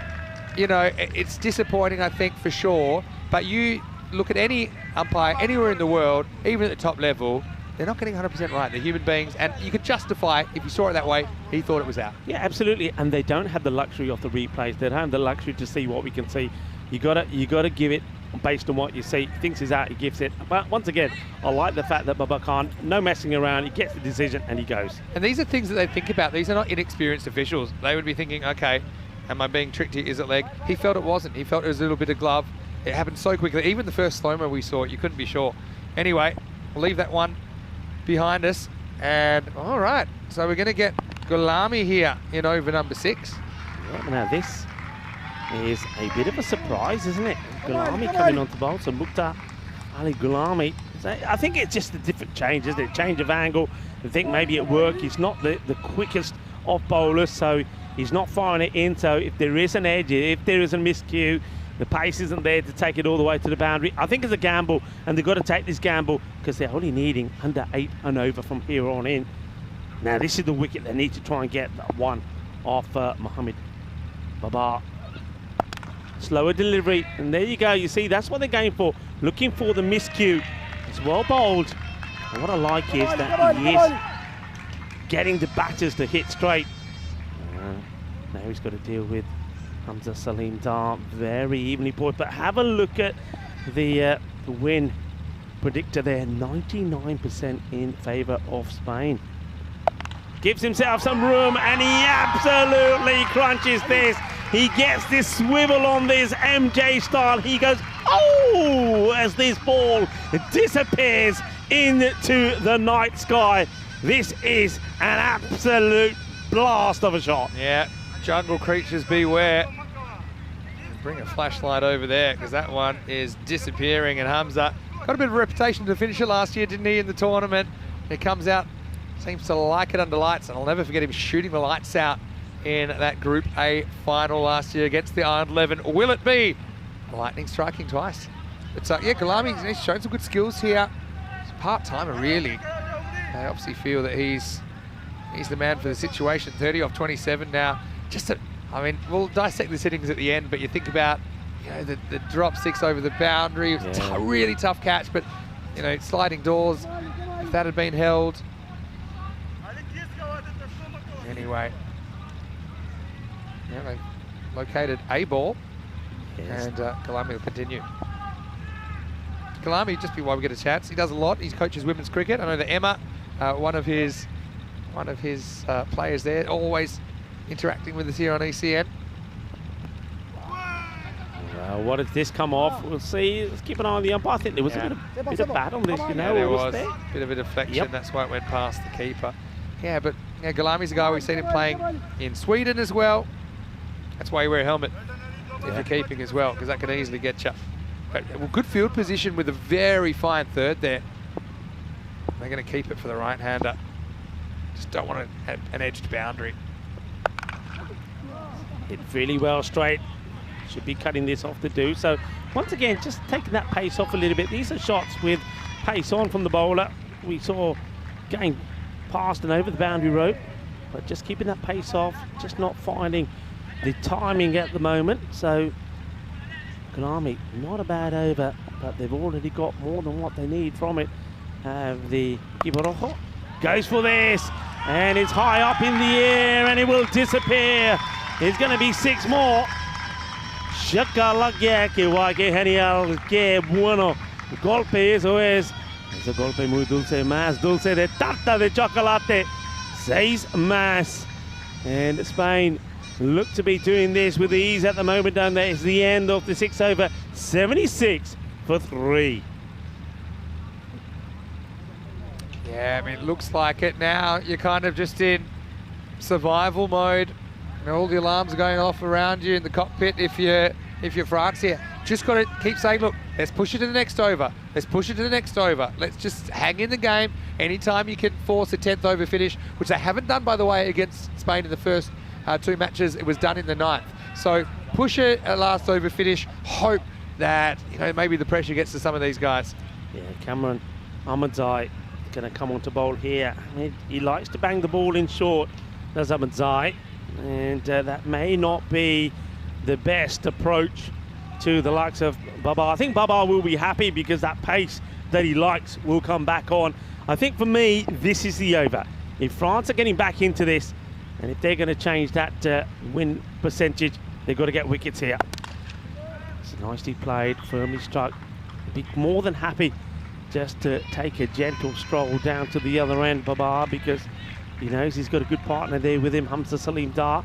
So now, got to adjust to the left-hander, does Ahmadzai. Yeah, singles kind of survive, but you need a couple of wickets. You need kind of a big collapse or something like that. It is possible. We've seen games won from here, not often. It'll be a wide, it is a wide. It goes across the left hand. I think that was the plan there from Ahmadzai, but he goes too far wide. So it's going to be another one that has to be written down in the book. The extras now, that's the 5th wide that we've seen in the innings.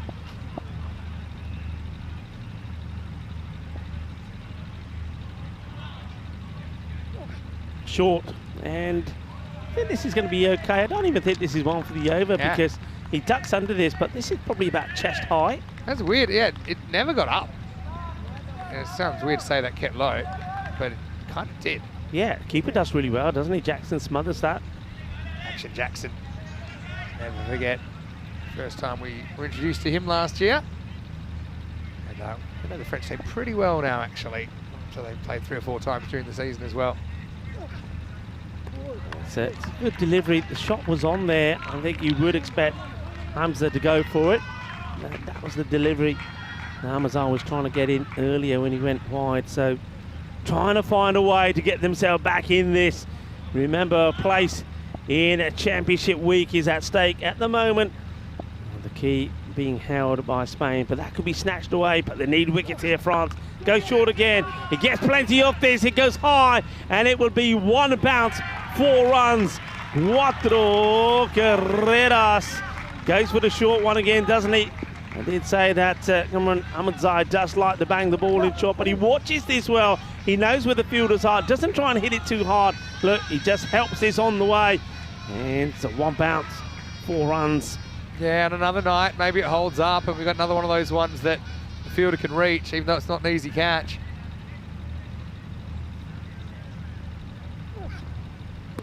Yeah, gets another one through, so it's another dot. And that's what he'd be looking to do to finish the over here. But, I mean, look at the rate that Spain are needing. They just need 16 runs.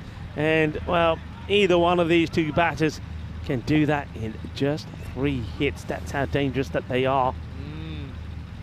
Last ball for Ahmadzai in the 7th. And he does finish with a dot, so good finish. Ahmadzai, that's not a bad over at all, you know.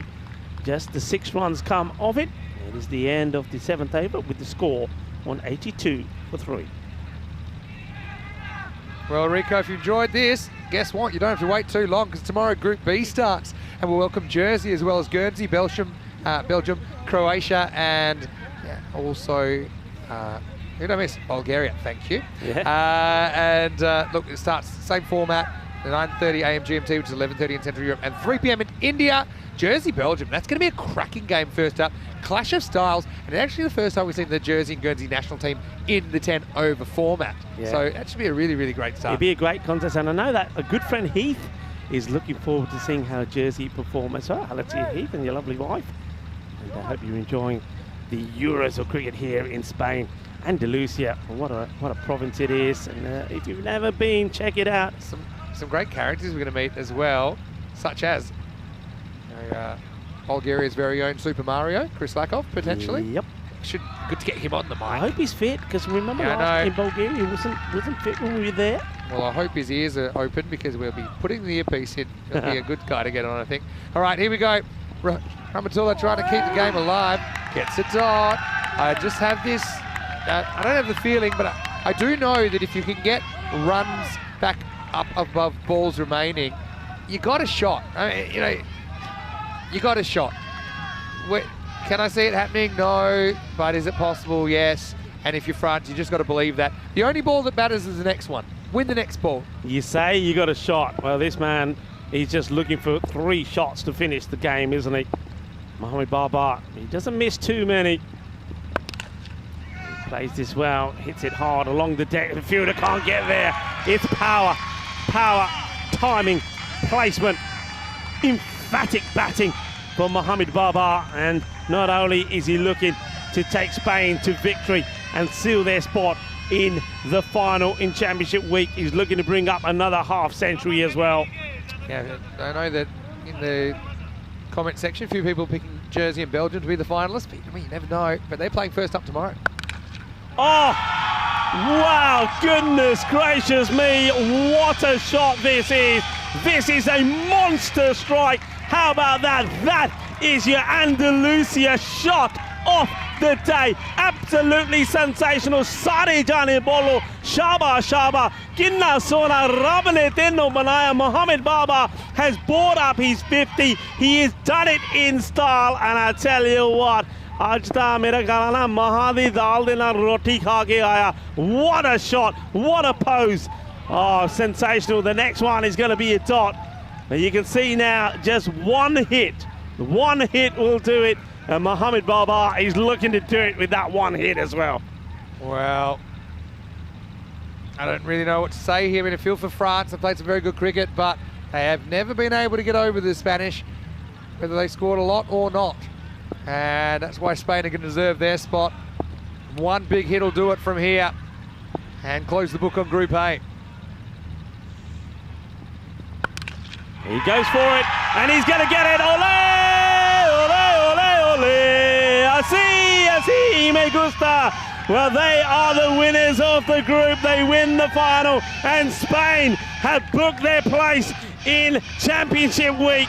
What a victory. Look at them run onto the field of play. They are waving the flags. They are indeed. Mohamed Barbar is the hero again. He started the group in match number 1 with a half century. He finishes with a half century as well.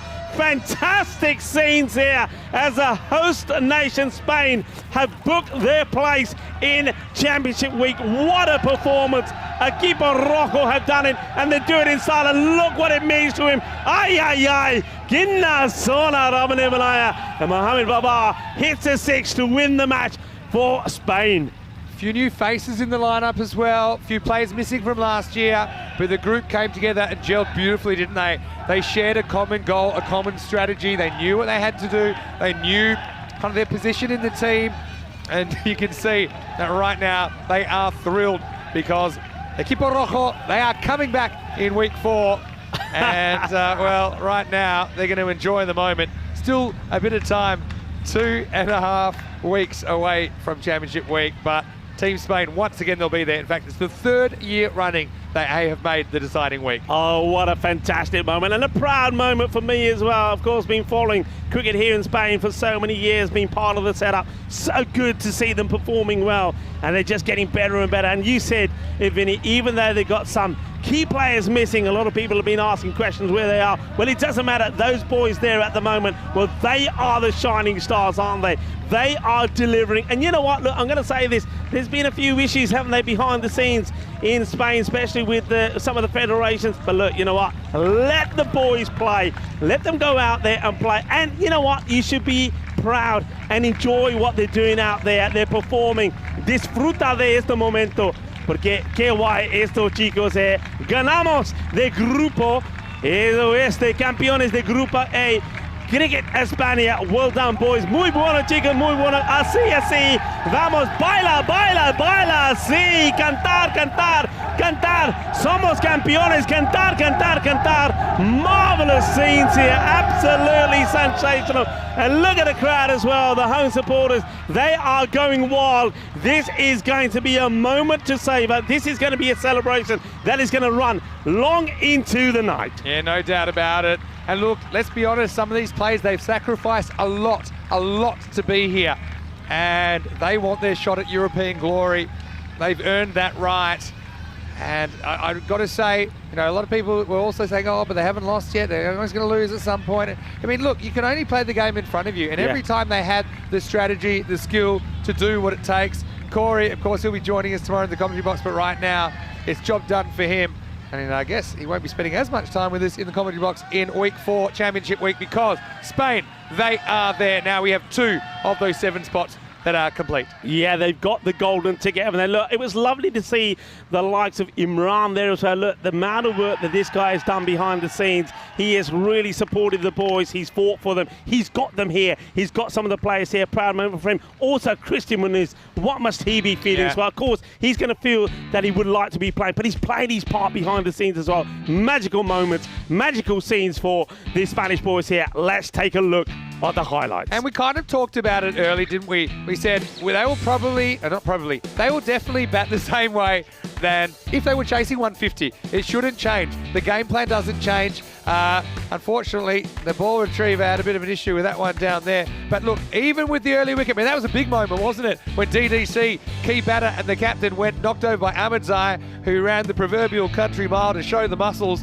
So France, but they were really giving everything. You've got to appreciate their efforts as well. Yeah, look, I just want to say this. Look, I think if you're a part of the French setup and all of those French players and their coaches and their managers, you also need to be so proud the way that you played this time around. Look, a lot of people will ask you questions, you know, will the frailties that you had last time around with the bat, will they be there? Well, they weren't. They included the new players, and haven't they performed really well? And you've got to say, you know, little moments, if they had gone their way, could have made all the difference. But they should be proud. They're going to go back very proud when they go back. That was one of them as well. The amazing catch attempt, really. It was so high, and to have the idea of where he was. I mean, we talked about that one at length. We don't have to go through it again, but Baba a bit unlucky, I think, to go in that fashion. But the thing about Spain, they have a long batting order. They trust each other. You know, they're aggressive without being crazy. Temper's getting a bit heated, and you wouldn't expect anything less. Both these teams desperate for a spot in that championship week. That was another one. Incredible that travelled so far off the toe of the bat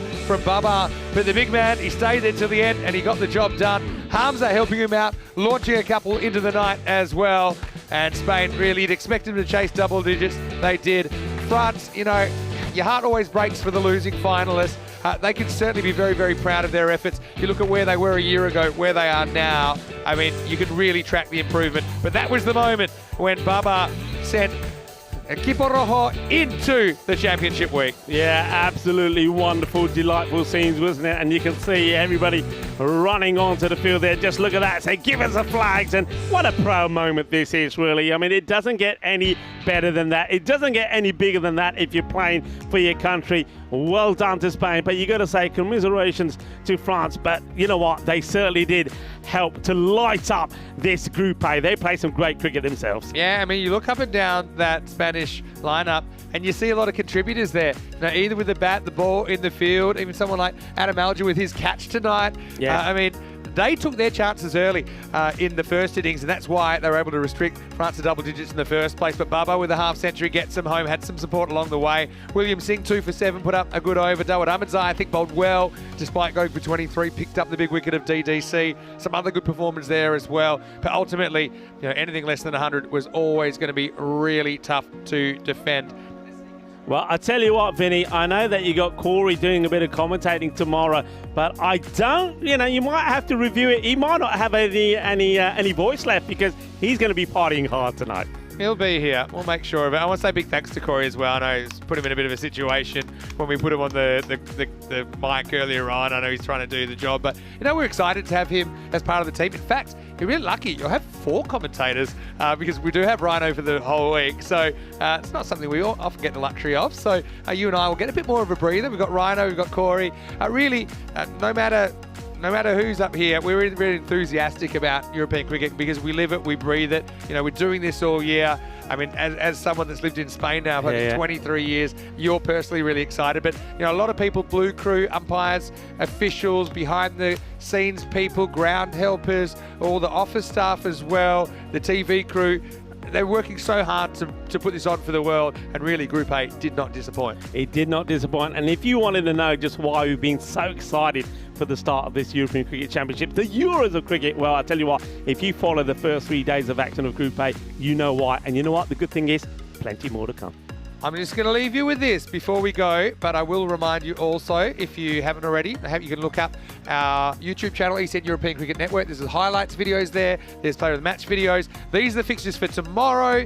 Jersey, Belgium kick us off, and then Guernsey, Croatia, and then, look, plenty more matches to follow. Again, same structure, 2 days of group matches, and then the finals. And I just want to say this. Jersey, Guernsey. That's coming. Not tomorrow, but the next day. But, I mean, they have a very big natural rivalry. Clash of cultures, I think, as well, with Belgium, who play kind of different brand of cricket. But I'm super excited. Final shout-out, go to our website, europeancricket.com, to find out more about European cricket. Don't forget our social media at European Cricket. Rico, great job. Group A done. But we're not even getting close to the end because still we have 5 more groups and Championship week. Yeah, plenty more to come. And all I can say at the moment is, Vamos España! Yeah, well, Spain have done it. They've booked their place in Championship week. And, of course, tomorrow at the start of Group B. Well, one question for you is, are Bulgaria coming in on the Bulgarian Express? Well, I'm not sure he's qualified, but I tell you what, Bulgarian Express, you know, he'll be back at the station cheering them on, no doubt about that. So thanks to France and, in fact, all the teams in Group A for putting on such a great show. Our wonderful crew are very, very smart and very good looking. They put together some of the best bits of Group A Finals Day. So we'll leave you with that for now. This is Vinny Sandhu, Mr. Maximo, on behalf of Andrew Ryan and Rico Full. Hope you have a happy and a safe evening. We'll see you tomorrow for Group B action right here from the Costa del Sol. For more Dream11 European Cricket Championship. Hasta luego. Hasta mañana, mi familia.